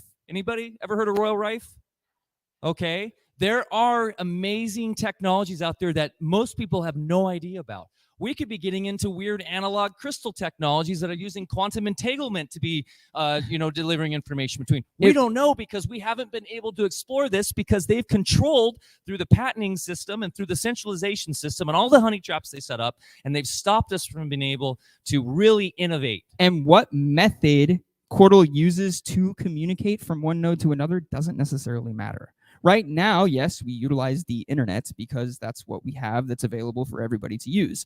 But in the future, any method that can connect one node to another, whether it's a mesh network, whether it's existing technologies, whether it's whatever, some quantum stuff that doesn't I have no idea. Quantum. It doesn't matter, right? It really doesn't matter which technology connects the two nodes. So we can, and we've built it specifically so that there is no reliance upon that connection method, so that when we decide to, and when it's possible, that connection method can be modified, changed, there can be multiple different ones. We can have gateways from one to the other. It doesn't really matter.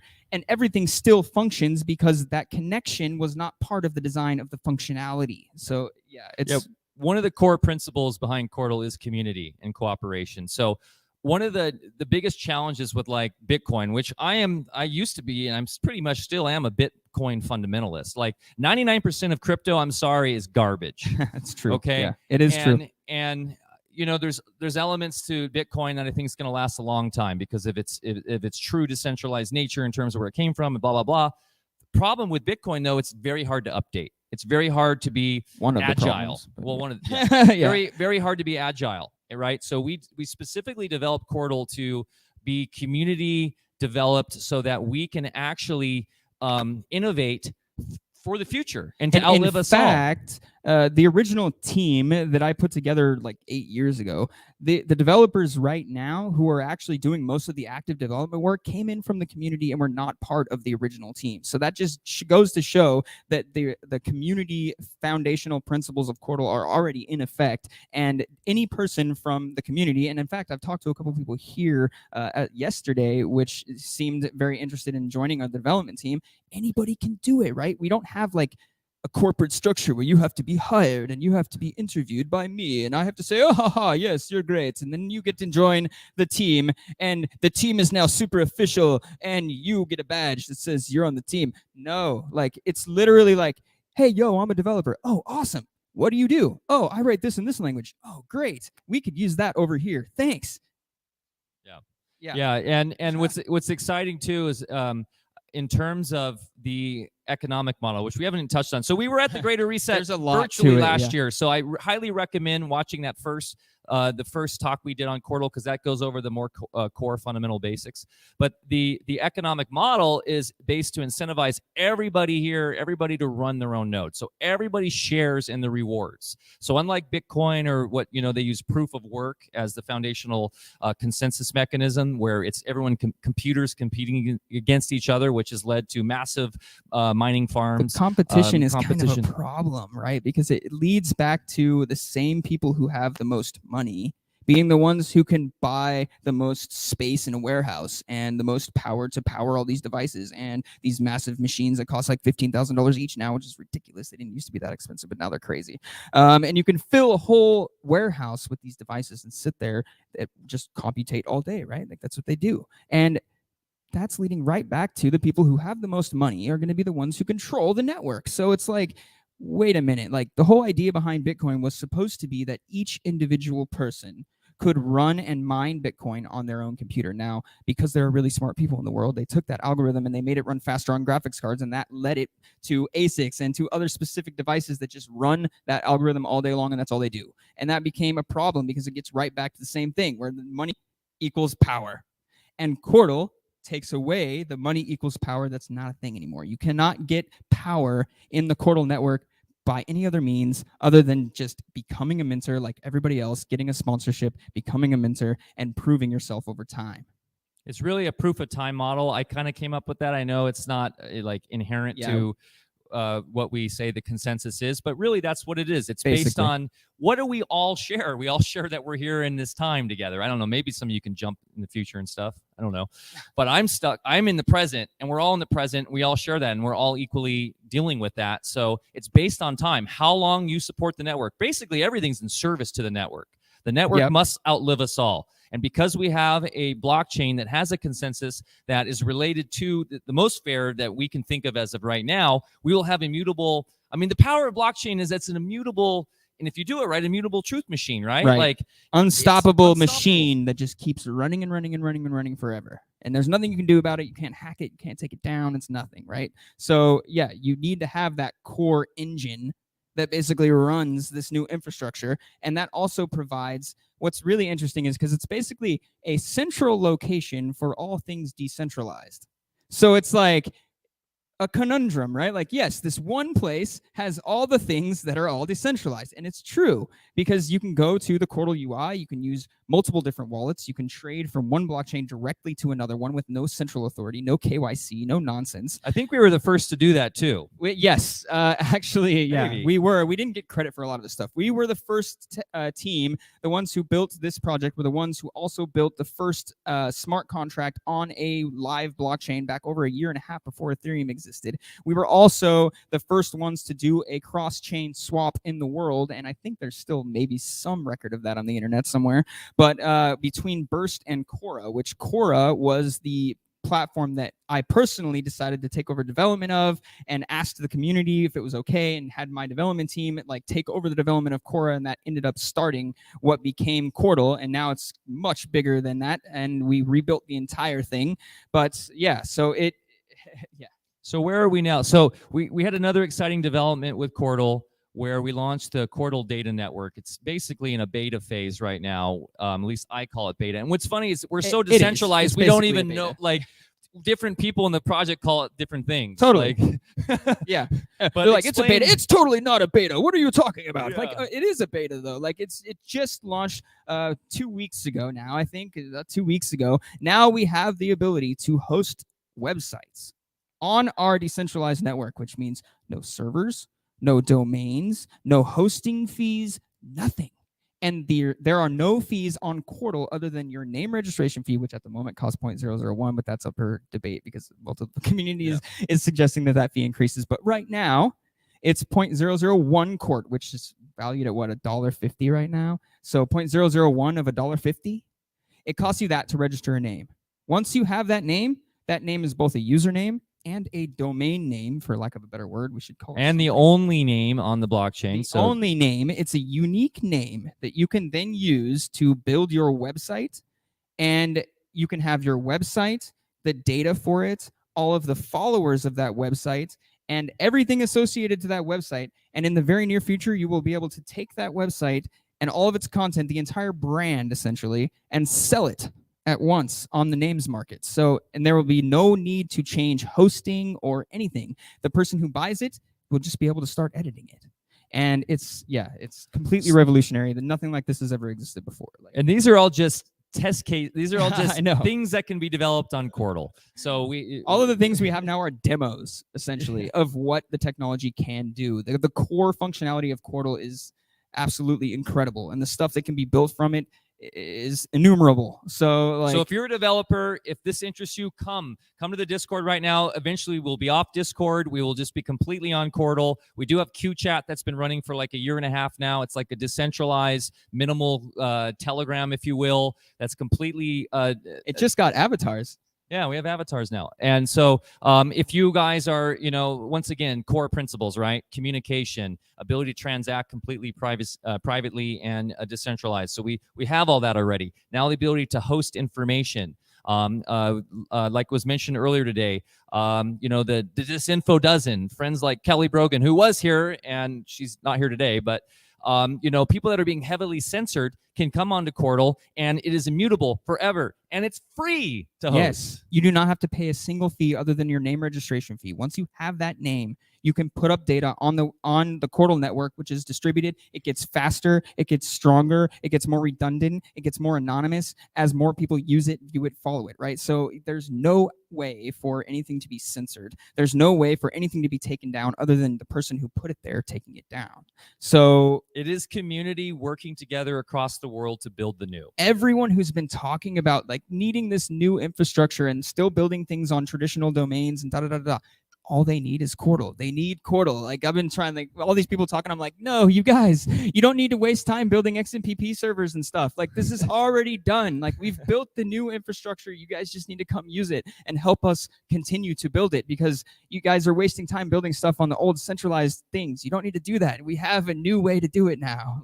And so there's so much coming to Cordal. We were talking about the Cordal crowdfund mechanism that's coming, which will, for me as someone who's very passionate about entrepreneurialism and also growing your own food and all that, imagining able to microfinance, totally decentralized, totally in a way that's very unique, like a farm in Costa Rica, where you could have essentially an NFT, non-fungible token type relationship to a tree. And you could take ownership of a tree, and that is your tree that you are now microfinancing this whole farm through the Cordal name system. There's all sorts of amazing practical applications to this to help ground us back into the earth in that solar punk ethos that I really, really like. And I just see it happening, Jason, where we have these communities out in these homesteads where they're running their little solar powered device, and we're mesh networked all across the globe. And we're off. We're off the systems. We're off the Googles. We're off the Apples. We're off the telecom companies. We're off the big banks. We're off, you name it. And that's really what we all want, right? So let's work together. Let's collaborate. Let's cooperate. Let's figure this out. Let's let go of ego, and let's let go of, my project's better than your project, even though, we're calling out these projects because we see the issues with them, but let's all work together and let's be honest with what we're up against, because like I started this out with, the time is now. If everything is built in a truly open source way, then everybody can see where the issues are and everybody can then help to fix them, right? So if everything is just built with that ethos in mind, everything completely open source from the hardware level up, right? Nothing that touches Cordal can ever be closed source. Now, that doesn't then say that somebody couldn't build a closed source application that communicates through Cordal and then monetize it in their own fashion, just like a lot of things on Bitcoin, whatever. That's also okay, right? We're not saying that you can't use this infrastructure for other things. We're just suggesting that the best way to do it is this way, right? So, really, this device, 5 watts of power, it's about the same amount as plugging in your phone. That can run the entire network. You don't need mining machines that are sitting there causing massive heat and power usage. The entire network can be run on these devices. So and we have the future too to work with phones and I see it a future where new entrepreneurs will build new hardware that will work with Cordal, and we won't be using MacBooks anymore. We won't be using. I actually have a plan to build a MacBook type version of the Cortector. It's going to take a little bit of time, but yeah, that's already something that I've been thinking about, where you can just take one of these, put it into a case, and then have a keyboard in it, and it folds up with a monitor there and touchscreen and whatever, and it's going to be like basically a laptop. So yeah. So we have a very vibrant community in Cordal too. Come join us in Discord or Telegram, and then get into QChat. You can create your own groups in QChat. We have all sorts of really cool groups that have been created about agorism, about anarchy, about real law, about health and wellness. People are just And these flocking groups to are us. the same as the names. Like they're immutable, they're unique. So when you create this group, it's going to be usable for so many things in the future. Like you'll be able to put admins into this group, and in the future, those admins will be able to edit things on behalf of the group, right? And so it's going to be a really interesting thing that comes out from all of this. Like the same way that the system automatically updates the entire network. Now, no other blockchain can do this either. The entire network, by a signature of 60% of the developer group on the chain, can automatically update. So this also makes it really easy for people to use, right? Because people are so used to everything just automatically updating, and they don't have to worry about anything, and it just click OK and it's good, right? That we had to have that same ease of use if we want people to be able to use Cordal the same way that they do with everything else. So in order to make that in a decentralized way, it was very difficult, but we did come up with a solution for that. And so now the network actually does automatically update, which is something that no other blockchain can do. We have so many things like that, that this is not like some crypto project. It is literally the blockchain that will be the future, because it's the only one that actually has an entire infrastructure behind it. And we need that. We need that now. So if you're, once again, if you're a developer and this is intriguing, please find us. Please. Because we need developers right We now. need all of the developers. But we need, much more than that, we need people that are just into communicating it. Whatever skill you have. Any come to skill the you can community. use, Yeah. you can use for Cordal too. Yeah. So thank you. And we're so excited for where thanks, this guys. is going. Hey, John, any questions, John? Yeah. Does anybody have questions? Does anybody have any questions? Come on down. You're the next contestant on Cordal's the best blockchain ever. I appreciate y'all's energy. I can tell you're very passionate about the project, and that passion is contagious. Yes, go right ahead. Hi, I was wondering, so for someone who's not super tech savvy, if we are still have our Gmail and things and want to have that option, is it possible to connect Cordal and have that option but be able to toggle back on our computer with the legacy system? So you're talking about more maybe like porting over information that exists, because what are you actually worried about? Your contacts? I don't know. So it's specifically like, because email is not going to be a thing in the future, right? So you'll be able to use what's called chain messaging, and you'll be able to message directly to any other name or address without the need for email. Not So in it's the a future, different. But I'm still a little attached to email, right? Okay, and well- I think I'm not alone in that. I mean, right? yeah. So what exactly about email do you like? I mean, I'm not gonna have a good answer for you. I'm used So- to it and a bit of a ludding. Right? Yeah, that every So the thing is that everyone, as soon as everyone starts using Cordal, then email is no longer necessary. but we're not gonna be there for a little bit. Little bit, but I mean, we can make something to port that over, but I need to know what that is.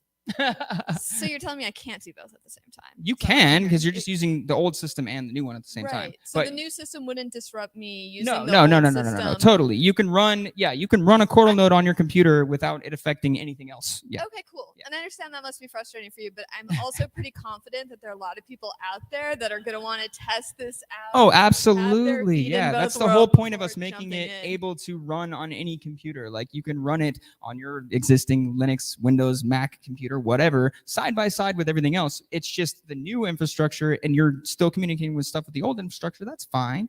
But the new infrastructure is there too, right? So then you'll at least have a gateway to it, and you can start learning it and start, checking it out. Exactly. Yeah. Because in the future, email will not be a thing. You'll just, yeah. We're not saying just jump in and be that radical. I'm Yeah, saying totally. it's all a step-by-step process. John was talking about it a couple nights ago.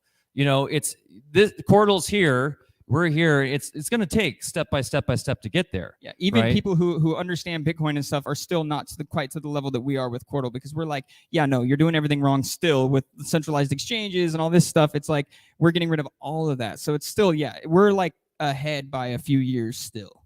Like Yeah. people have So to like. I grasp still it, use yeah. email, and I'll be using email for a Yeah, long I'm time. sure a lot of people will Yes. still use email. Yeah. But great question. I just wanted to thank you guys. You're obviously brilliant and way ahead of me on the tech side, and you're making it open source and not trying to just Yeah, we're not trying to own anything. Yeah. and I don't have a problem with people trying to make profits or money Right. either, but I appreciate how community minded you are. So thanks so much for Thank doing you. this Yeah. for us. Thanks.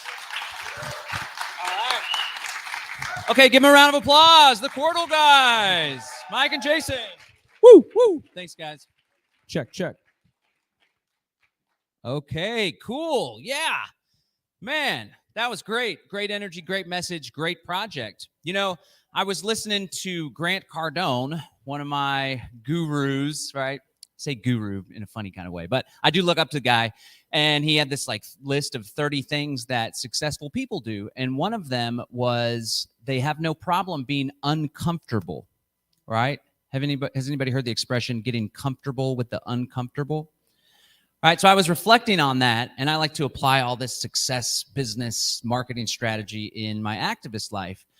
And so I want to take this advice as well. I'm not comfortable with Linux or with de-Googled phones. I'm pretty damn comfortable with Bitcoin and traditional cryptocurrencies, but I'm not yet comfortable with Quartal. And so I just want to remind everyone that sometimes in order to change the world, we got to step out of our comfort zone, even if it's just a little bit. So I just want to throw that out there. And when they were up here, I was looking at them like early videos. I hate to use this guy as an example, but it kind of reminded me of like a young Bill Gates, you know, talking about something, and everyone in the world, I know. Everyone in the world is like, who the heck is this guy? The internet, that's a fad. That's like some weird thing. And there's that Today Show. They're talking about like email. Yeah, what's with that? The @ sign at the website, you know? And they're like, I don't know if I'll ever get used to this. And so what we just witnessed, and a lot of the technologies that we bring to the Greater Reset, it's like light years ahead of its time. And so I think it's a pretty cool privilege to be a part of this pioneering of the new way of digital communication, the new way of doing technology. So let's give the Quartal guys a round of applause one more time. Okay, cool. Before we kick it back to Mexico, I want to remind you guys, so this brought up something for me, and everything that we've been doing. Remember, it's all about integration. It's all about action and solutions. And oftentimes when you are viewing a 5-day conference, activation, I should say, that's 5 or 6 hours each day, over 30 hours worth of content, it could be a little bit overwhelming. I understand that. It could be like a fire hydrant just spraying you in the mouth, right? Well, I want to invite everyone to take part in a webinar that I'm hosting all about exit and build life design. And what I aim to do in part with that webinar is help people come up with a blueprint for their own lives. We're all unique. We're all different. We're all at different stages in our activation, in our liberation. And so we're going to cover some different areas: health, finance, community building, parenting, all sorts of stuff.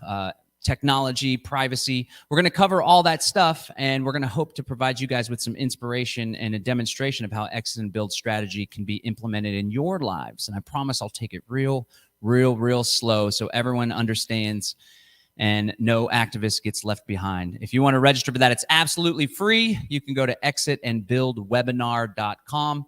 That's exitandbuildwebinar.com. And we're going to focus specifically on life design, how people can consciously architect their own lives for their own benefit in order to find more freedom. All right, we got a really great speaker coming up next. I'm going to let Derek introduce him from Mexico. Take it away.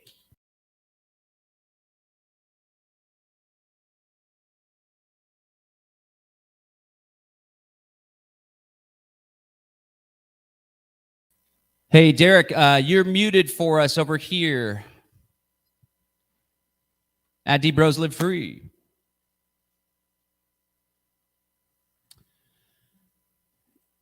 Yeah, we can't hear you. I'll check the stream on the other end, but go right ahead.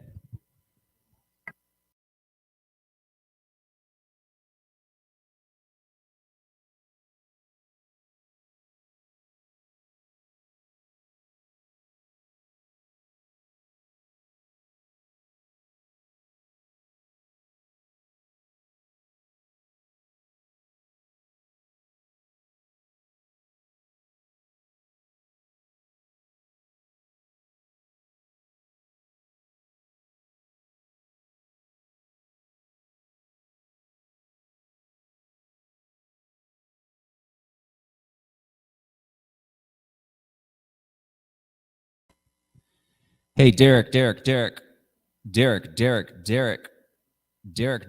Hey, you guys, I just checked the stream and you guys are muted going out over the stream. So I don't know if you want to kick it over here, if y'all want to remedy that before we bring up our next speaker.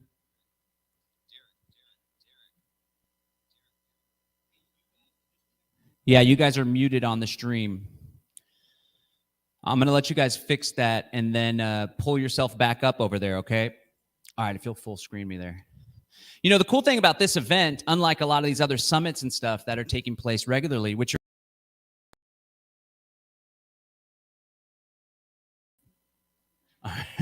we're doing this event in person, and I think that's really special. But with that comes some challenges. But I think we're rolling through the punches pretty smoothly. So I want to thank everybody that's here in person and thank everybody that is watching online. Yeah. That's right. As a reminder, you know, it's the Greater Reset Activation, and it's all about getting activated. So I want to encourage folks really to recognize that the world's not going to change itself.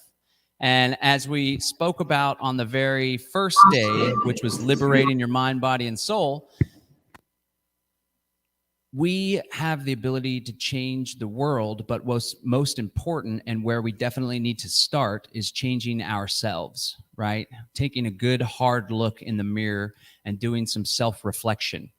And one of the practices that I think is absolutely important and critical is to recognize the areas where we're not in alignment with our values and try to challenge ourselves to change those areas. And like it was brought up earlier, we can do that slowly but surely in a comfortable way. But if you're really going to make big changes, sometimes you got to get uncomfortable. And it makes it a lot easier to do that when you have a community of people working with you. Are you guys back there? I think we're back. Yeah, you're good. You're good. Take it away. All right, let's do it. Sorry about that, everybody at home. So we're getting ready to bring up Ramiro Romani. And I wanted to mention what I was saying while I was muted was that a lot of the technologies that we're discussing today could either shape the direction of our world or they could fall flat and become irrelevant. But when people try to create new systems, as many of our speakers today are talking about, especially systems that help people opt out of government, opt out of the traditional systems of control, they often become a target.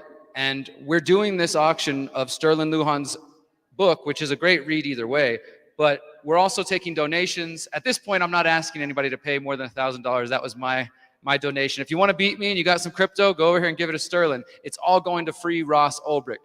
Ross is one of those people who designed a system that gave people an opportunity to enact exchanges outside of the government's hands. And in return, they sentenced him to 3 life sentences. Just as an example, this dude was arrested when he was 29 years old. He's my age. We're the exact same age. He's 37. So imagine me spending the next 70 years in prison, which is what Ross is going to do for the rest of his life, if nothing changes. And really, at this point, there's not much we can do other than support him and his family, who are continuously trying to fundraise to find new avenues to get him free. So again, if you're at home, visit freeross.org. If you're here in person, please go over there and talk to Sterling if you feel like contributing.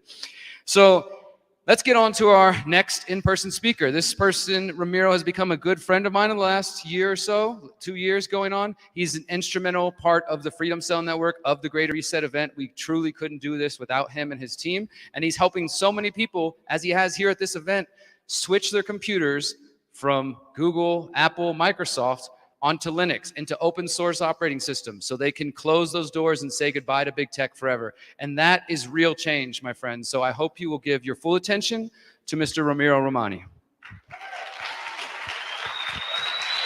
Thank you, brother. Woo! We finally made it. Finally made it. All right.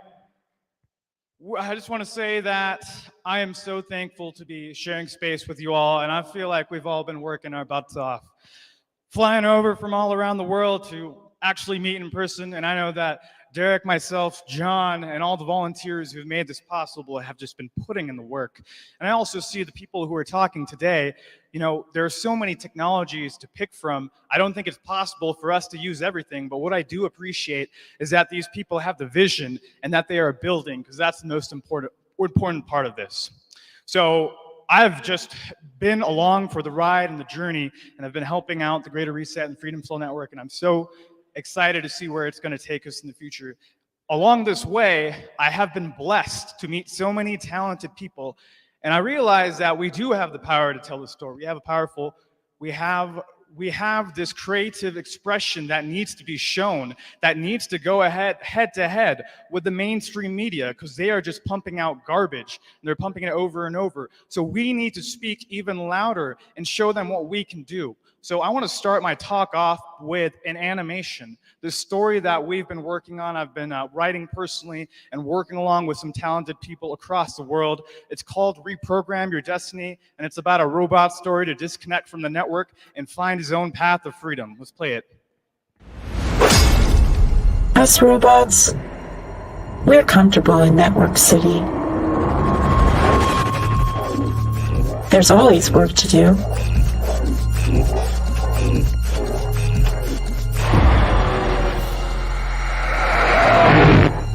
The pay is good.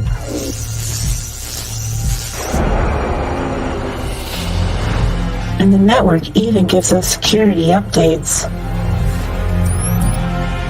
Could there be anything better?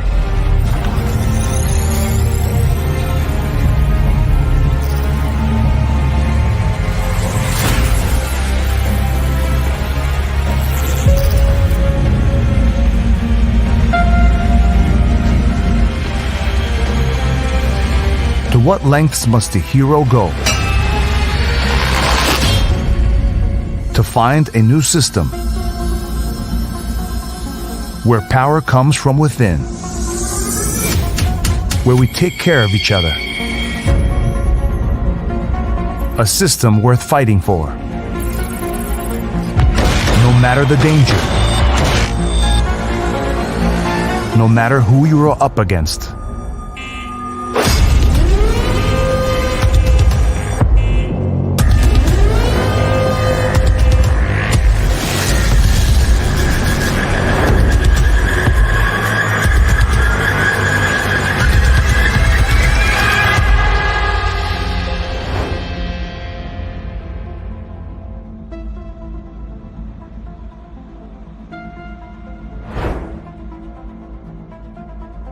Shout out to everyone involved with this, Same, Uli, and Creative Revolt, who have also been helping out with Take Back Our Tech, who've also been helping out with the Greater Reset.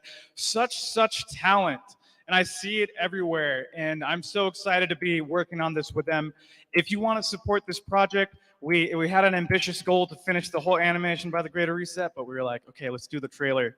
That was actually the first time I saw the full picture, and yeah, really excited to put that out. If you want to help support that, follow our email list at takebackourtech.org. We will help get funds so we can help pay this creative team on and on. Okay, so what I'm going to talk about today is tech strategy for parallel systems. Let's get those slides.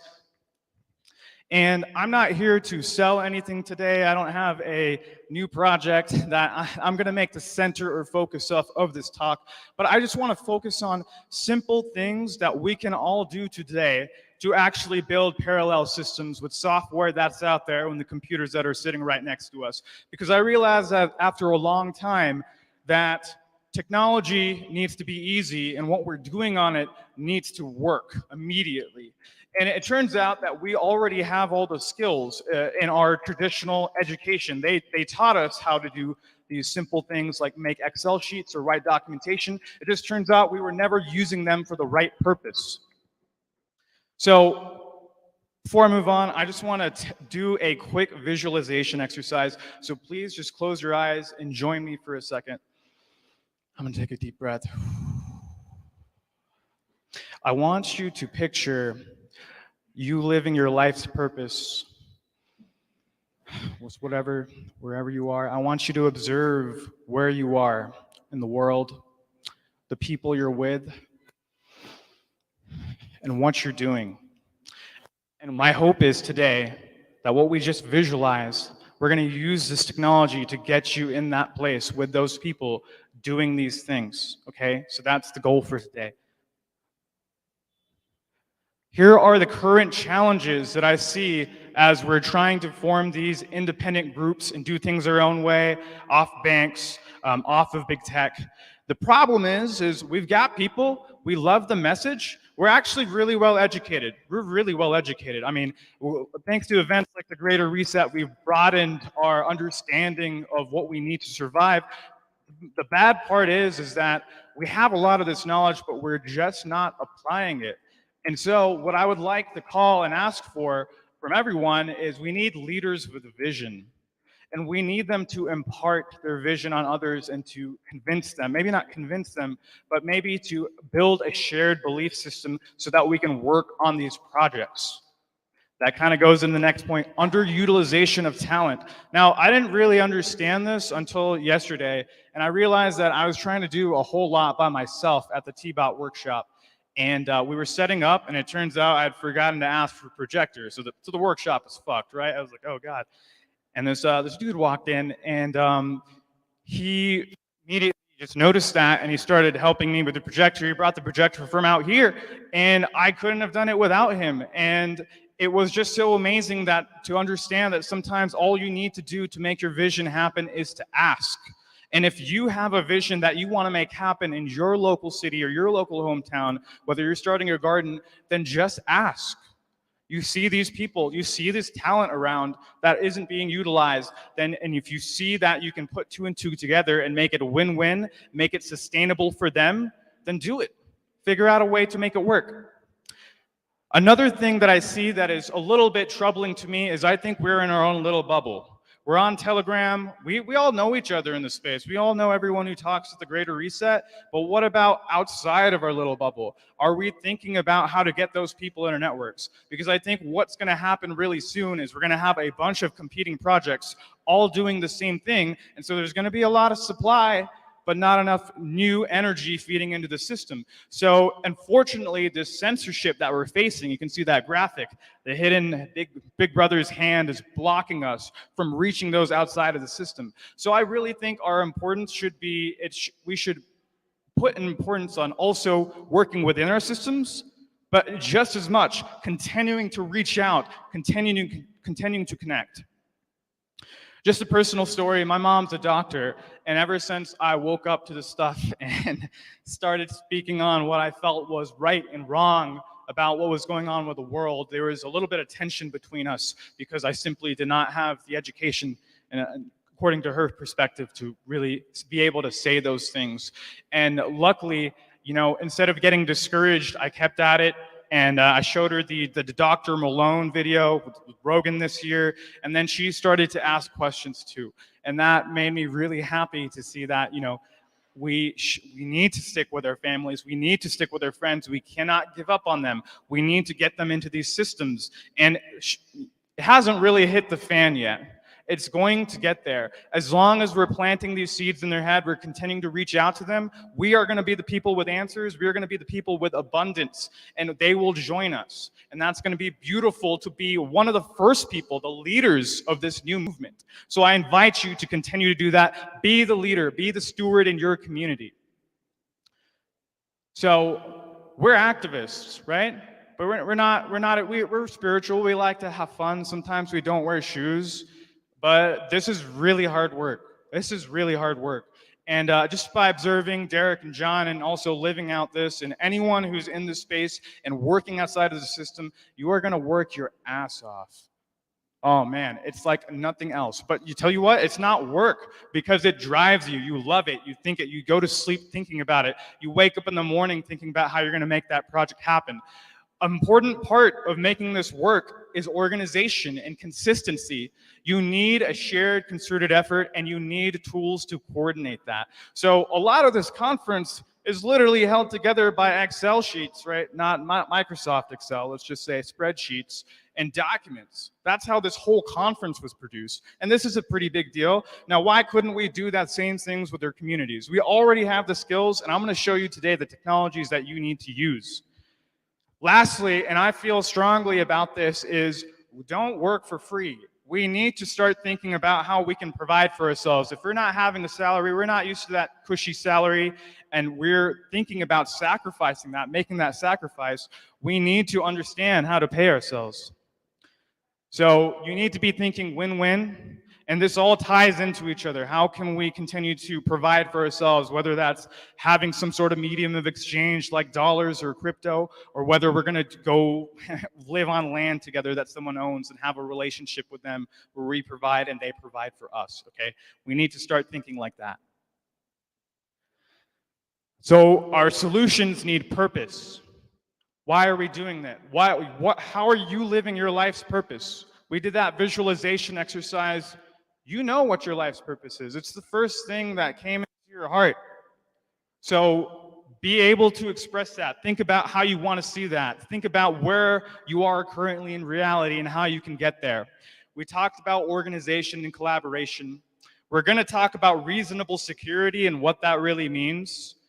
We need to be resourceful. We need to talk to people. We need to build connections. We need to be observant of what is around us. And we need sustainability. We need to pay ourselves. We need to pay the people who work hard for us. And we need to have trust. We need to have a lot of trust because we're going to share a lot of sensitive materials with each other. We could jeopardize each other. So we need to spend the time to build those relationships and really put our life into each other's hands. That's the only way this is going to work. So 2022. We have been educated. We didn't need no damn college. We just needed some activists spreading good messages. We needed to take self-research, read books on our own, and I think we're doing that. Now we need to apply it. We need to meet technology baselines. We're getting to the point here where they are going to start shutting down parts of the internet or controlling it tighter. So the more independent we can get on infrastructure that we run ourselves, the better. And we're going to talk about that today. Better organization, break out onto other platforms, just the way as we're not giving up on people in the matrix. We're not going to give up on other platforms in the matrix. Like, for instance, if you still have a non-banned Facebook account, just use a private message. Keep sending your message out there. Keep sending your thoughts and ideas out there. Don't give up on it.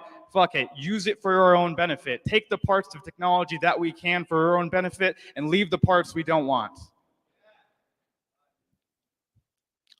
We're going to continue to share in the real world. It's so, so important that we share in the real world. Unfortunately, I see old people, young people, babies with masks on, and it makes me sick. It makes me sick, and more attention needs to be given to that. And we need to, even if it's just an hour of our day, printing out some material and doing it from when we're traveling from place to place, we need to focus on the in-person connection and activism. Lastly, taking these digital connections and eventually bringing them into physical. That is what the Greater Reset has done. It's brought us here in person. Know that you can do this. You already have the tools to do this, maybe not at such grand of a scale, but at least in your hometown, at least in your community with your friends and family. You have the power to bring people together and work on things. Digital into physical. Okay, so I was a software engineer originally, and I got to see how things worked from the inside. And so I was aware of a lot of the nuances when it comes to privacy and security and who was really in control of the data and the energy. And as I started to go down the rabbit hole, I realized there was a point where it wasn't productive anymore.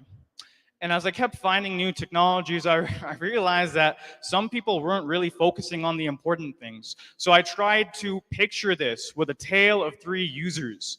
The first person is a defenseless activist who is going and fighting the good fight, and they're actually doing really good work. They're doing in-person work, but they're too reliant on unfriendly technology. And when the clock strikes 12, they better hope they don't get shut out, because if they're not meeting their technology baseline, they will get shut out.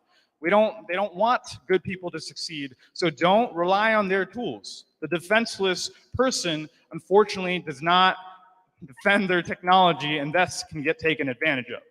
On the other end of the spectrum, I've been more recently acquainted with the ivory tower security paranoid conscious person, thankfully from joining XMPP.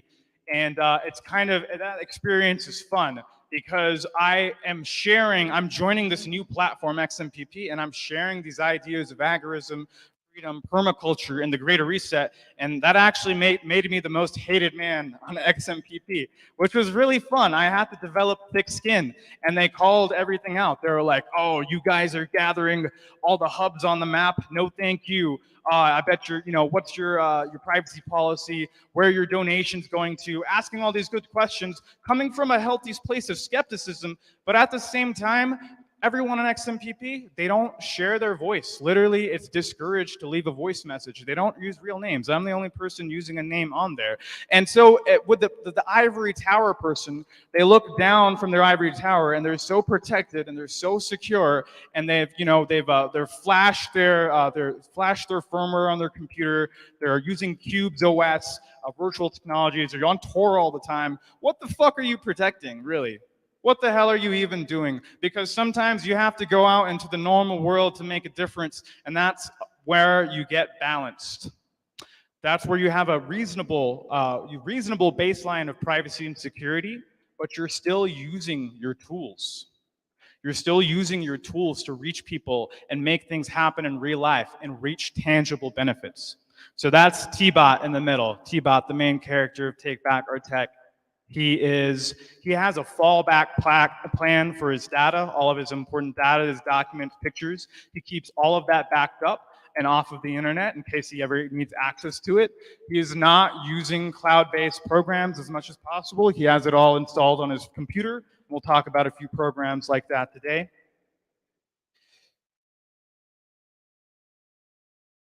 So let's talk about the individual friendly tech baseline. It's 2022, and you are awake, my friend. If you haven't done this, please do this, because it's the absolute minimum you can do to help yourself out and to stay connected with like-minded people.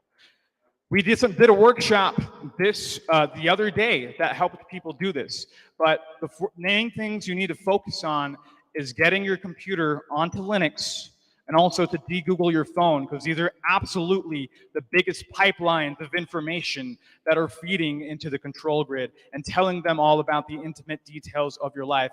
I'm not here to scare you. I won't rattle on about this, as many speakers have made the point, but we need to use as friendly software as we can, and we need to educate ourselves. So installing Linux is a really great first step. Then using more private browsers or friendly browsers like on Google Chromium and LibreWolf, both of which I've written about at takebackourtech.org. We have an article called the Open Source Survival Toolkit, and that's a really great place to start.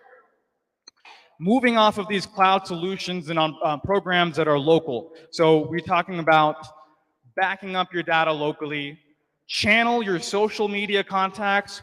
People on Twitter and Facebook, here's the next little step for them. Get them onto Telegram. If Telegram fails for us in the future, we're going to something else like XMPP, or maybe even Quordle, or even just in-person communications or email, right? So we're taking it into channels that we have more control of and we aren't vulnerable on. Lastly, don't leak sensitive information on big tech platforms. If you're forming an intentional community, why the hell would you be posting about that on Facebook? You want to keep that, you want to keep that secret. You have these knowledge and skills, and you want to make that available to the people who are close to you, right? You don't want this going out to the world. You want to be able to react and not leave anything out there. Use a VPN. I'll just leave that one there. There's been several recommended. Mullvad is a very good one. And then secure communication channels, which we're going to talk about today, which are free and open for everyone, which if you have a phone on you today, we could spend 5 minutes and show you how to get onto XMPP, as it's open, decentralized, and available to the public, and you can run yourself. Private emails and video conferencing. So I was talking about digital into physical. These are the digital tools that will eventually convert us into having physical relationships. So, applied solutions to real-world problems. I'm going to breeze past this. I just want to mention that what my goal is to have a mix of solutions for the different types of people in our community. There are some people who are much more technically proficient. These are the people who should be setting up their own infrastructure. And on the other side, we have people that are more skilled in other things like gardening or energy healing or whatever it may be. But these people don't need to set up their own servers. They can use more friendly services, or the best, they work together. The technologist, whoever you are out there in your community, you need to step up and find a way to make this sustainable for yourself and your community. Imagine coming together and getting a donation for an XMPP server and providing that service to your community and having everyone talk together on it. It's a beautiful thing. We have to work together there. So the solutions I'm going to share with you, I'm going to actually show you how I've built simple solutions that go from low, medium to high technology, to a high technology level. Okay. This is real activism. This is real tech activism out there. This is pretty hard to do. Okay, looks like the slide changed. We set up this T-Bot workshop. Thank you to the Greater Reset Morelia and the volunteers for making this possible. We had around 60 to 70 people RSVP. We had around 50 people sign up, and at the end of the day, we had around 20 people get their laptops installed on Linux. Can we give a round of applause to that?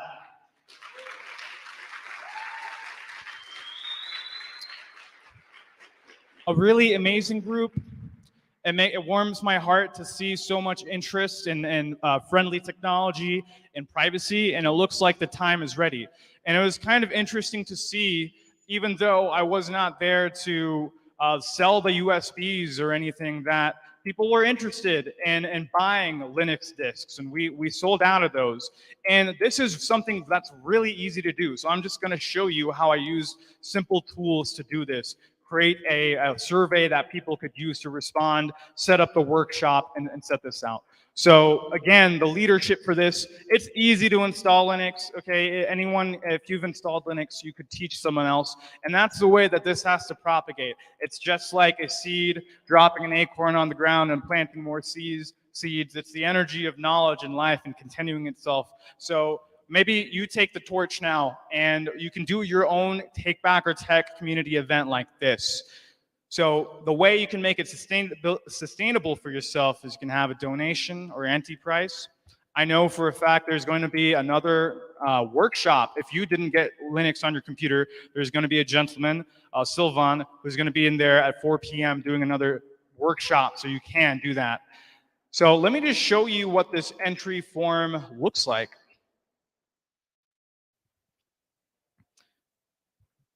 Good stuff. This is CryptPad. This is the first tool I want to show you. We had a gentleman in the audience using CryptPad. It's a great tool. And check out all the information you can get with it. So you can get people's names, emails. You can ask them detailed information. Think about how you can use this for other purposes. If you have an intentional community and you're screening out people's interests, responses, and skills, think about how you can use this simple form to have an exchange of energy with your community and take that information in. So there's this part form, and there's other tools for forms too. We have Frame-A-Date, which is this organization called Framasoft. It's from France, and they're working on an amazing suite of tools. But this is, I'm sharing these because they're really easy to use. You could go to the site right now and use it yourself and create a poll. That's why I'm sharing these, because they're really easy to use. And you can also use Frame-A-Date to schedule meetings. So it's very, very useful if you're distributed, you want to meet with people in different time zones, etc. And then there's also shared services like CryptPad Drive, which I know they do give you some free storage. So I'm just going to give you a little peek at what's going on here. So I have a Take Back Our Tech event. I also have a homeschooling folder where if I was to start a homeschooling pod, I would keep all my documents in there. And CryptPad allows you to create, text documents and spreadsheets, and that's all you really need to outline good content and information. There's also Nextcloud, which if you're feeling a little bit more savvy, this would be medium tech. You could try on Nextcloud, and Nextcloud gives you an office suite. I guess it would be the most similar to Google Drive, except you actually are in control of your information, and Google isn't using machine learning to read all your documents, which is crazy to me, but you can try Nextcloud at any time, and it's a really good first step if you want some more organization and consistency in whatever project you're doing. So check that out. And then, if you think about it, if you come together for one of these events and you all pitch in $5, you have your server costs for a year. I'll just drop that there. That's how easy it is to make a win-win situation. So let's talk about homeschooling.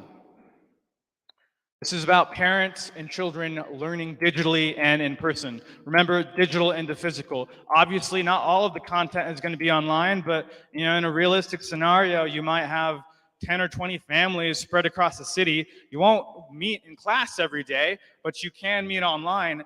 And the really cool part about this to me is that the parents can be more involved as facilitators and teach each other and the children, and actually be able to impart their wisdom and work on that together.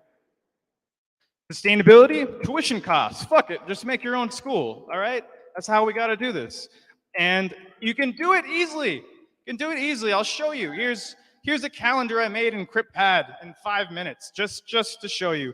All right, what we got going on? It's tomorrow. Wait, I got the days messed up. That was yesterday.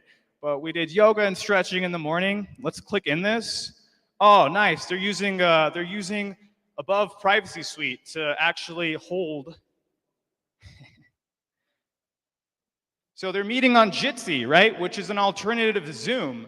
And Above Agency, we run our own Jitsi server, but you are free to run Jitsi yourself, or you can use the public instance. And you can see that we're joining on right here. We can have a video conference with anyone. We can get the link and we can invite anyone. They can join from their phone or their computer. It really couldn't be easier. It really couldn't be easier to take back your tech and respect your own privacy. What up? Okay. Next, we have an introduction to botany. Again, you see how easy this is. Create the calendar event, make the link to your video conference, just like that. And then later on, we have Trivium and Grammar after a quick break for lunch. That seems like a good day of school to me. Saturday, we actually have our in-person connection, and we're going to take a field trip to a local farm. You put that address in there, and then everyone involved in your school, you can just share the calendar with them right here, right? Just share this private link with them. The link is the encryption key, so only the people who have the link have access to the calendar. This is where those side channels or the alternative channels you use to communicate with the people that are important to you become important. That's why I promote technologies like XMPP, which are easy to get into and offer end-to-end encryption by default, right? But that's later on down the line. Okay, so, oh, there we go.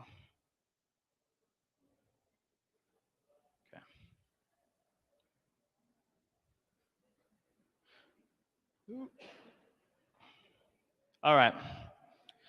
Next, local markets and Agora. This is something we absolutely have to do if we want to have income in this new world that we're creating together and collaboratively. So we just, we want to know where we need to go for a mechanic, or if we need help moving things, or whoever has the truck. It's literally a simple spreadsheet with people's information on it. And all it needs is a community organizer. And then here's a cool idea I had. What if there was an escrow manager? And an escrow manager would be for like big purchases. It would be like someone you trusted in the community, and it'd be like, okay, I really want someone to work on my backyard garden and set up fencing for it. It's like a $3,000 project. And the community manager could actually hold the escrow while we waited for the service to be retrieved. And then the escrow manager could also get a percentage for that and help manage and facilitate and bring more people in to this simple spreadsheet that has so much power. Let's take a look at what this spreadsheet might look like in the real world.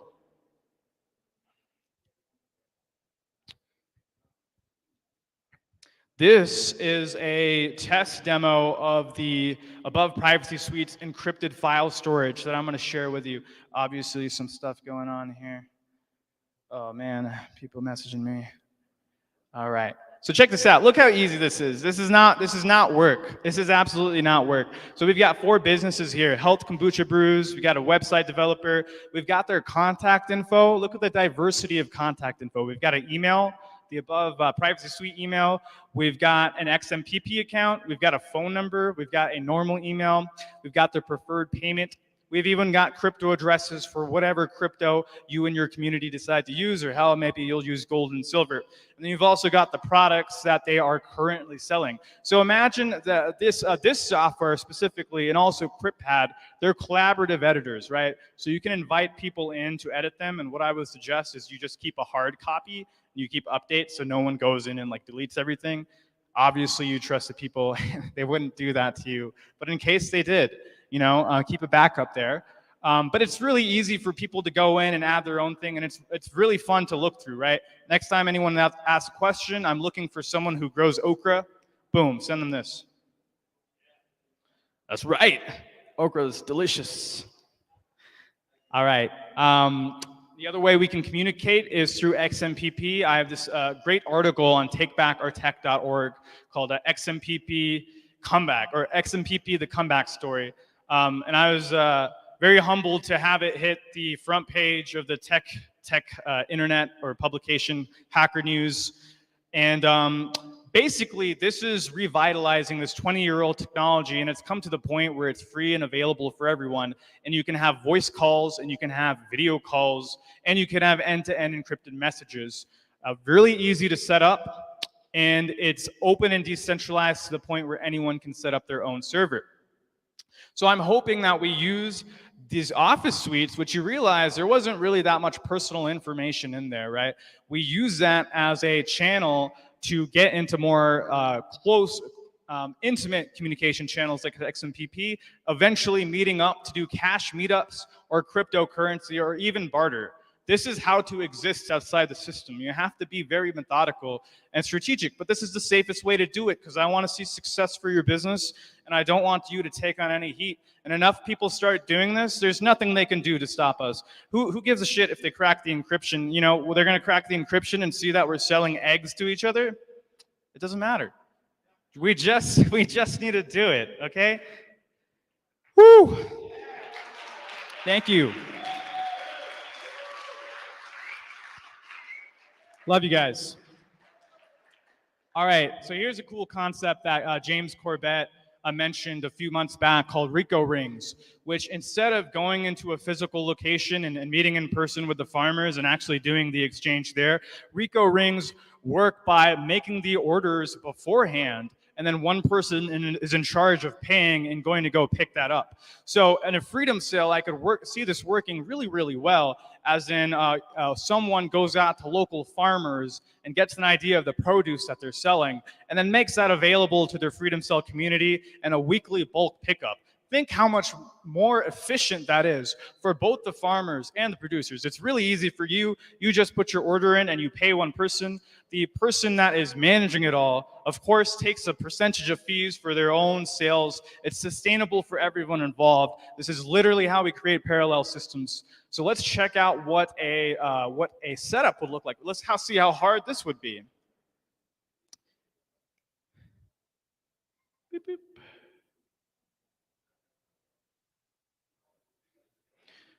Give it a sec here. There we go. All right. So you see here, we've got some initials up here. These are the co-op members. You don't have to do it like this. This is probably a complex way to do it. A little bit of Excel magic. That probably still doesn't work either. But it's just going to show you how simple the concept is. You've got initials for the people in your freedom cell here, right? Or nicknames or whatever. And then you have their total cost, which is a sum of all the products they're buying.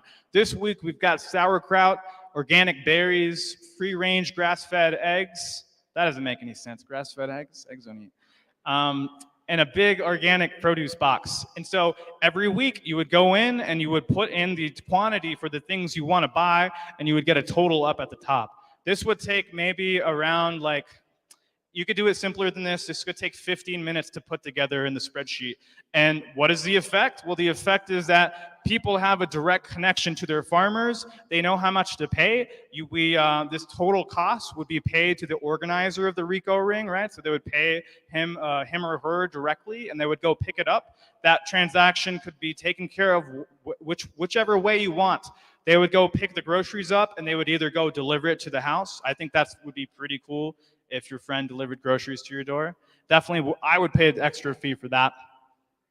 And this is exactly how you would implement something. And it's easy to do. It wouldn't take too much energy to do something like this, okay? So that again is the intention for this, to show you low-tech ways to make real-world change. All right. We're getting to Freedom Cell digital infrastructure. What actually does a Freedom Cell need to operate effectively? You know, there's so many different areas we need to be good on, not just the gardening, but the defense and the health and the education. So many different aspects that need to be coordinated. And so for this, we need an organizer, someone to lead the Freedom Cell, working alongside technologists. The technologists work to bring in new Freedom Cells member, teach them, write educational content to show them how to use the software. And the organizer actually invites them in and tells them all the programs they've got going on. And this digital infrastructure will only work if it's donation-based. So, if you want to contribute to your local Freedom Cell network, find the technologist. Be the one with the vision. This is what I was talking about. Be the leader who knows who the technologist is and just simply ask, hey, man, can you set up a Nextcloud server for us? Or, hello there. I'm interested in XMPP. How hard is that? Just simply ask and see how much money that would take. And it would come out to a few dollars per person, and you can get this thing hosted for an entire year, right? Baby steps towards freedom here. And so I have a few ideas for what your local Freedom Cell project should have as a baseline to be in control of their own content and communication. They should absolutely have a website. Use WordPress for that, right? That's simple. You can go even simpler than that, but you can do a lot of things with WordPress. Your Office suite, you can use Nextcloud or CryptPad, which is excellent. I just showed you how easy that is to set up. It takes 5 minutes. Your communication, which allows you to have end-to-end encrypted messaging across your phone and your laptop. All of that synced together, and having voice and video calls with each other individually, and then Jitsi video conferencing for you all. You have pretty much every modality you need, from person to person or person to group. A mailing list is also important. You can just simply send out emails to your entire list of people, or you can use a mailing tool. And I talked about video conferencing. That is the absolute baseline you need to have the communication. As I get to know Derek and John more and more and understand what this idea is and what it takes, the most important part is communication, okay? So that's all these tools. That's what they help you do. All right. I'm just going to talk about what I'm going to work on this year. So this is our roadmap for Take Back Our Tech, which of course is our educational initiative, takebackourtech.org. Please join our email list if you're out there watching. This is my full-time job. And I would say that we have a lot of important stuff on the roadmap. But this year I want to take a focus on teaching people server administration. So this goes out to those technically proficient or technically inclined people out there that want to run software for their own local community. So hopefully this content will be good for you. So in Q1 of this year, we're going to teach you how to pick a friendly server host, and I'm going to point out some good companies, basic server administrations, and then also I'm really excited to be able to test out BChat Network. I'm hoping to get to that here in just after the event and show you what a mesh network looks like with post-quantum encryption.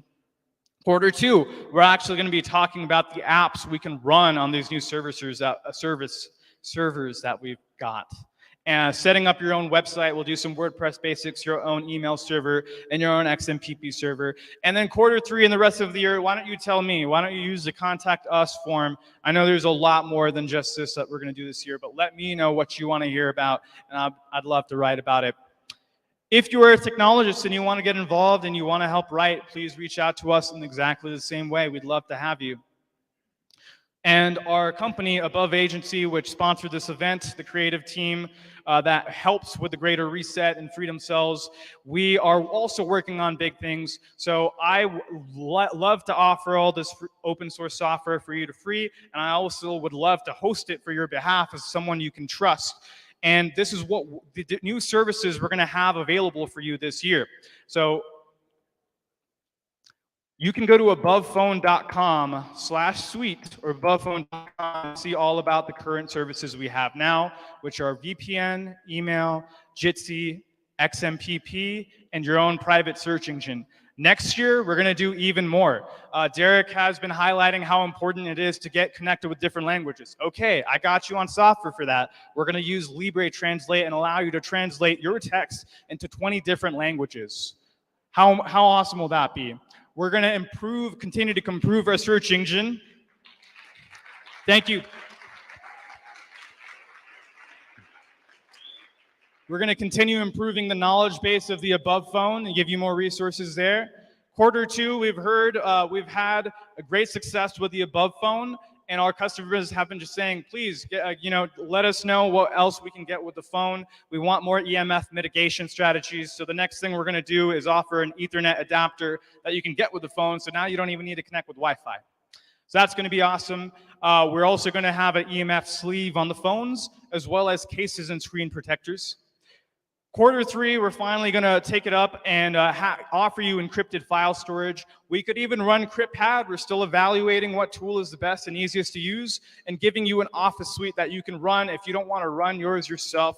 And of course, we're going to expand our VPN coverage to the Eastern Hemisphere, because right now we're only in the United States.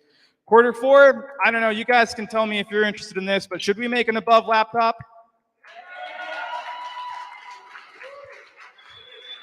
All right. Let's do it. We're gonna put our heads together and give you something that is worth going out of your way to purchase. I just want to say that a long time ago, I had the vision of having a tech organization and using it to promote the ideas of freedom. And now, less than a few years later, my dream has come true, and it's my honor and pleasure to serve you. Thank you. Spanish translations for the Greater Reset 3 integration are brought to you by the Conscious Resistance Network. Since 2012, the Conscious Resistance Network has been an independent media organization focused on empowering individuals through education, philosophy, health, and community organizing. We work to create a world where corporate and state power do not rule over the lives of free human beings. Our motto is leading by example and helping others in their pursuit of freedom. Visit theconsciousresistance.com to find our articles, documentaries, interviews, podcasts, books, and more. Remember, you are powerful, you are beautiful, and you are free.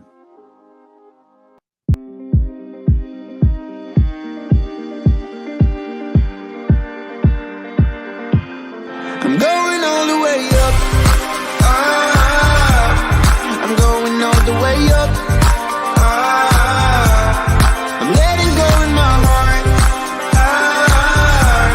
of everything that holds me down. No, no.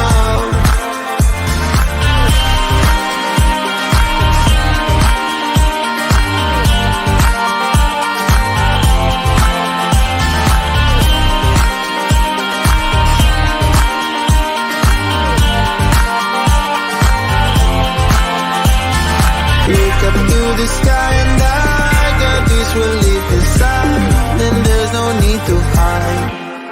I'm going all the way up. I'm going all the way up. I'm letting go in my heart of everything that holds me down. No, no.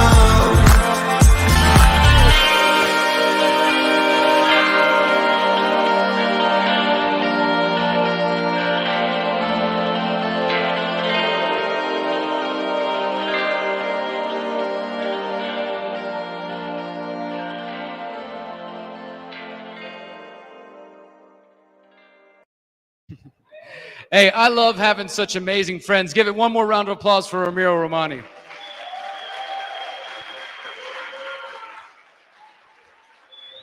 You know, today we have heard from people who are trying to redesign phones, laptops, redesign our internet experience, redesign the way we communicate, redesign, every aspect of our lives, trying to use technology for good. And we're going to go to our last speaker in a moment. Anybody ready for Ben Swan? Want to hear more about that? Make some noise for Ben Swan in Texas. Ben's going to talk to us about his new project, Sovereign.media.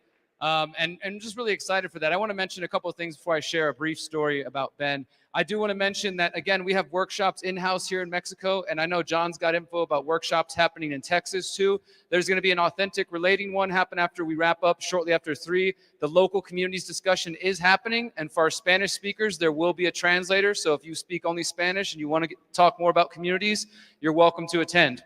And I started working with Ben Swann in 2012. I don't know if Ben even remembers this, but this is when Ben was first starting to do, anybody remember Ben's reality check back in the day? He was the only person telling the truth about the 2012 elections and Ron Paul and some of these other issues. And then later he talked about Pizzagate and they got rid of him. Ben was talking some truth in the 2012 election, and I can't even remember the details at the moment, but there was a story that got reported about Ben. Well, Ben was supposed to host a debate. This is what it was. And I was the only person that noticed. And I reached out to Ben to try to contact him and ask him about this. And we started a dialogue. And soon enough, I started to work for Ben. I traveled around Texas with him and Gary Johnson, helping them film some events. And then eventually I started writing for Ben's website, Truth in Media. And like John, Ben was one of the first people to pay me in crypto for my writing. And I've just been honored to work alongside Ben over the years and consider him to be a friend. So Ben, look forward to hearing from you. Back to Texas. All right. Thanks a lot, Derek. Give it up for Ramiro one more time. I just want to let him hear the crowd here.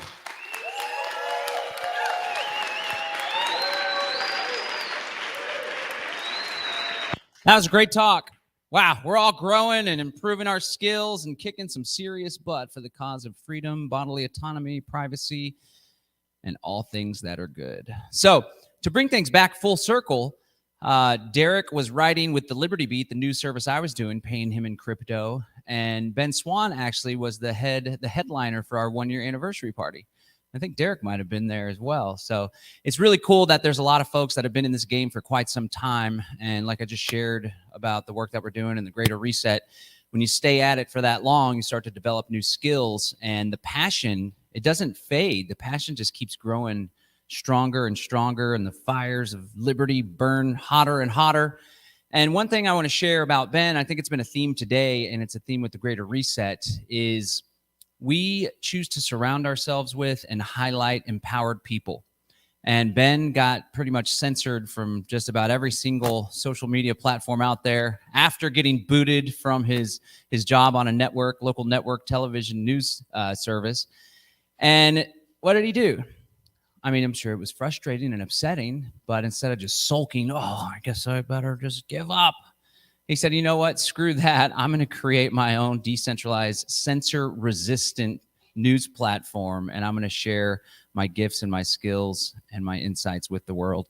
And today he's going to share a little bit about that technology and about some of the stuff that he's been doing lately. Give it up for Ben Swann, ladies and gentlemen.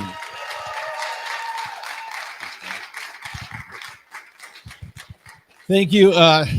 John and Derek, and which camera am I looking at, by the way, when I look into the camera? Is it right here? All right. Just wanted to say hi to Derek and just tell you, man, I appreciate you.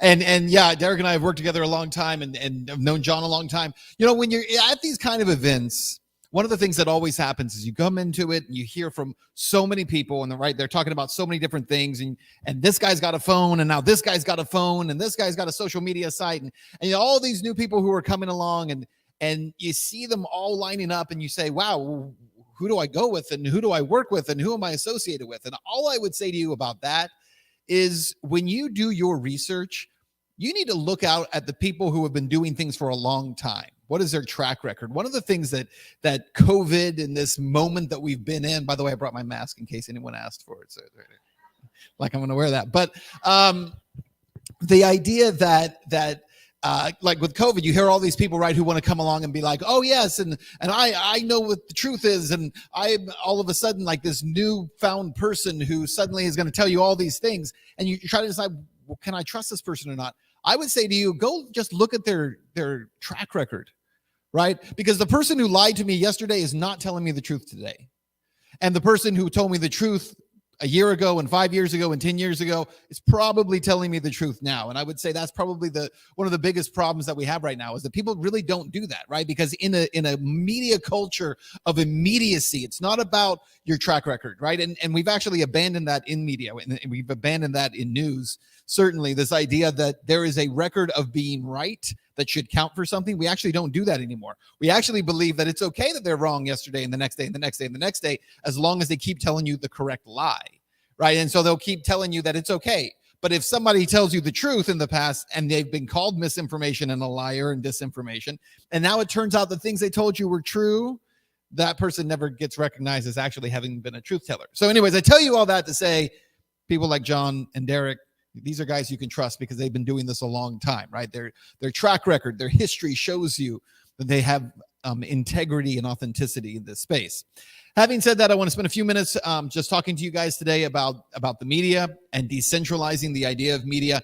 Again, you've heard a lot about decentralizing technology today, and that's fantastic. We need to do that. We must do that. It's an imperative to do that. That's part of what we're doing. I'm going to talk about that. But bigger than that, because technology is very important, bigger than that is the philosophy behind what we are decentralizing, right? Why are we decentralizing? Because in reality, decentralized communities and decentralized information and decentralized media actually is not very appealing to most of us. That's not our fault.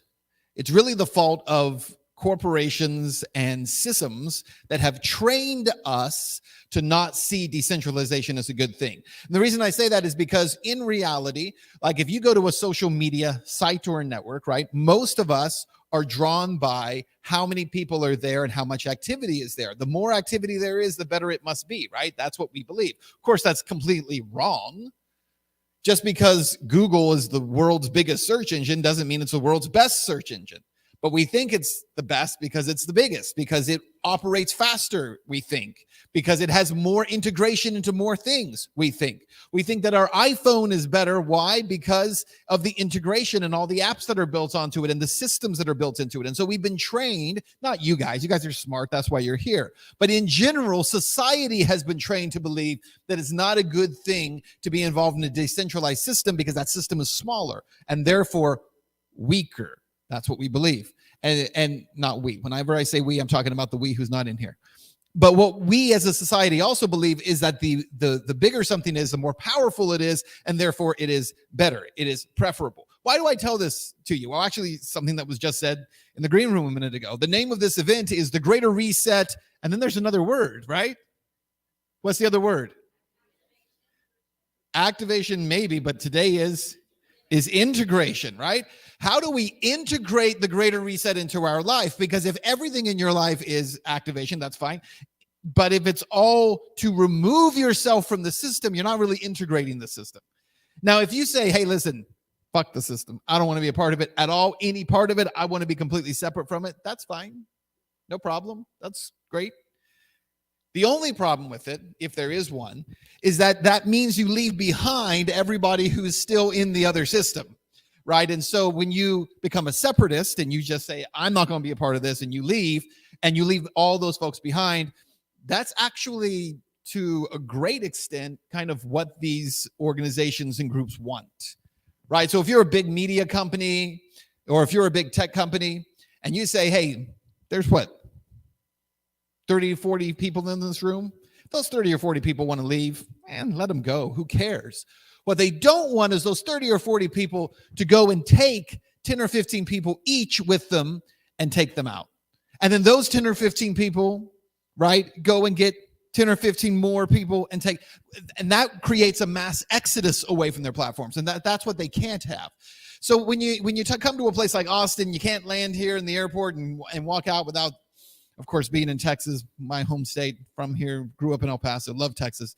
But I can't do that without thinking about what's going on with a guy who lives here now named Joe Rogan and all that's happening with him right now. And what's fascinating to me, I think Joe Rogan is on many levels, I would probably disagree with him on some of the things that he says, but I would say on many levels is a great microcosm of what's happening in the world right now, right? Number one of the reasons the media hates Joe Rogan is they did not create Joe Rogan. And because they did not create Joe Rogan, they had no power over the avenues he used to become successful. And because they had no power over those, they were fine with him so long as he kept talking about things that didn't change people's minds, as long as he was talking about things that they were in agreement with or okay with or seemed a little fringe. But the moment that people begin to activate and he is integrating these ideas into a mainstream platform, now they can't stand it anymore, right? And so they despise him. And so then the next step for them is always the same, right? Whenever those who are in power hear you say something that they don't like, they do one thing: they cut your tongue out, right? That's the goal. It's not to kill you, it's just to cut your tongue out. We'd love for you to be there, just be quiet. And of course, as you guys know, if you cut a man's tongue out, it's not because he's a liar. It's because you fear what he says. And in Joe Rogan's case, what they want to do is cut his tongue out because they fear what he says. More importantly, they fear the response that will come with it. If Joe Rogan tomorrow said, I'm off Spotify, I'm done with podcasting, I'm just going to go and I'm going to start a commune outside of Austin. Anyone who wants to come visit me there, I'm going to sit on my little mat and I'll just think deep thoughts and mushrooms galore. If Joe decides to do that, that's okay. But the reality is Facebook and Google and Twitter and the broadcast media groups like CNN, and they'd all be fine with it. In fact, they'd love it. They'd say that's great. Because it's not that we want Joe Rogan dead or gone or to not influence some people. What we don't want is Joe Rogan integrating into our system. That's what they fear. Don't integrate into our systems. And so what we look at when we look at this challenge with media right now is that information right now is so difficult to access, right? It's so convoluted. It's so difficult to know what is true and what is not true. Again, not for you guys. You guys are smart. That's why you're here. But for most people, they just don't really understand it. They don't understand how to disseminate between what is true and what is untrue. And so they're constantly looking for information and sources. And so what you find is with social media, there are all these elements that over the years were designed really just to make companies profitable. I am not of the belief that social media was originally designed as a scheme to trap us all. Now, some of you believe that. That's fine. But I don't believe that necessarily. I believe that there were schemes in order to organize people together and to have greater collection of information about them. But social media companies themselves, in the beginning, I don't think that's what they originally started for. I think that they, over time, innovated and they figured out great ways for people to communicate. And they were very successful. If you look at companies like Facebook, I dislike so much about Facebook, but Facebook is not an all bad company. Facebook has designed some products that are really actually great technology that do some really good things. If you've ever been in a Facebook groups was a really good technology. It's a really great way for people to be able to communicate with each other and to have admins who are able to put information out in groups that communicate with each other. If you hate Facebook and you're cringing at what I say right now, then you're probably not being entirely honest with yourself. Just because Facebook is a lousy company and Mark Zuckerberg might be a lizard, just because those things might be true, doesn't mean that every single thing they do is wrong. And so they have some good technologies, right? The problem, of course, is when those companies realize that people were utilizing those technologies in ways that went against their belief systems, even though it was positive for the company. So here's what's an amazing thing. So when you think about companies like Facebook, so Facebook makes, an enormous amount of money. Obviously, $50 billion a year just selling your data. That's what they're making. $50 billion a year selling your data because, by the way, as you guys know, you're the product of Facebook, right? Facebook's product line is not advertising. They sell about $20 billion in advertising, but $50 billion in your data is worth a whole lot more. So you are actually the product of Facebook. So a company like Facebook, will come along and they build out what they're doing. They design and create. They get users in there, and then the users begin to utilize these different products like Facebook Groups, which is probably the most successful product Facebook actually has in terms of its suite. And yet, Facebook, because they're so against what you're doing and saying within those groups, they've actually destroyed their groups. They've actually destroyed the entire company. Facebook as a company isn't even the name of the company anymore, right? They changed the name to Meta. Why did they change their name to Meta? Does anyone know? Seriously? Right, because of the metaverse. But the real reason they changed it isn't because of the metaverse. It's because Facebook doesn't want to be Facebook anymore. Facebook literally has abandoned its core property, the thing that has made it so wealthy and so powerful and made its founders so wealthy and so powerful. It has abandoned that thing completely. I will predict to you, and then you can come back and tell me if I'm right, that within 5 years from now, Facebook as a company probably if it exists at all, will be the least profitable social media company. I believe that. Why? Because Facebook is abandoning itself. They become Meta. They want to focus now on what? On the metaverse, on creating virtual realities, VR and augmented realities, mixed realities. That's what they want to focus on. And they're abandoning their core products, which were the feeds, the news feeds by which people could share information, far more effective than YouTube has ever been, and their groups. They've abandoned all of that. The only reason Facebook will exist at all in 5 years is because if you go to Africa or you go to other places around the world, that is the internet. They don't use browsers the way we use browsers. If they go on the internet, they actually mean they're going on Facebook. If it weren't for that, they would definitely be gone in 5 years. The point of me saying that is this, that what we've watched with media is this consolidation, and you have legacy media. Obviously, they've been consolidated for a long time. Social media became very consolidated, and you really only have a few companies. You have Facebook, Twitter, Facebook owning Instagram. You have YouTube, which is owned by Google. And then you have Amazon, which is a tech company, even though it's kind of in a different category. It's kind of not. So here's what's happened is, I'm sure throughout all of these lectures you guys have heard, you've heard of, Web 1.0. You guys know what that is. Web 2.0, you know what that is. Web 2.0 is basically Google, Facebook, really an Amazon, and Apple that control the entire face of the internet today. And they really do control the entire internet. It's pretty remarkable to think that the internet, that is such a young, revolutionary technology in terms of the amount of time in human history in which it has existed, how quickly it came along, how much it revolutionized the world. Because let's face it, the internet, I'm sure you would agree, was equally as revolutionary, let's say it that way, to the printing press in terms of information, like vastly changed the world. But within such an incredible amount of time, it would have been as if the printing press came along and was owned by 3 companies for the rest of history, right? That's literally what happened with the internet within a matter of about 20 years. The internet came along, and then within a very short amount of time, 10, 15 years, all of a sudden, you have about 3 or 4 companies that completely control it for the next 2 decades. How does that happen? Right now, if you go online, any website, right now, pull out your phone and you go to it. First of all, if you pull out your phone and go to a website, who's controlling that? Apple and Google are the two primary companies that control it, depending on what phone you have. If you have an iPhone, it's Apple. If you don't have an iPhone, if you have an Android phone, it's Google, right? And so unless you have one of these other ones that we're seeing here. But if you pull that out, then those 2 companies control access to the internet. Once you get on the internet, who's controlling that? Well, it's going to be either Amazon, which controls 40% of all internet. 40% of all internet runs through AWS, or you have, Oracle, Google, Microsoft. So you have some other companies that are involved in it, but 40% belongs to Amazon. That's why I was saying that Amazon is kind of a tech company and they're kind of not. Yeah, they're an e-commerce company. That's how we know them, as Amazon. But AWS is actually where they make most of their money because they control so much of the internet. Why do we tell you all this? Well, because in order to decentralize from all of that, decentralize media, that means we have to literally tear down all of these different ideas. Now, I'm not going to stand here and tell you everything you've already heard, because I heard these guys talking earlier today, and a lot of folks have already told you this stuff, right? They've already told you that you have to break away from these systems and you have to move into decentralized systems. I agree. That's what we're doing. So we've built a platform. It's called Sovereign.media, SOVREN.media. I'm expecting to see at least 30 new signups today.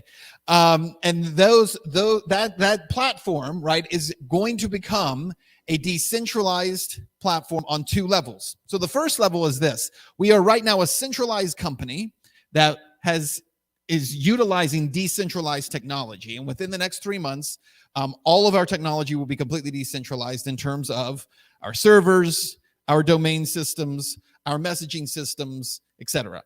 We actually just signed an agreement with the most private secure messenger in the world. It's actually called Secure, SEKUR. We'll actually be deploying an API through our system, the only company in the world that is being utilized this way for Secure. And so what we're doing is we're creating a whole suite of products. So right now there's a lot of companies out there that are trying to compete with social media. If you were on Parler before, you knew who they were before they were executed by Apple and Google and Amazon. You have Gitter today. How many of you are on Gitter? Anybody? No? Okay. Well, good. So Getter, Gettr. So they're the new, kind of flash in the pan social media company. You have Trump Social that's supposed to come out. It was actually supposed to start next month. We'll see if that actually happens. Trump Social. You have a few of them that have been created that are like these, Rumble, alternative platforms to big tech. The problem with all of those companies, every single one of them, is that they're all built on centralized technologies. They're all built on AWS. They're built on Apple and Google platforms. And most of them are reaching people, by the way, utilizing the app stores. So let's say that Getter, which pretends it has a lot more actual users than it does. If you saw Joe Rogan explain that, I won't use the terms he used, but it was colorful. Essentially saying, listen, that Getter is lying about how many people they have on their platform.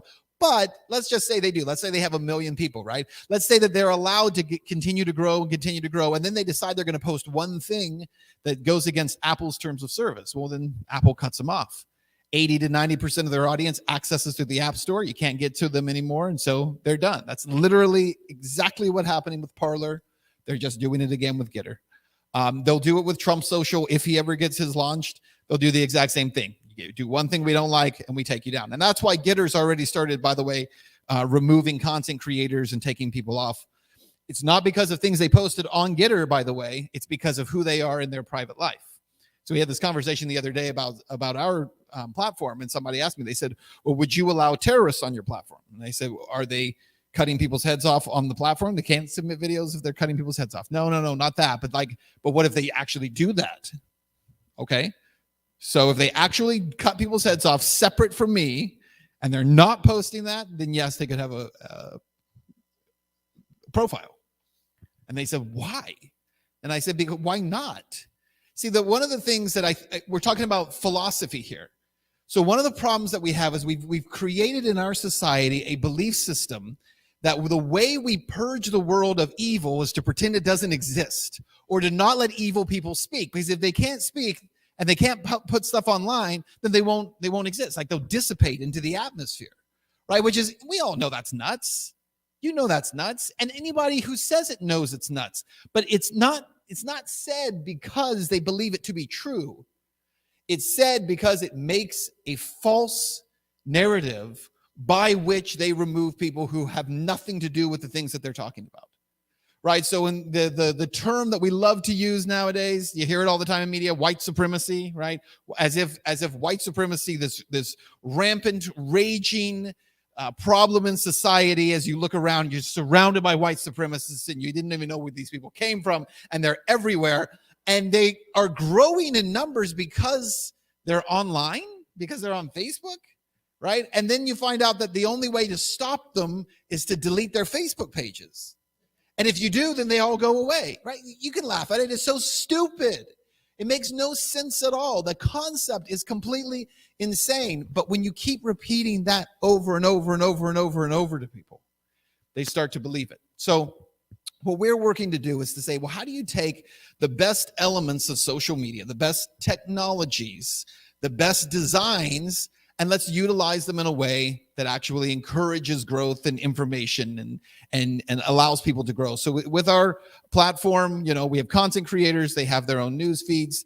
We're about to launch our sovereign circles, which is the same thing as Facebook groups. And then we will bring those groups together so they have a place to communicate with each other. Now, I tell you all of this to say, besides all the incredible things that we're doing, all the wonderful things that we're doing, the platform is going to be the best platform out there for social media if you're looking for one. One of the things that we're doing is we're encouraging people to not leave existing platforms. So if you have a Facebook, if you have an Instagram, and this goes back to what we were talking about, if you have a Facebook or Instagram or a Twitter, don't delete those accounts. People talk about a big walk away, right? Oh, we should all just walk away. Actually, you really shouldn't. You should not walk away. I would highly recommend to you that if you have those accounts and you have people on them, don't delete them, utilize them. Take the same algorithms, the same systems that have been created that are trying to censor everyone, and instead of posting things that would upset the algorithms and the bots, just communicate to your circles of people to tell them where they can find good information that is not within those systems. An example. So once we launch our sovereign circles, and the Canadian truckers who get kicked off of Facebook, right, have a place to go, and they are able to set up there, so that vaccine injury groups of people who suffer from very real injuries from vaccines but are being deleted from Facebook and being told that they're fake, they're not real people, have a place to go. When those communities have a place to go, how do you let people know where to find them? Well, you keep your existing system.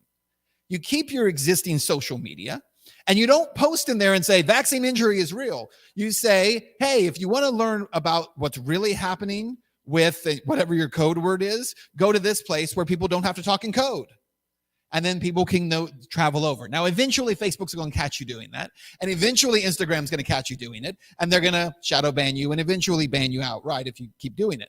That will eventually happen. But until they do, don't throw away all the good access you have to people within those systems. Utilize those systems to help people get out of the matrix, right? Get as many people out as you possibly can, but don't just simply disregard them and throw them away. So that's part of the integration. But the other thing is this, that there is this, this incredible concept that comes out of 1984. You guys are familiar with 1984? I'm sure you are. I think I'm in the right group for that.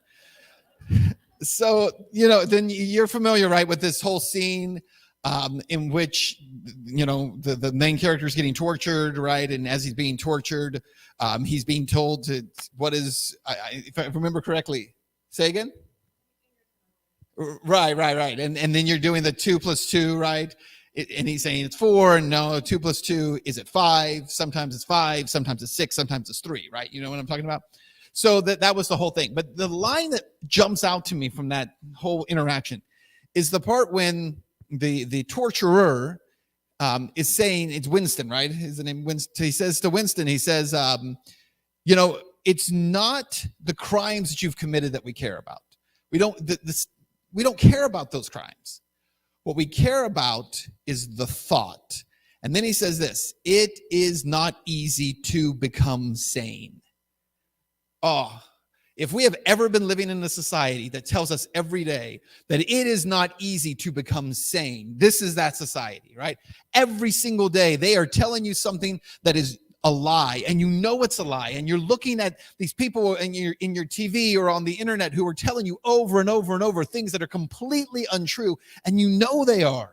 In your core, you know that they are. Now, again, you're smart people, so you say, well, I've been awake for a long time. Yeah, but your family may not be, and your friends may not be. And those people are hearing over and over and over things that in their core, they know are not true.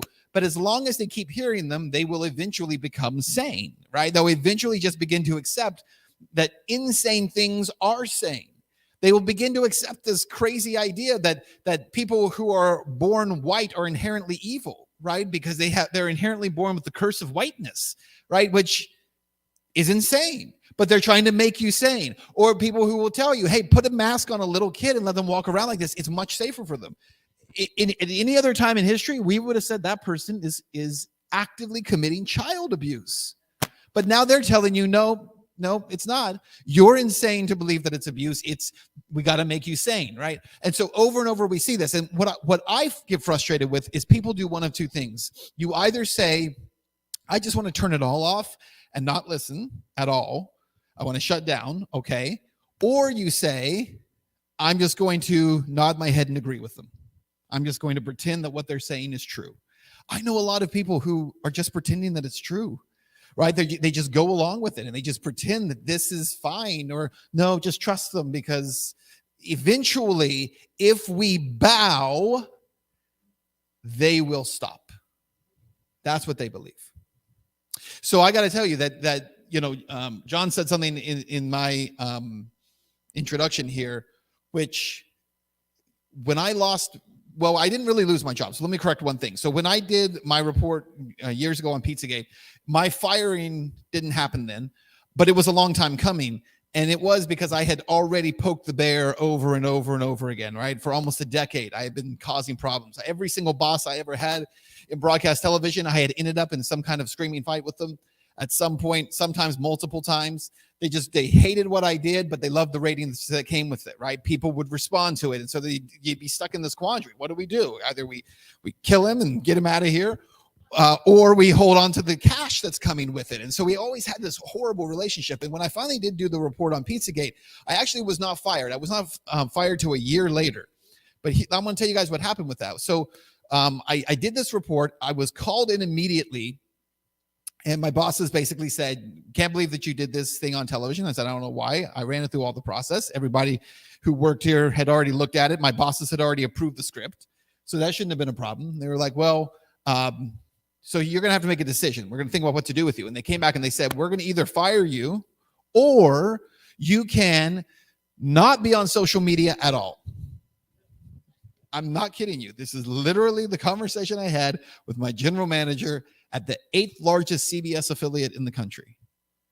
You will either no Twitter, no Facebook, no Instagram, no, you cannot be on social media, but you can still be our primetime anchor. You'll still be on billboards around Atlanta. We'll still have you anchor our newscast every single night. We'll still do all that. You just can't be on social media, or you're fired. Now, this was back in 2017. And I was like, okay, then I'll just shut down my social media. So I did for a year, shut it all down for a year, trying to figure out a way. How can I do this independently? How can I do this without them? Was able to find a way to do that thanks to cryptocurrency. But the thing that stuck in my brain from that encounter was, why? Like, why would you make this request? Like, listen, if you think that I'm a sham journalist, if you think I did a poor job, if you can show me like this is why all the information that you gave is wrong, just fire me, right? But you don't say you can stay on and you can continue to be the primary face of this station, but no posting to social media. And so it's stuck in my brain as to why that was. Why would you try to prevent that from happening? And of course, it's about cutting someone's tongue out, right? We don't want to kill you. We just want to silence you. We don't want you to influence people and to pull them in these other directions. And so for me, it became this passion of how do we change these systems? So what we've built with Sovereign is to build out a platform that really takes, I think, the best elements of social media, from the news feeds to the video to the live video to the circles. We have a written articles that we're going to be launching called Sovereign Stacks.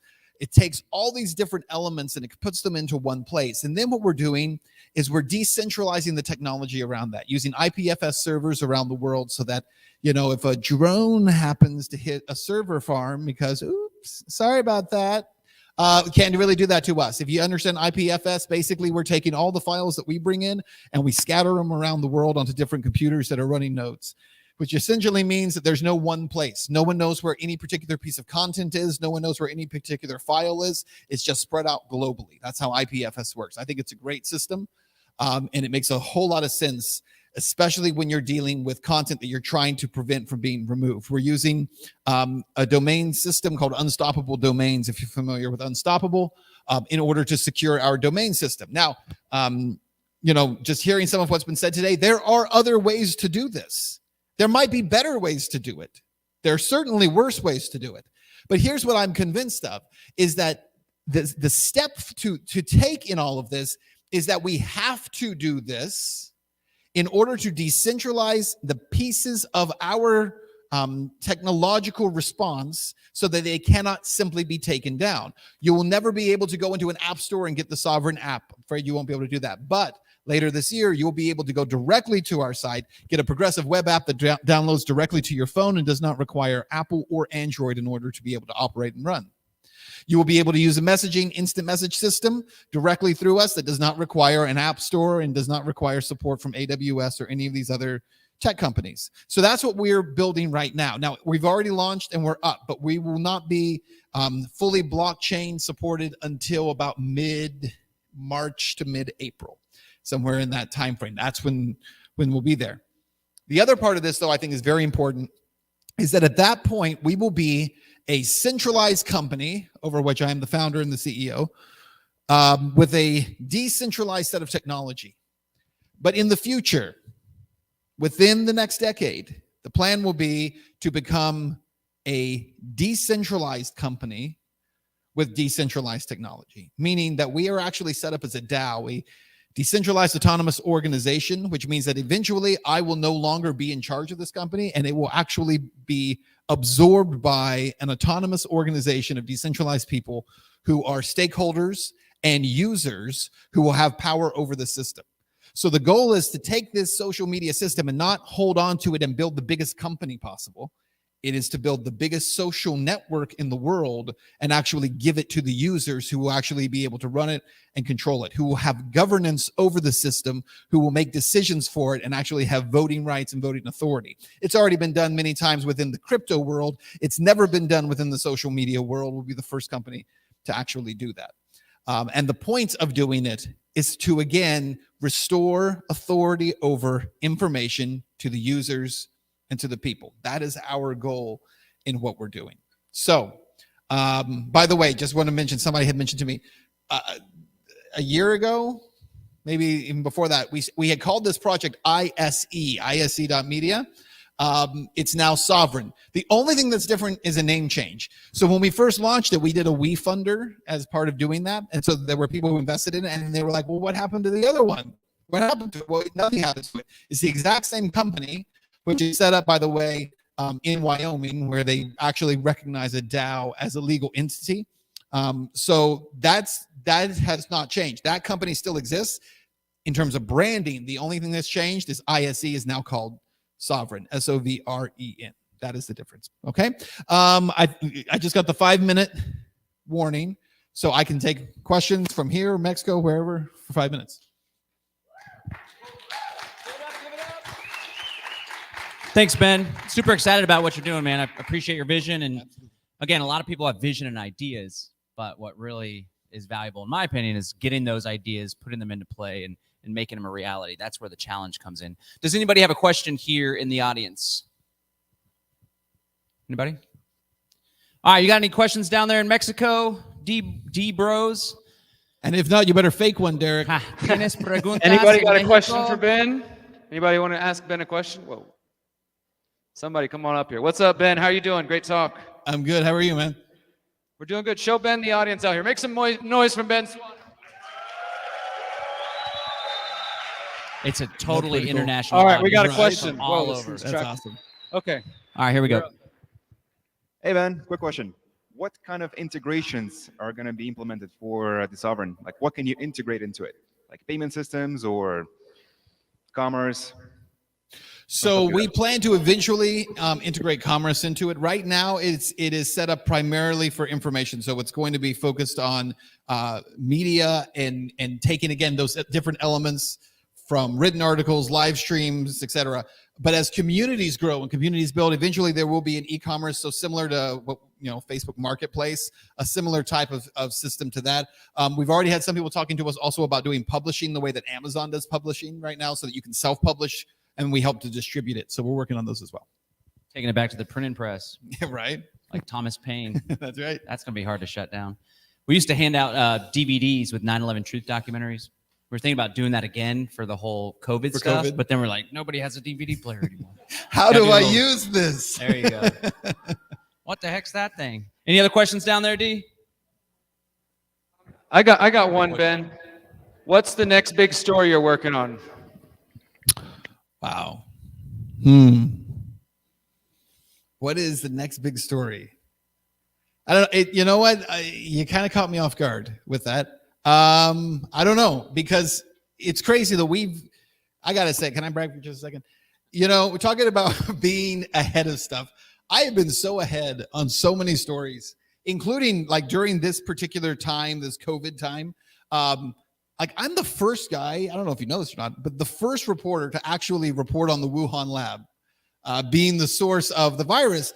It's so much so that I am actually in pandemic and not in pandemic.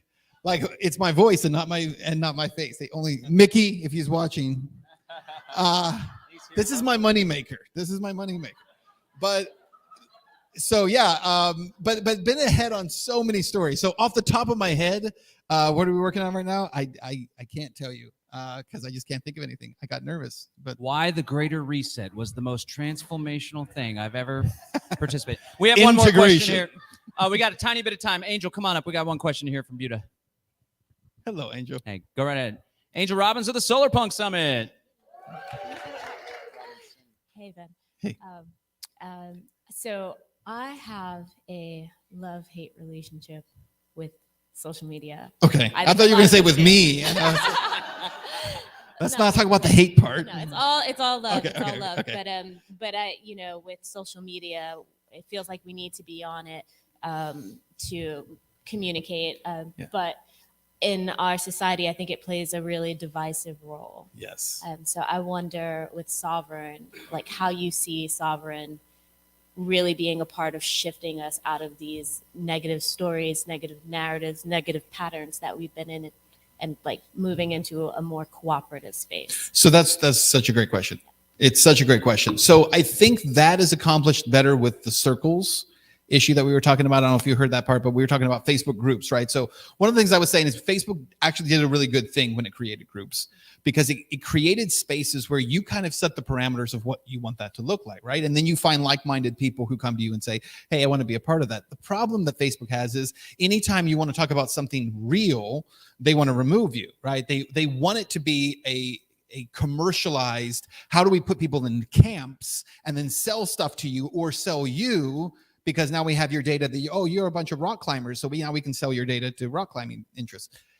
So what I would say is within that circles ecosystem, the goal would be for people like yourself to say, I don't want my feed to be all about just this garbage in, garbage out. Everyone's mad at everyone else, right? What I want to do is find like-minded people who also share the same views that I do or have an interest in positive things, right?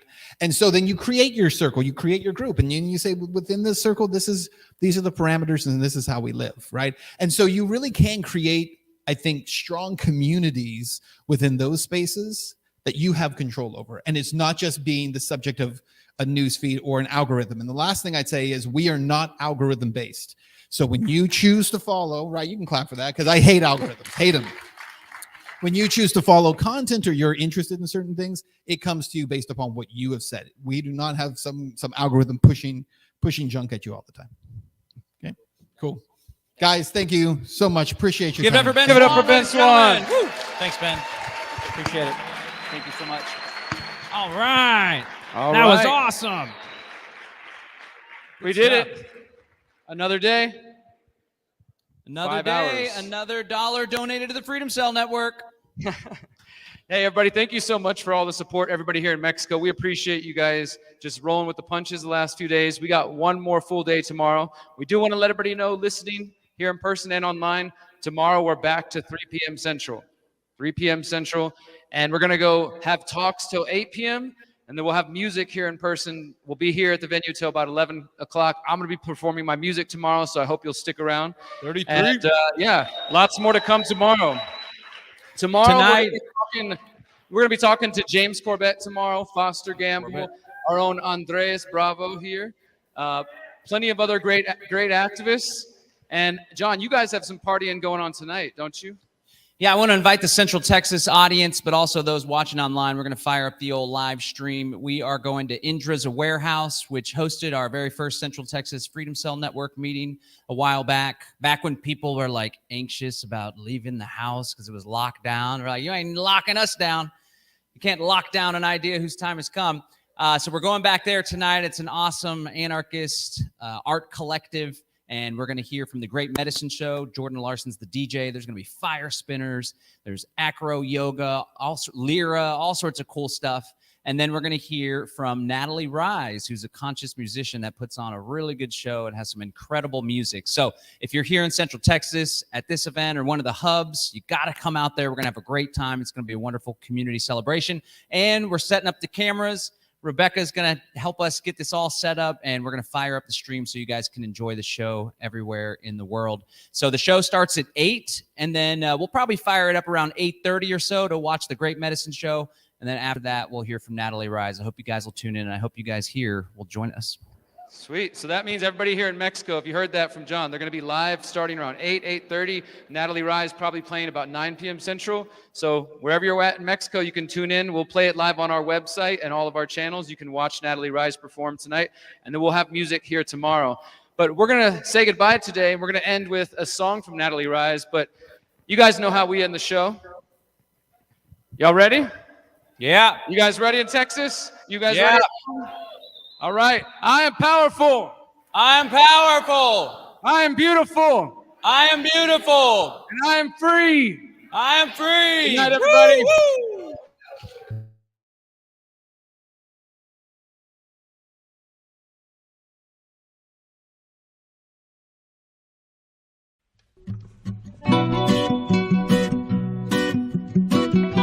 Oh, yeah.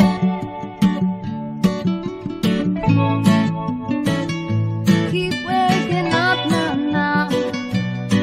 Rising up, yeah. Hey. Ooh, yeah. Babylon, you hypocritic enemy. You create more problems than you got the remedy. You're misleading and deceive my people endlessly. And then you wonder why me never want you next to me. Your civilians are like slaves, like in servitude. And the only way you keep them is to keep them from the truth. While your institutions keep indoctrinate the youth. We hear you speak of hope and change, then you leave no proof. Babylon, you're smart, now this is more than true. But when the people wake on up, they'll come straight after you. There's no escaping from the plans we got set out for you. You see your men, women, and children coming after you. Life with you's illusion, not reality. And for anyone who wants some peace, you name insanity. You subdue my people with stories and fantasies. False governments, false courts, false authorities. In this iration, all nations, one people, one destiny, yeah. Iration, all nations, one people, one destiny. Babylon, you are a sickness to society. There is no other that could claim more notoriety. With all your chemical concoctions of variety, what you really seek is for my people to go quietly. But what they're really getting ill from is your mind control. It has diminished our intelligence and numbed our souls. Manipulation of the masses is your only goal. You may have succeeded, but the difference is now we know. So what you gonna do without our energy? Cause now we're using it to make a brand new energy. Yeah, we infuse our meditation, our philosophies, learning to transcend beyond the realms of this reality, yeah. So Babylon, it's over now, it's time you go. When one foundation's rotten, you can't go no more. So lift your eyes and set your sights upon that door, and get the out of our lives, don't come back no more.